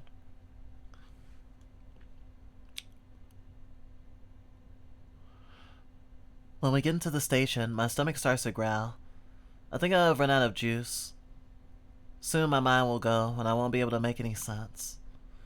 Before the inevitable happens, I tell Nika I want to go check Hungry Cow, a vegan app for finding vegan restaurants, to see if there's anything good to eat right now. Turns out, there's a vegan Ukrainian cafe downtown. Donuts. I think it would be an interesting experience for Nika as well. It will be her last lunch here since she's leaving tomorrow. I want her to leave London with a good first impression of vegan food, since she hasn't really eaten anything like that besides the cat cafe. Let's go there.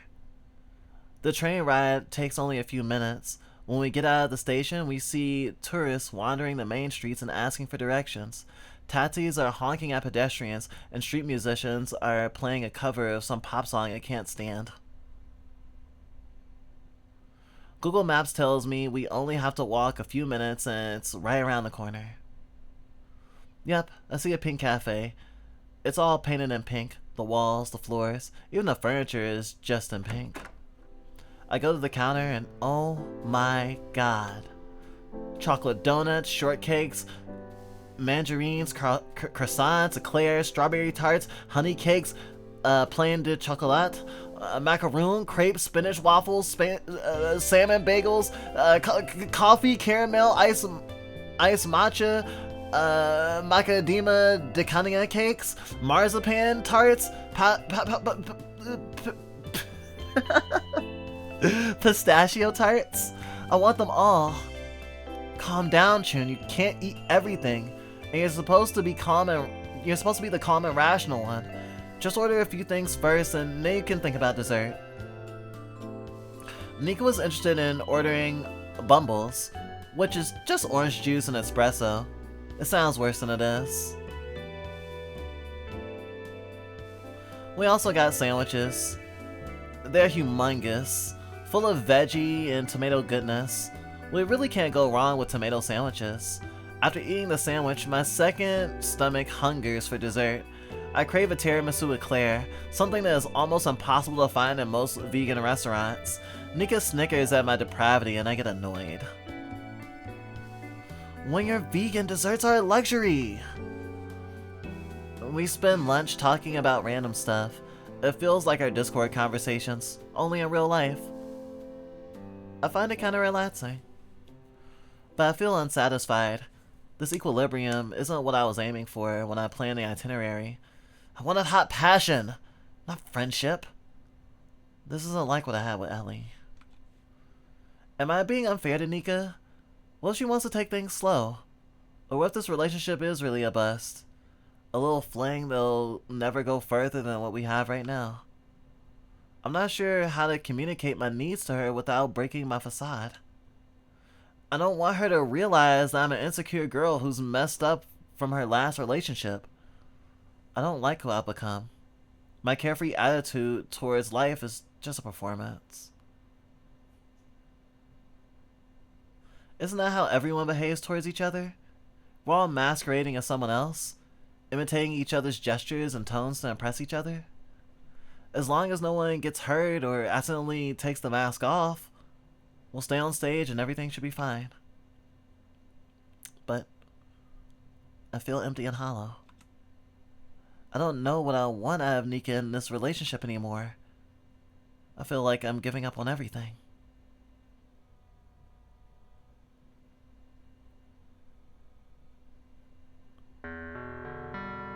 I'm trying to hold everything in. When we talked about our favorite albums in the record store, I thought about getting down on my knees and crying my heart out. The train ride was worse. I thought about getting on the tracks and ending my life.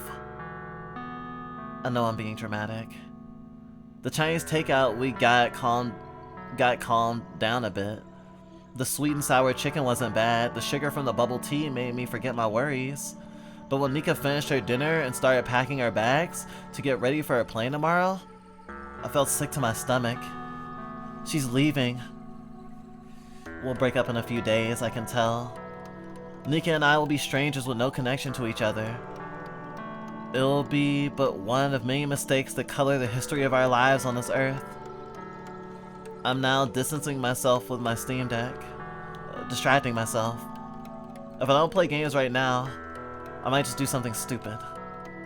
But at the same time, I know I'm coming off as cold and heartless to Nika. She probably regrets spending time and money to be with me because I didn't do anything romantic to make her think about staying with me longer. In fact, I think anything I say will make the situation worse. I feel like crying, but I shouldn't. I think something is wrong with me.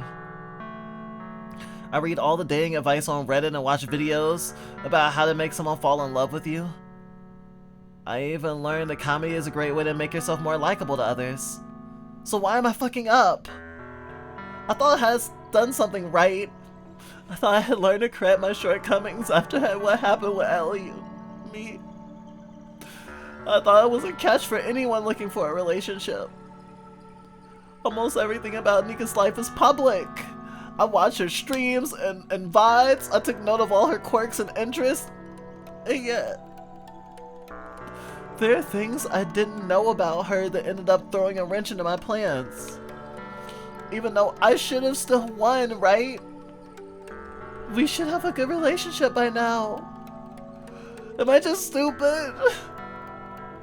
I read every guidebook book I could get my hands on and I still failed. What the hell am I doing wrong?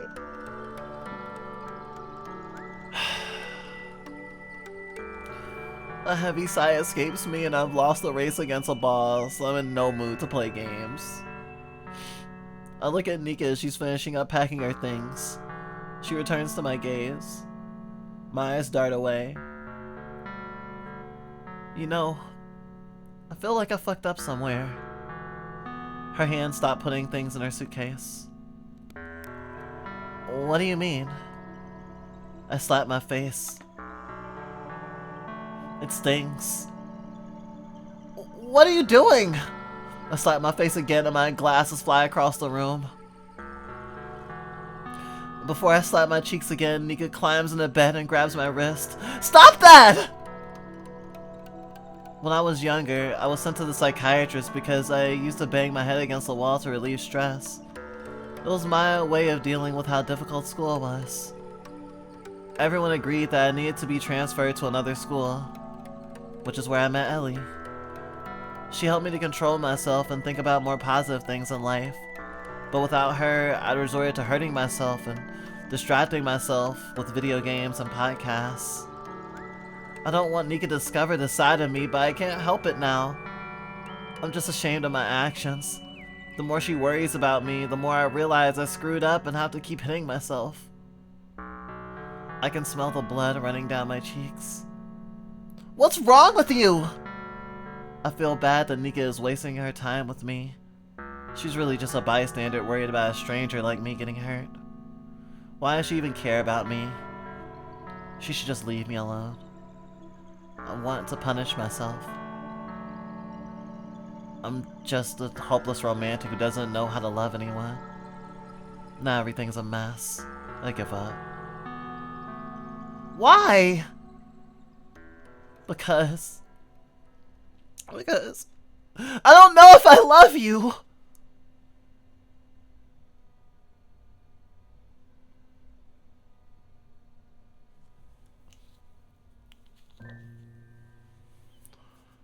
Third side.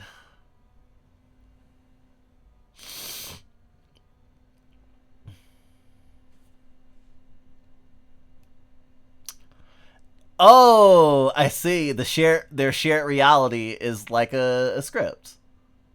This is interesting. I was wondering how they would tie it together for the I guess this would be the falling action, technically. Well, this is the crescendo of emotion.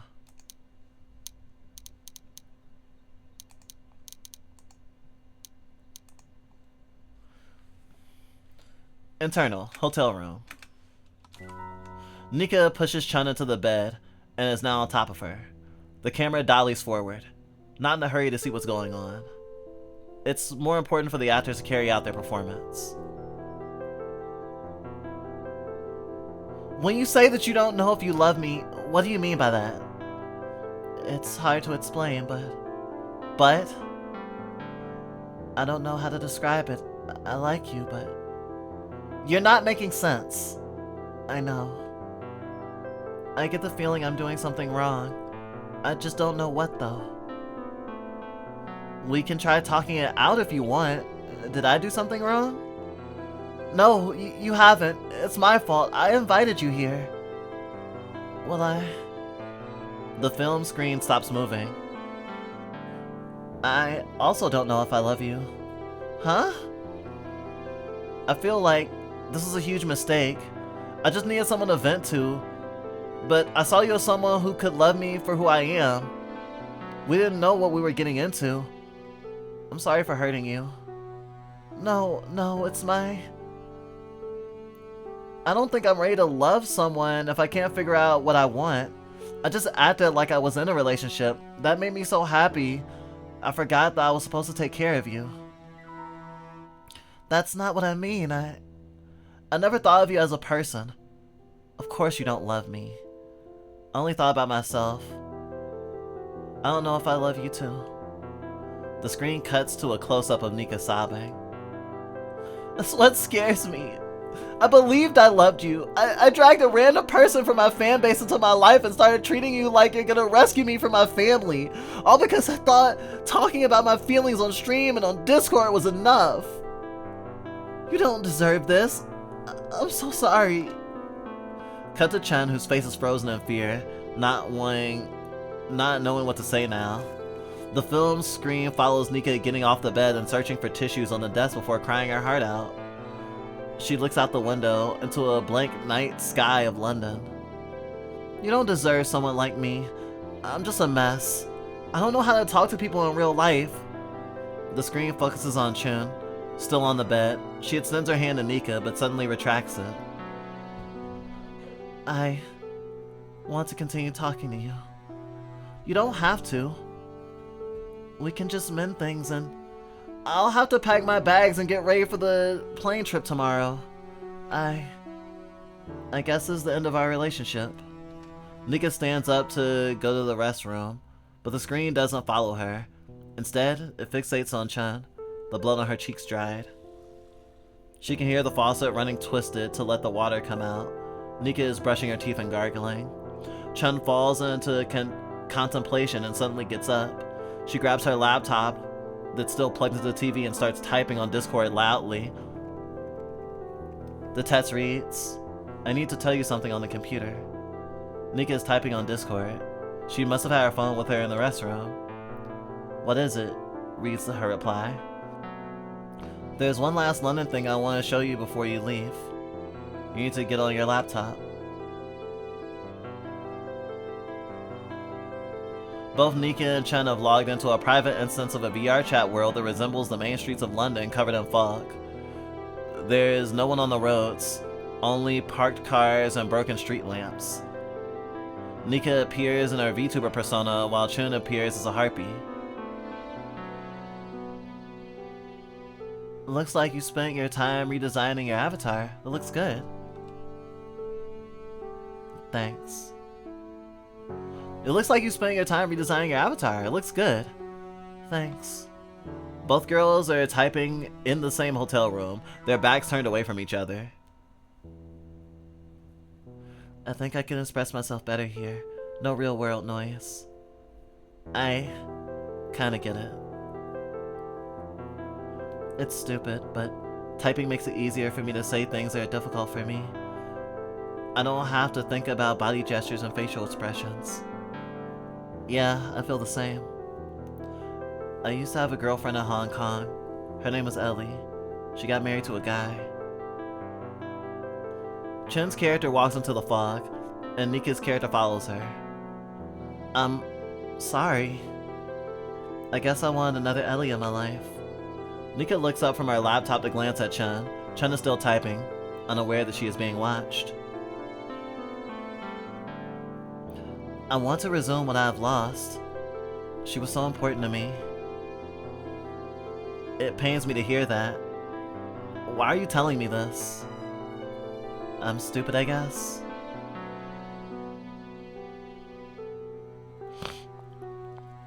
Their characters are still walking in the virtual London. The further they go, the more the buildings crumble, the more moss covers the concrete. The asphalt road is cracking up, letting wildflowers bloom between the cracks. When you French kissed me, were you thinking of her? I guess I'm always thinking about her. What am I to you? A streamer I really like?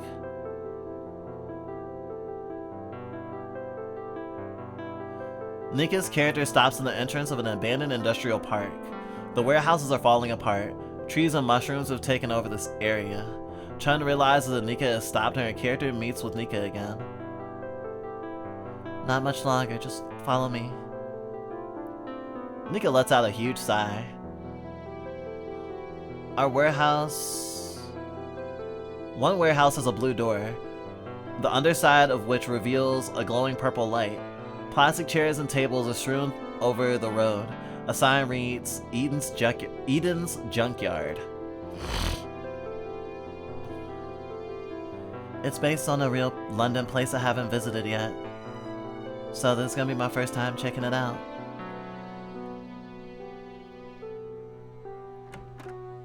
Chun's character opens the door and all kinds of neon light splashes onto their laptop screens.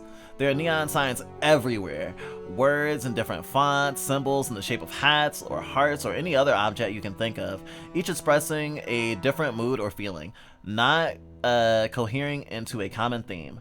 Nika's characters are wandering around the area, forgetting that Chun's character is still near the entrance of the warehouse. I don't really know much about this place except the real-life person who used to design these signs for movies and passed away from cancer. I see. That's quite beautiful. Nika's character is moving from one spot to another. There's so much to look at. She can't figure out what to examine. Each artifact has so much care and love put into it. Imagine just working on this world by yourself, making sure the details are correct. I wish I knew how to do something like this.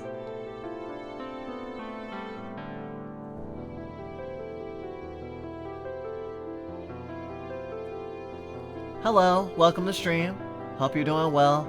We're kind of at an emotional climax.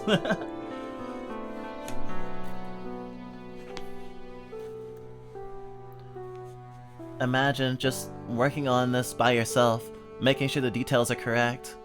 I wish I knew how to do something like this. Why did you want me to visit this place? I don't want to end our trip in a low point, I guess. I felt like so little went right, even though I checked your old social media posts and stream VODs to make sure I picked places you'd like. But I just remembered this place and decided to at least... Wait, back up. You went data mining just to try to make me happy? Huh? Okay, I like to talk about my life on streams and in our private chats, but I wanted to know the real you. I didn't want you to be my ideal partner, I guess. I don't know if I'm making any sense. I don't understand. You crossed the line, and that's just too much. I'm not following this conversation. What I'm trying to say is... Never mind.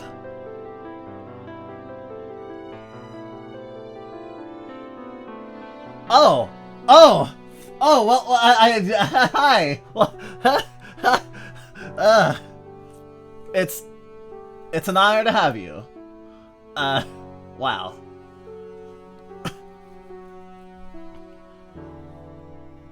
It's alright to be angry at me, even though I didn't know what I did wrong. I just followed dating websites and what they told me. Just to confirm, you researched me? You went back through my old recordings to try to get on my good side? I think that's what I did. You know that's stalker behavior, right? It is? I thought everything you said is public. I guess, but I didn't expect someone to record everything I said publicly in something like a stalker. I thought it was normal to know everything about my girlfriend, even the stuff you didn't mention publicly. You're just so open about your life on streams that I didn't know that that wasn't okay. God, I guess I should just make it clearer. I just think your behavior is off-putting. Maybe I need to fix my act too. I really don't know how this happened. I'm sorry. I thought this would be just like dating Ellie. That's why. I tried that thing on our first date together. I'm sorry. I'm so sorry. And I assume this is why you decided to French kiss me on our first date too? Huh? With the tongue, before we got onto the train. I really wasn't expecting that either, you know. What? But I didn't mean... Oh no. I think I'm getting the picture. I think I fucked this up in the worst way possible. I'm so sorry. Where in the world did you even get your dating advice? Reddit? A bit of that. But I also mostly got it from books and websites on how to win women. They told me that women need to be impressed with your knowledge, your humor. Excuse me, you're reading what? Those dating books written by people who say they've dated a lot of women. Just follow the rules. You'll get the woman of your dreams. You know those are deeply misogynistic books, right? Wait, what? Oh my god, I can't believe it. Those books treat women like garbage. They're like STEAM achievements or something. Why are you even reading them? I didn't know. They're the only things I could find on the subject. It gave me the confidence to ask you out, and that's why we're here. Did they tell you to look up every detail about my life and figure out the perfect date scenario to fuck me?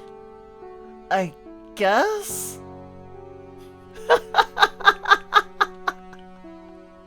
I can't believe this is the person I had a crush on for months. Someone who thinks about winning a girl's heart by doing pickup artist stuff, and she doesn't even know she's doing it. This is so embarrassing. I'm sorry. What's a pickup artist? The worst part is that I'm angry and scared of you. You could dox me anytime. You're a monster.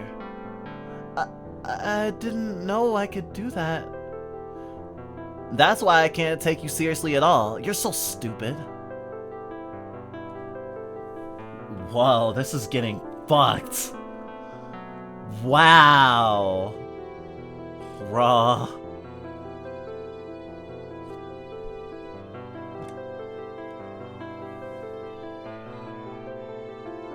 It's kind of funny that after all this, we're just on VR chat. It's been months since we logged on and checked out new spaces together, you know?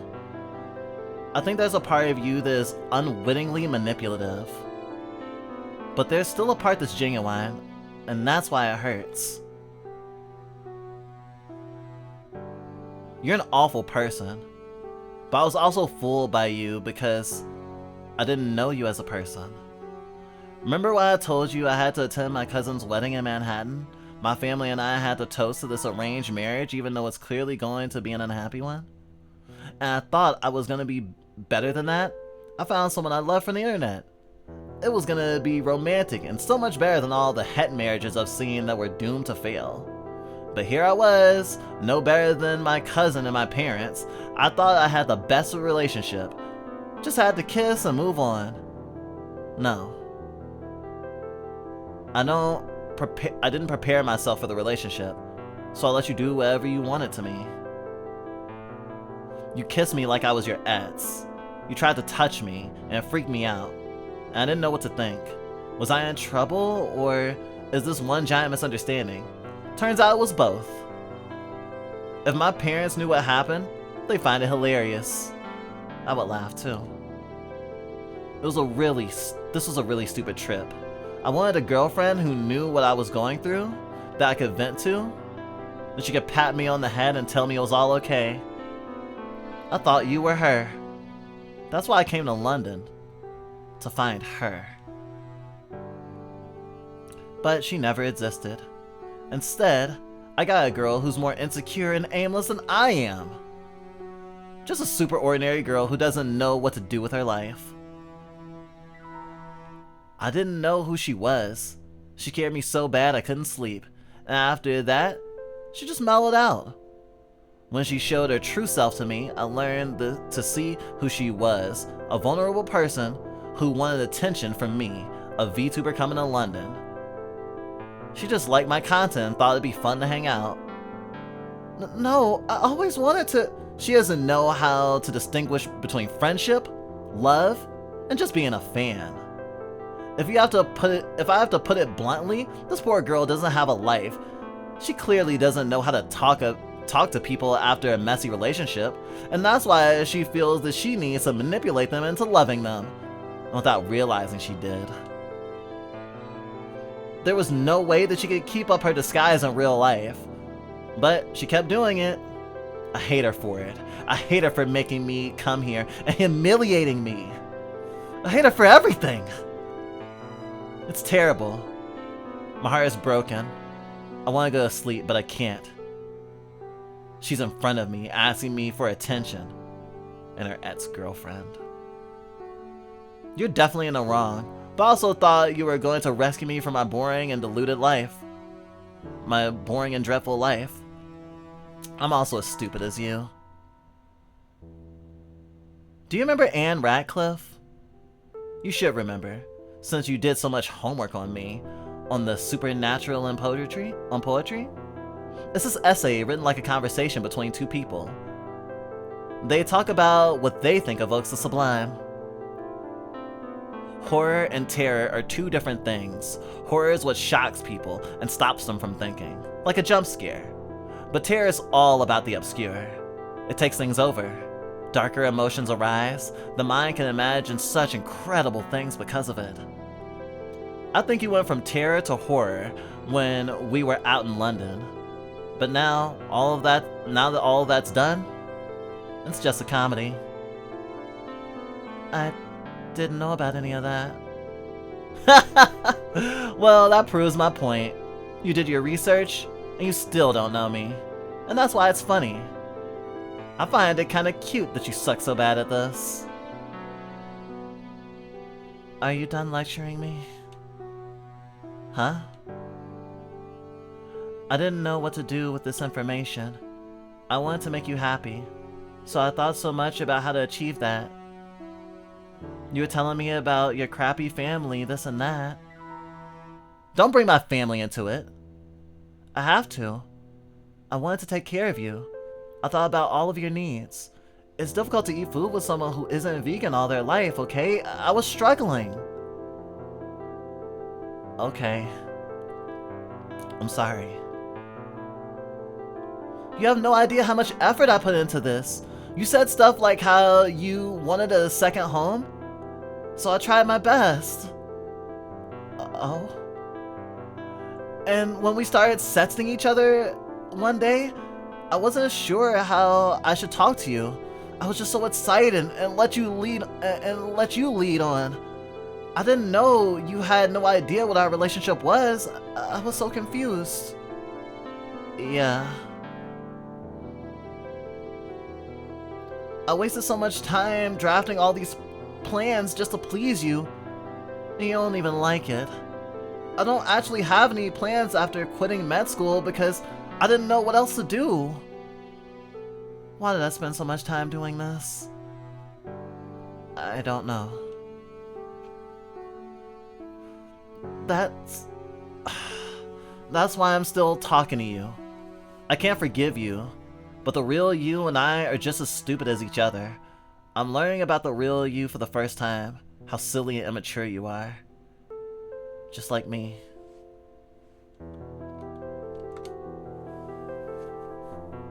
You're stupid and immature like me? That's what I said.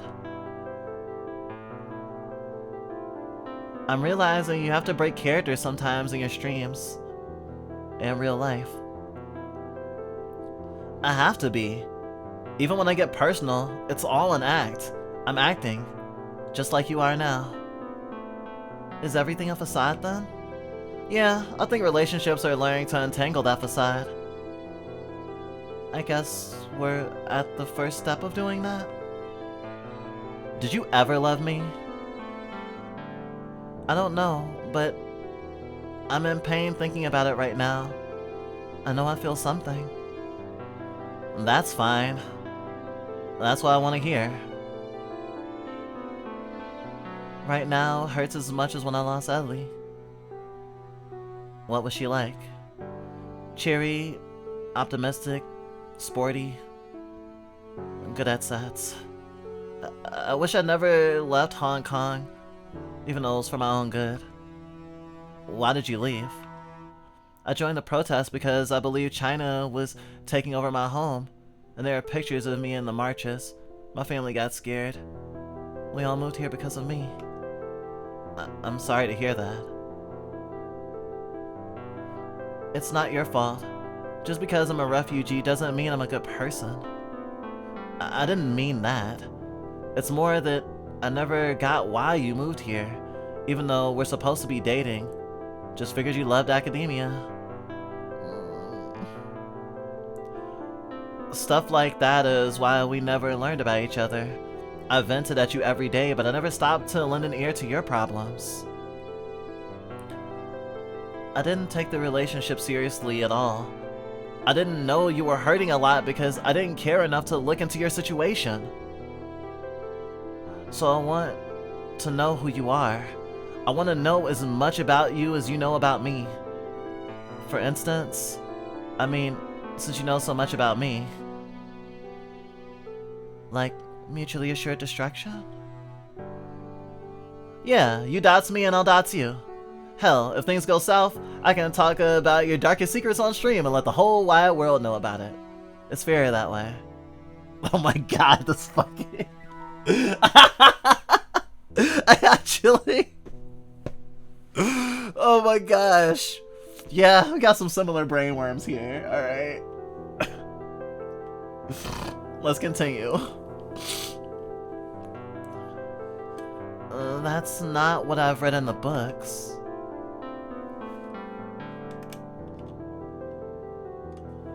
I know it's scary to not have a guidebook, but you need to treat me like a person. You need to find the optimal route to win me over. You need to show me the real you. That's difficult, but I guess I have to try. Good, because I'm not a video game character you date. I'm real. I have feelings that you need to respect. You need to burn those dating books and listen to me carefully. A part of me still cares about you, even if I know I shouldn't. Right now, I just feel violated. So you need to tell me everything that you don't want other people to hear. Come on, give me your dirty laundry. Okay, let me think. I crapped my pants when I was 8. I was wearing my favorite underwear and couldn't throw them away, so I kept wearing them. Everyone immediately noticed, and I cried when someone tried to steal them and throw them in the trash. Damn. That's not what I was expecting, but I'll take it. I'll have to think about it more. That guilty look on your face is kind of cute. I'm looking forward to whatever you come up with. Nika stands up and comes over to hug Chun. You were so stupid, you know? I'm totally gonna torment you about all this. Until I forgive you.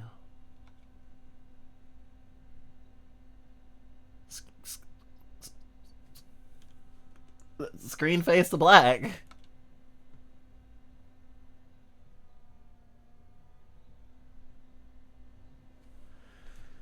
Wow.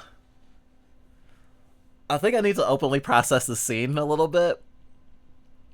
First off, I thought this was just gonna be tearing in the tune and just being like, oh my god, get the fuck out of my hotel room.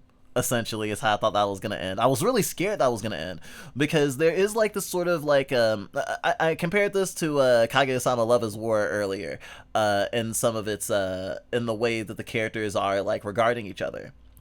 And it was especially painful hearing Nika like be so angry when, okay, not the cyber stalking part, but the like having the certain expectations and putting on a certain sort of performance to be liked, like that should be reasonably understood. Although in my own head I'm a little fucky wucky too. If I was either in either position in this situation, I can't say that I would necessarily have done better. At least how we've been. I think how we are now, considering how much we were just like communicate, bitches, that we were throughout this visual novel. I think that these are relatable issues living and loving people online. And when I say that I'm fucky wucky, I knew someone who was really concerned about another streamer and was going to do a call out. And when the streamer found out and like talked about how they felt violated and was like, hey, this is like stalking, it in that context of being spoken of that way, it made me realize the weight of what was happening, especially because I've been in a relationship in which stalking was normalized to me, and or at the very least behavior that would be red flags for others in terms of stalking like behavior don't as readily trigger for me. So like from a bystander perspective, seeing someone that I knew gather this information, the gathering of the information didn't set off as a red flag to me. It's just like they're just asking questions, that sort of dumb shit. And not recognizing that, yeah, like regardless of intention, someone was preparing a dox. And thankfully it didn't end up happening. But like, I think that everyone comes from different places, and that doesn't excuse bad behavior. But like, not understanding the context, like Chun not understanding the context of like, a lesbian trying to court another lesbian by reading men who hate women but want to be validated by the sexual conquest of women's advice, like, and not realizing that was the context in which that advice was coming from. Like, it's kind of, I kind of understand having that disconnect. And I mean, as someone who grew up being used to, I've used Facebook, I've used MySpace, I've used Tumblr, I've used Twitter, I've used Co-host, I've used all these social media sites, and for me, I don't think it's like very clear the separation between information that it's okay for someone to have perused or to have looked for and intentionality that feels gross. Because to me, I'm more in the as a VTuber, I'm more in the Chun headspace. I expect actually for people to at some point like look into me. Like there's there's a fucking Wikitubia page about us, right? I mean, we have added to it, right? So we have some control over it, but like it still exists.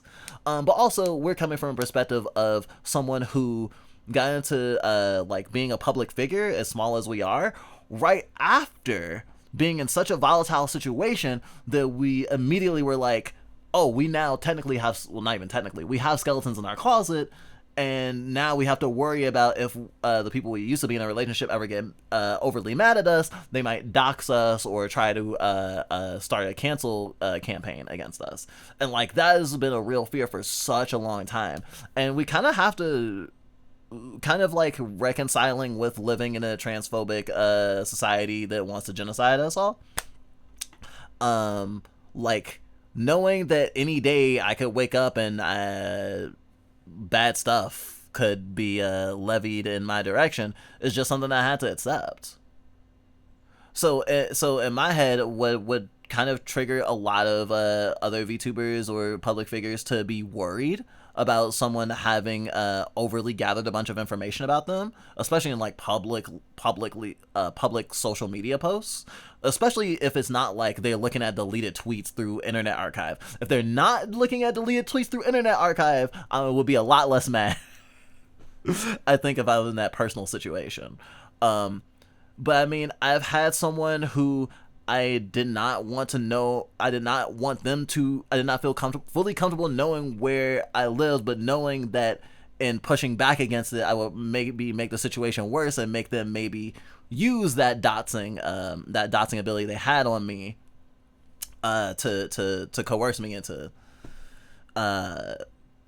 giving information I didn't want to. I pretty much saw that as, this is just how being a public figure is. People can just social death you at any time. There's just a sort of Damocles over your head. And maybe that is the way things are, but it shouldn't be, and it shouldn't be normal. And I appreciate when people actually do speak up for their boundaries.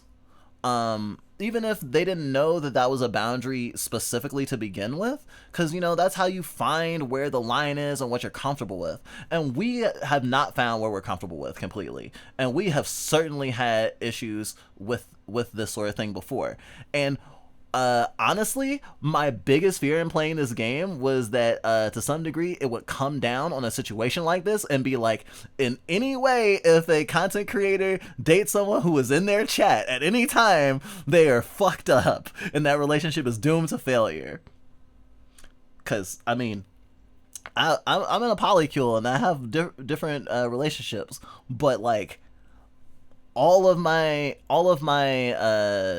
partners know that we stream, engage with us as a streamer, and like outside of that, and like many of them met us through our public facing persona of Fluffbite, whether that was with a stream, whether that was with other things. And honestly, I don't even know the way that I would fully talk about it if I were to want to talk about the most, in my opinion, most interesting relationship I've had as an internet critter. Like, what if the other person's not a normie, for example, or quote unquote is also a public figure?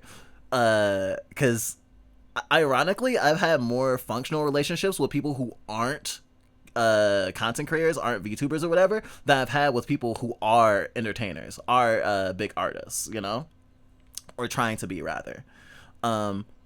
We had a very, very important whirlwind sort of relationship that started because a bigger VTuber took interest in our work and wanted to become friends with us, and we got close really, really fast, and it became like lovey-dovey probably way too quickly.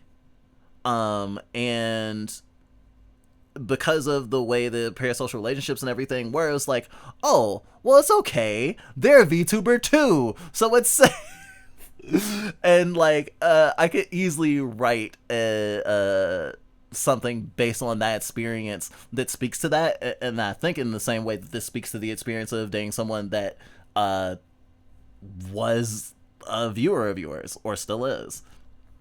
And I guess I shouldn't have been so afraid, not because, oh, it's so, I feel validated because this work says that things that have reflected in my life are okay, but rather that someone came to like process some of these same things and came to a place that was gray and not black and white, is what I value in this. And value in holding that fear in my chest and wanting to contend with it. And there's plenty of stuff that, like, sometimes I don't even know if I should say out loud on stream. I still don't know. I don't even know if everything I've said out loud on this stream will be okay and I will consider completely moral in like a year. But I guess we'll see. Part of the reason I wrote this story is because I found many online long distance relationship stories don't transgress boundaries. That's true! Yeah, there's like a certain amount of wish fulfillment and people like slotting perfectly into like what the other person needs. It's a little bit idyllic. Yeah. I think people often don't recognize they have their own boundaries that they don't set clearly to others. Yeah, I definitely agree. Yeah, I figured this game will be interesting to watch on streams because streamers have to think about parasocial relationships and boundaries a good chunk. Oh yeah, it's incredibly resonant. Like this is definitely gonna be one of those big metatextual games, I think, in terms of like a streamer playing it. This and like Needy Streamer Overload in particular got me really thinking about this sort of thing. Even Heart of the Woods kind of contends with like fame and like using it responsibly in like interpersonal relationships. Although I do need to finish that game. Wow. Wow, 2 for 2 on this dev team. Even though Gay for Translating is an unfinished project, it still was very important to me and like is definitely a piece of art that I hold within me, and I think that this will similarly hold a place within me. Probably even more so because my experiences are more closely aligned with the stuff that this game explores than Gay for Translating. But yeah, thanks for this. I really appreciate you writing this. Fucking Christ, it's a hell of a way to start out April.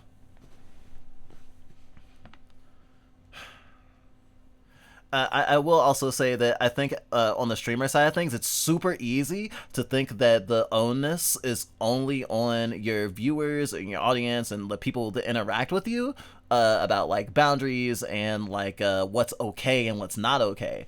And sometimes we fall into that too, where we're like, well, I'm okay with it, so it's fine. And like, that's not, it's not the banger that you think it is. Also, I'm thinking of Dan Harmon right now, the guy who is like responsible for co-writing Rick and Morty as well as like Community and stuff. He had a big thing, like a cancel culture thing, where there was a writer, Asian, I believe an Asian American writer under him that he was being really weird with, and he didn't recognize that what he was thinking of as being like, oh, this workplace romance was a boss coercing their this person who works under them into uncomfortable situations with a like romantic / sexual lean.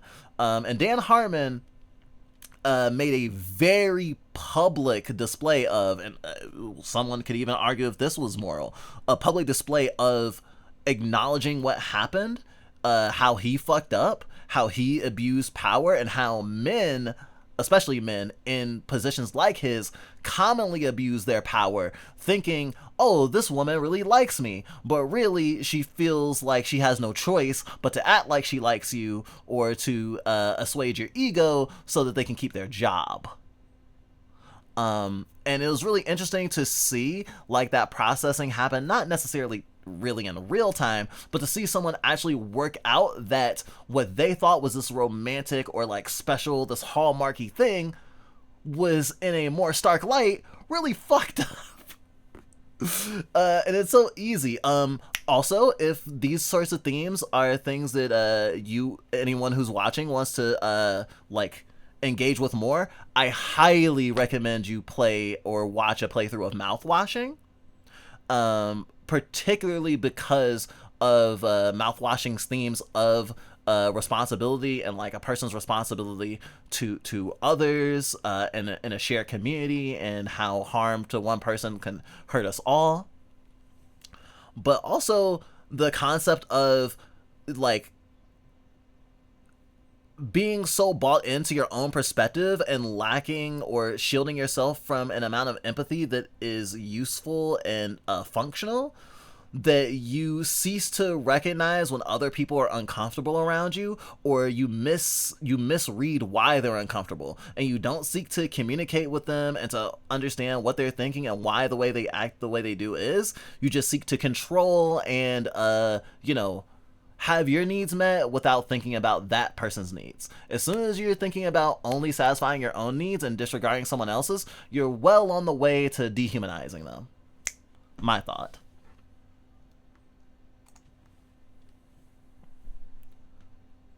Oh, I should drink some water after I just spoke all those words. Nika and Chun had their final breakfast together in a neighborhood near King's Cross Station. As they make their way to the station, they encounter a park blooming with sakura flowers.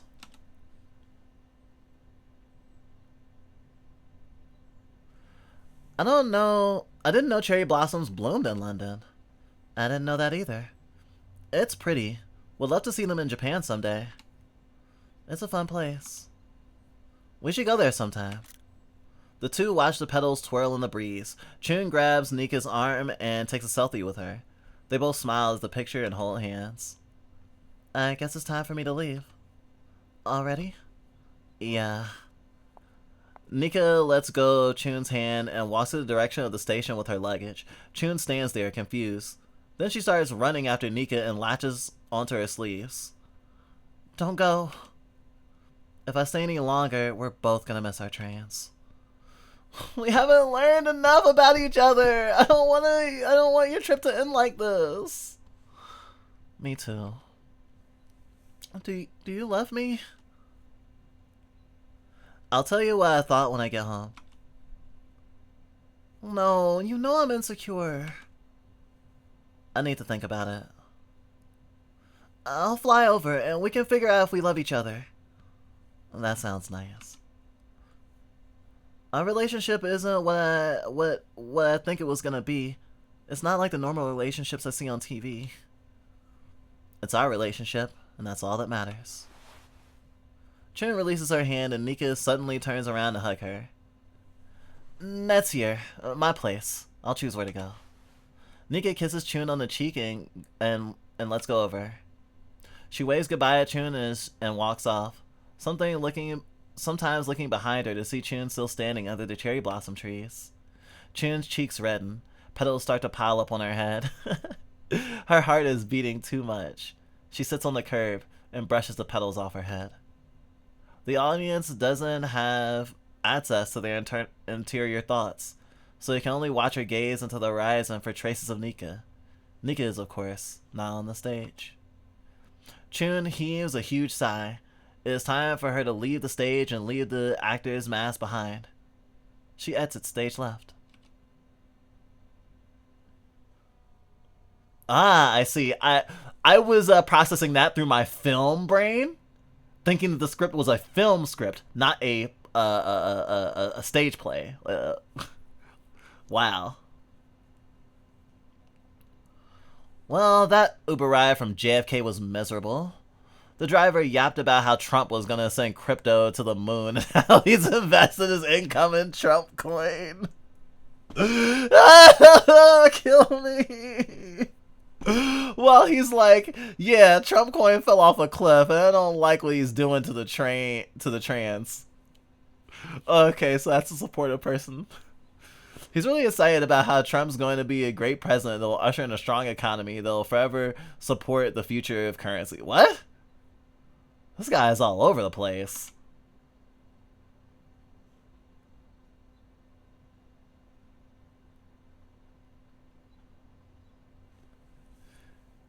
It's insane that there's people who are like, I think trans people should be treated better, but they still support Republicans. That I'm scromming on that one because those people do exist.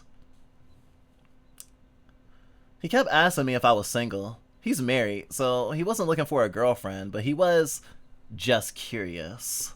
And maybe I needed some guidance. Oh my god, one of those fuckers. Okay, this is not something I was gonna like. I want to suppress these feelings.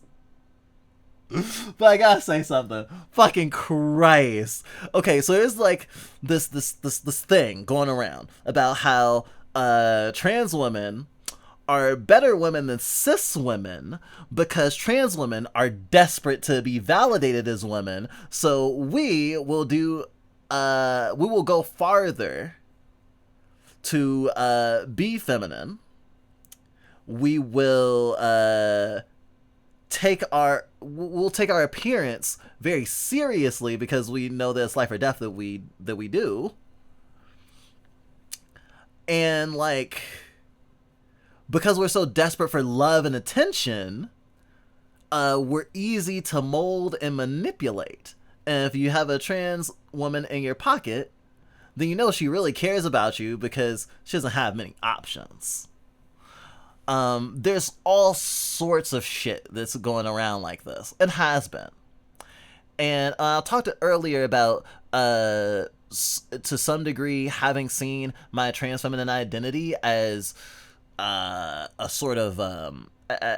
my identity is inseparable from being, like, pitiful.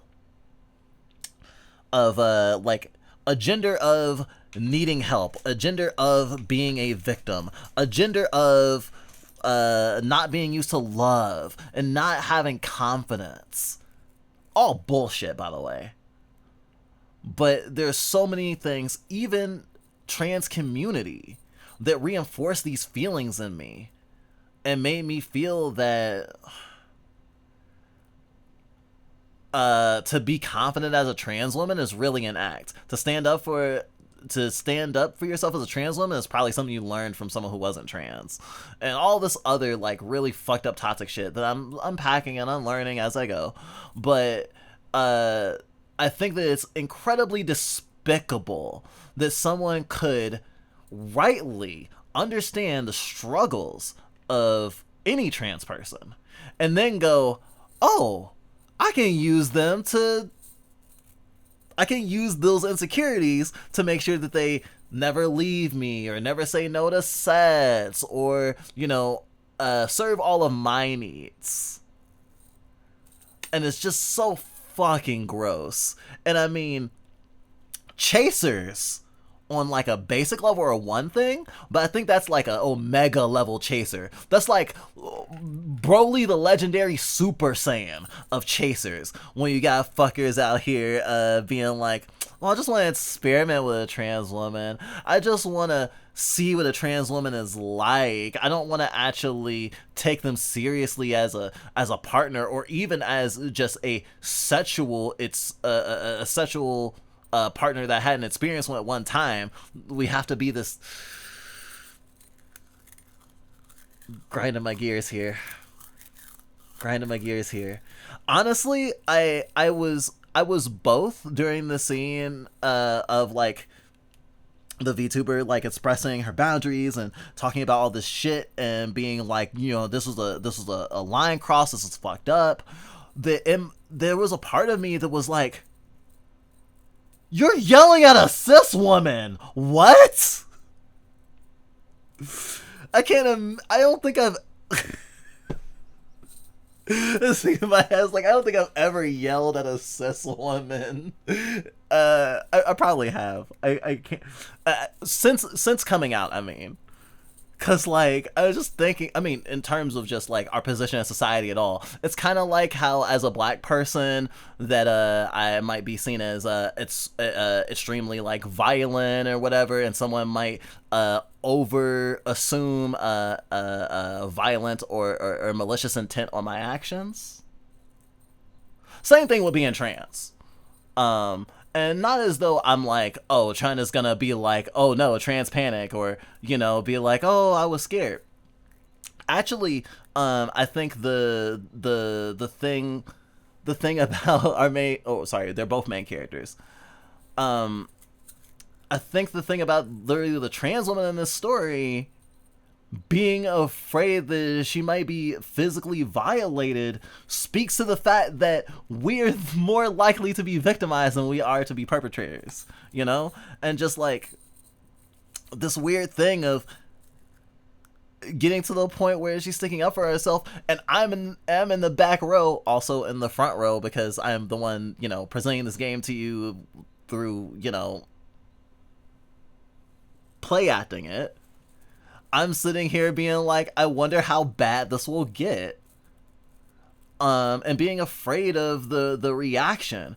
And I mean, as someone who's had to deal with the hot allostatic load, I mean, it wasn't impossible for me to imagine a world where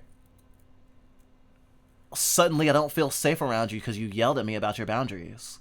Because that fucking happens to trans people all the time.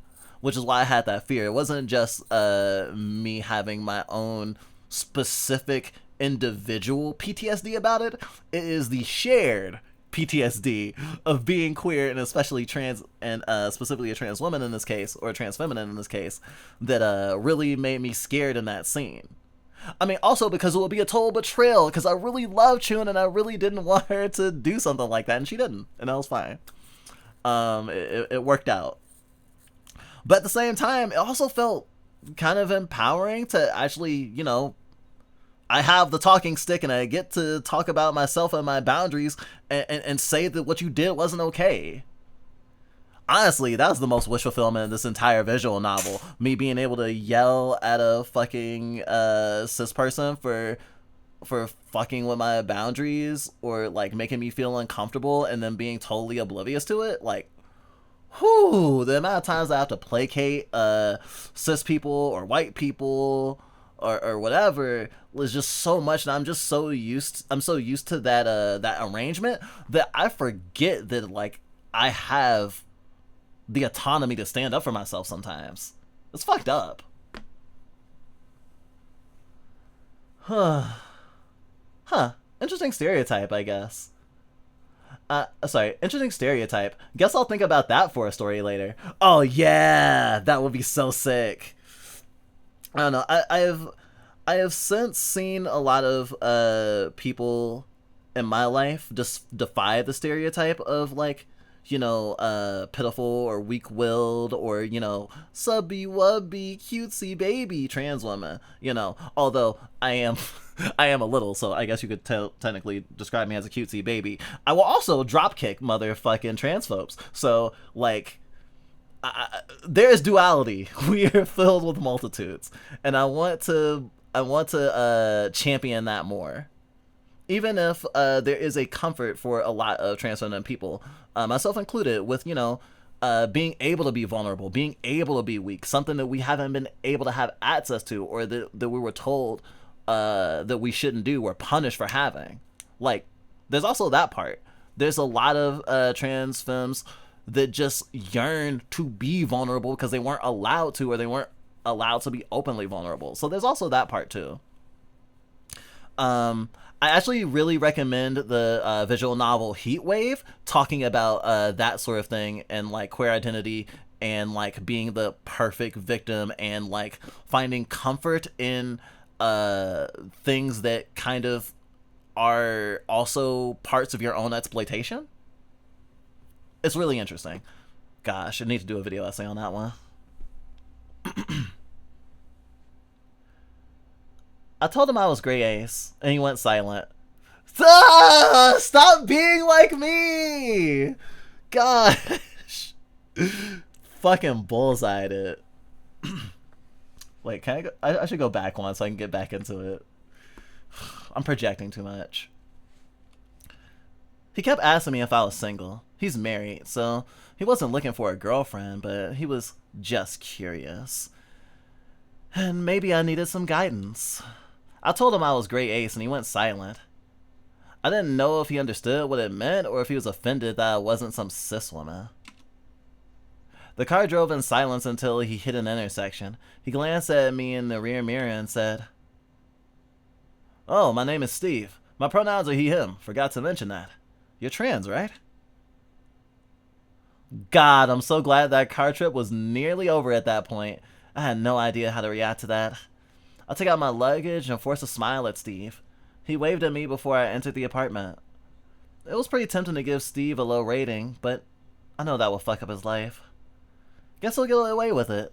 No one wants to be burdened with the sin of killing someone's gig career life. Yeah, I do that too.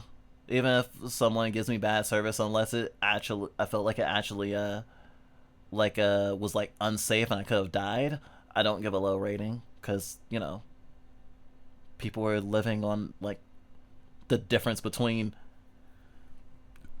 a day's worth of work. And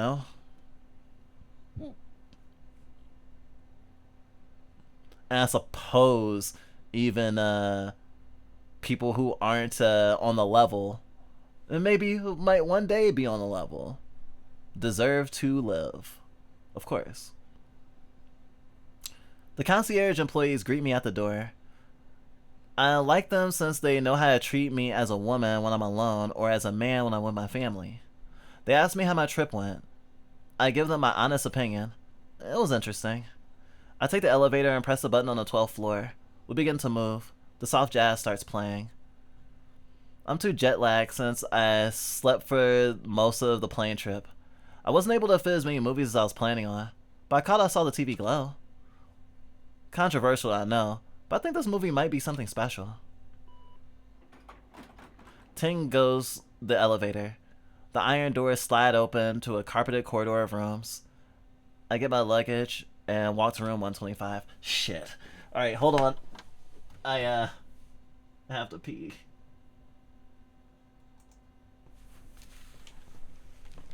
I'll be right back.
Okay.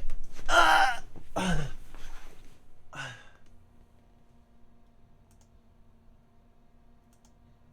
got the pee mostly in the toilet. Good job, me. Let's not talk about it.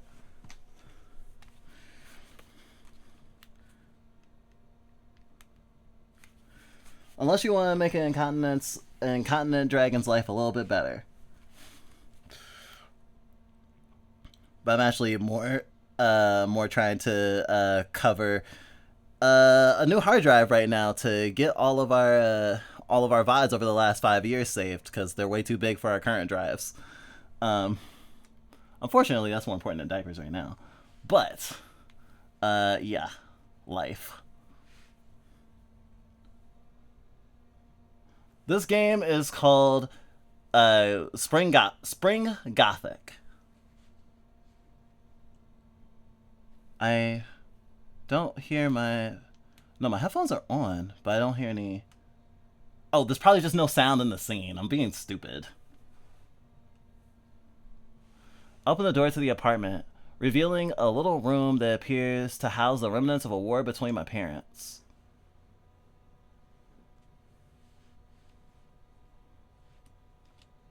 A vase of flowers has been thrown at the wall, leaving a puddle on the floor and roses all across the ground. My mom is crying at the dinner table. My dad's watching something on Netflix. I roll my luggage over the shards and tiptoe across the floor, making sure I don't hurt myself.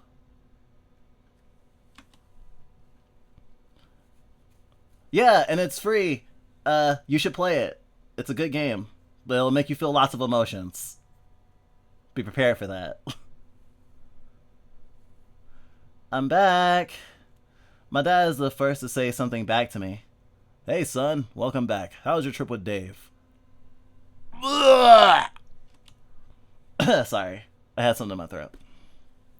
It's fine. We went to some fun places. Went to a cemetery full of famous people, actually. I told my parents I was hanging out with Dave, my ex-best friend from high school. He actually lives in Nottingham. He was willing to play along with my cover story, so we actually met in Starbucks for a bit before I went to see Chun. Good stuff.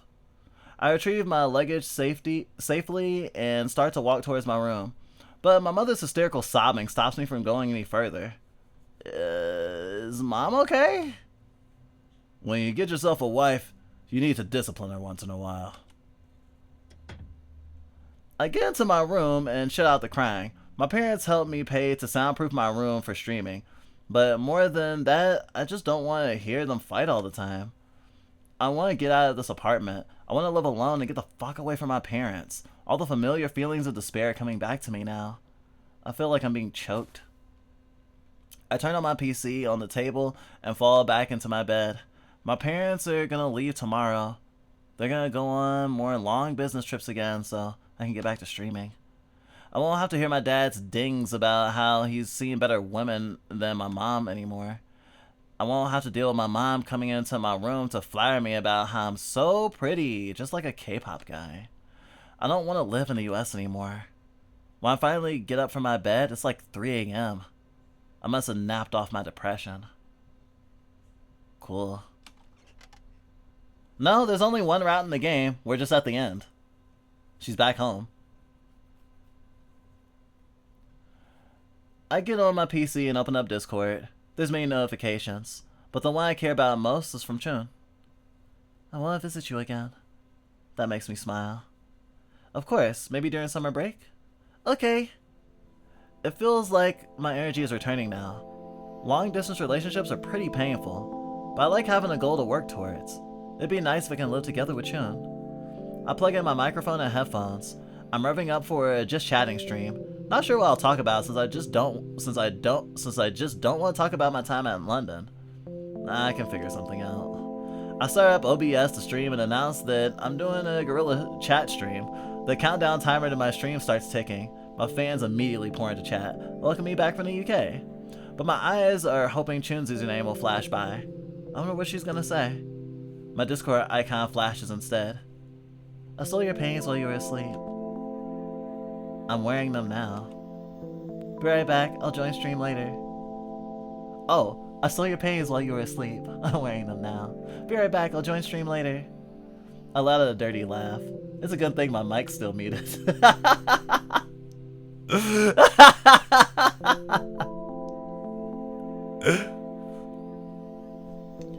I visited London because deep down I was afraid that this relationship wasn't real. That it was just something I was daydreaming about. I guess I was right. What I got was something very different, but I'm kind of warming up to that. Chun won't rescue me from this hell. She has her own things she's going through, and there are parts of her that weird me out, but she's a real person, and that comforts me to know. I think she's better than whoever I was dreaming up. And not gonna lie, imagining the real Chun wearing my underwear and touching herself is creepy. But also, kinda hot. I didn't know I had it in me to find that sexy. I wonder what kinds of faces she's making right now. We've cybered before, but I might like her being perverted even more. Of course, when she comes here, I'm seriously gonna pin her down and fuck her brains out. I thought it was a bottom, but I guess I'm a top after all. Ooh, non-normative trans femme. Ooh.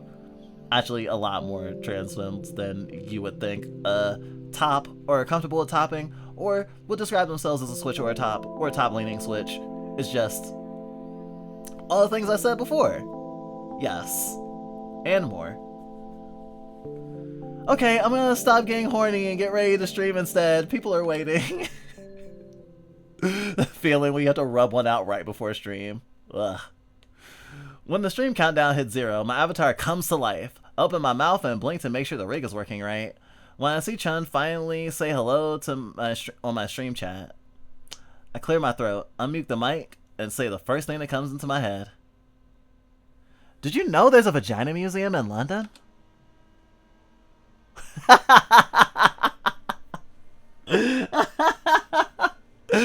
The end.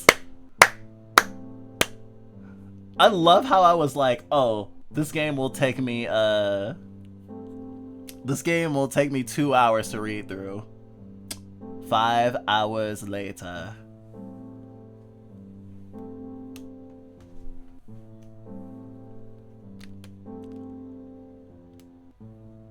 I'm almost sure there's music playing right now. There it is. My headphones are just being weird. Wow.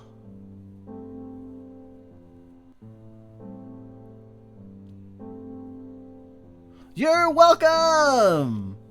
This was so fun. Like, for real. I mean, like, okay, it's one of those things where, like, just describing it simply as fun wouldn't be fair because there's, like, a lot of pain in it. But just like when you're watching something that is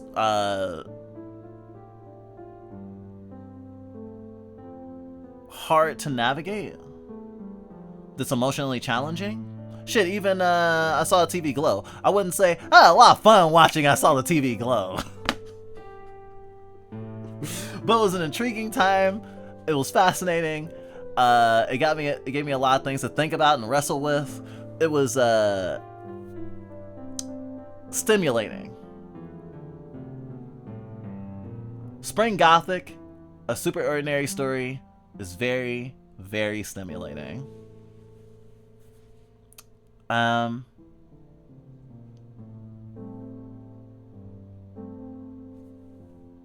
I would say no notes, but I've been making notes throughout the entire game as I was playing it, so there's that.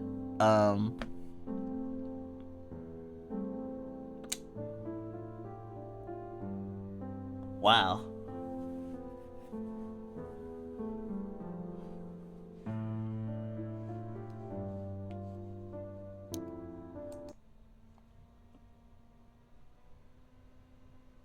Oh yeah, I forgot we had like a vagina desktop. You're welcome. Nah, the music isn't looping properly. We're gonna fix that in the next build. Oh, okay. Gotcha. Well, thank you for helping create it. Like, the story you wrote that you and your team worked on is, like, it did the art thing. It touched me, and I'll never be the same. Appreciate you being here, and you continuing y'all's good work. Heck. Thank you. I drew it myself. The art thing. The art thing. We only recently got to a point where we felt like we could say I can draw. And this was certainly a piece on our way to that. Like atmospheric work. See you later. Thanks for dropping by.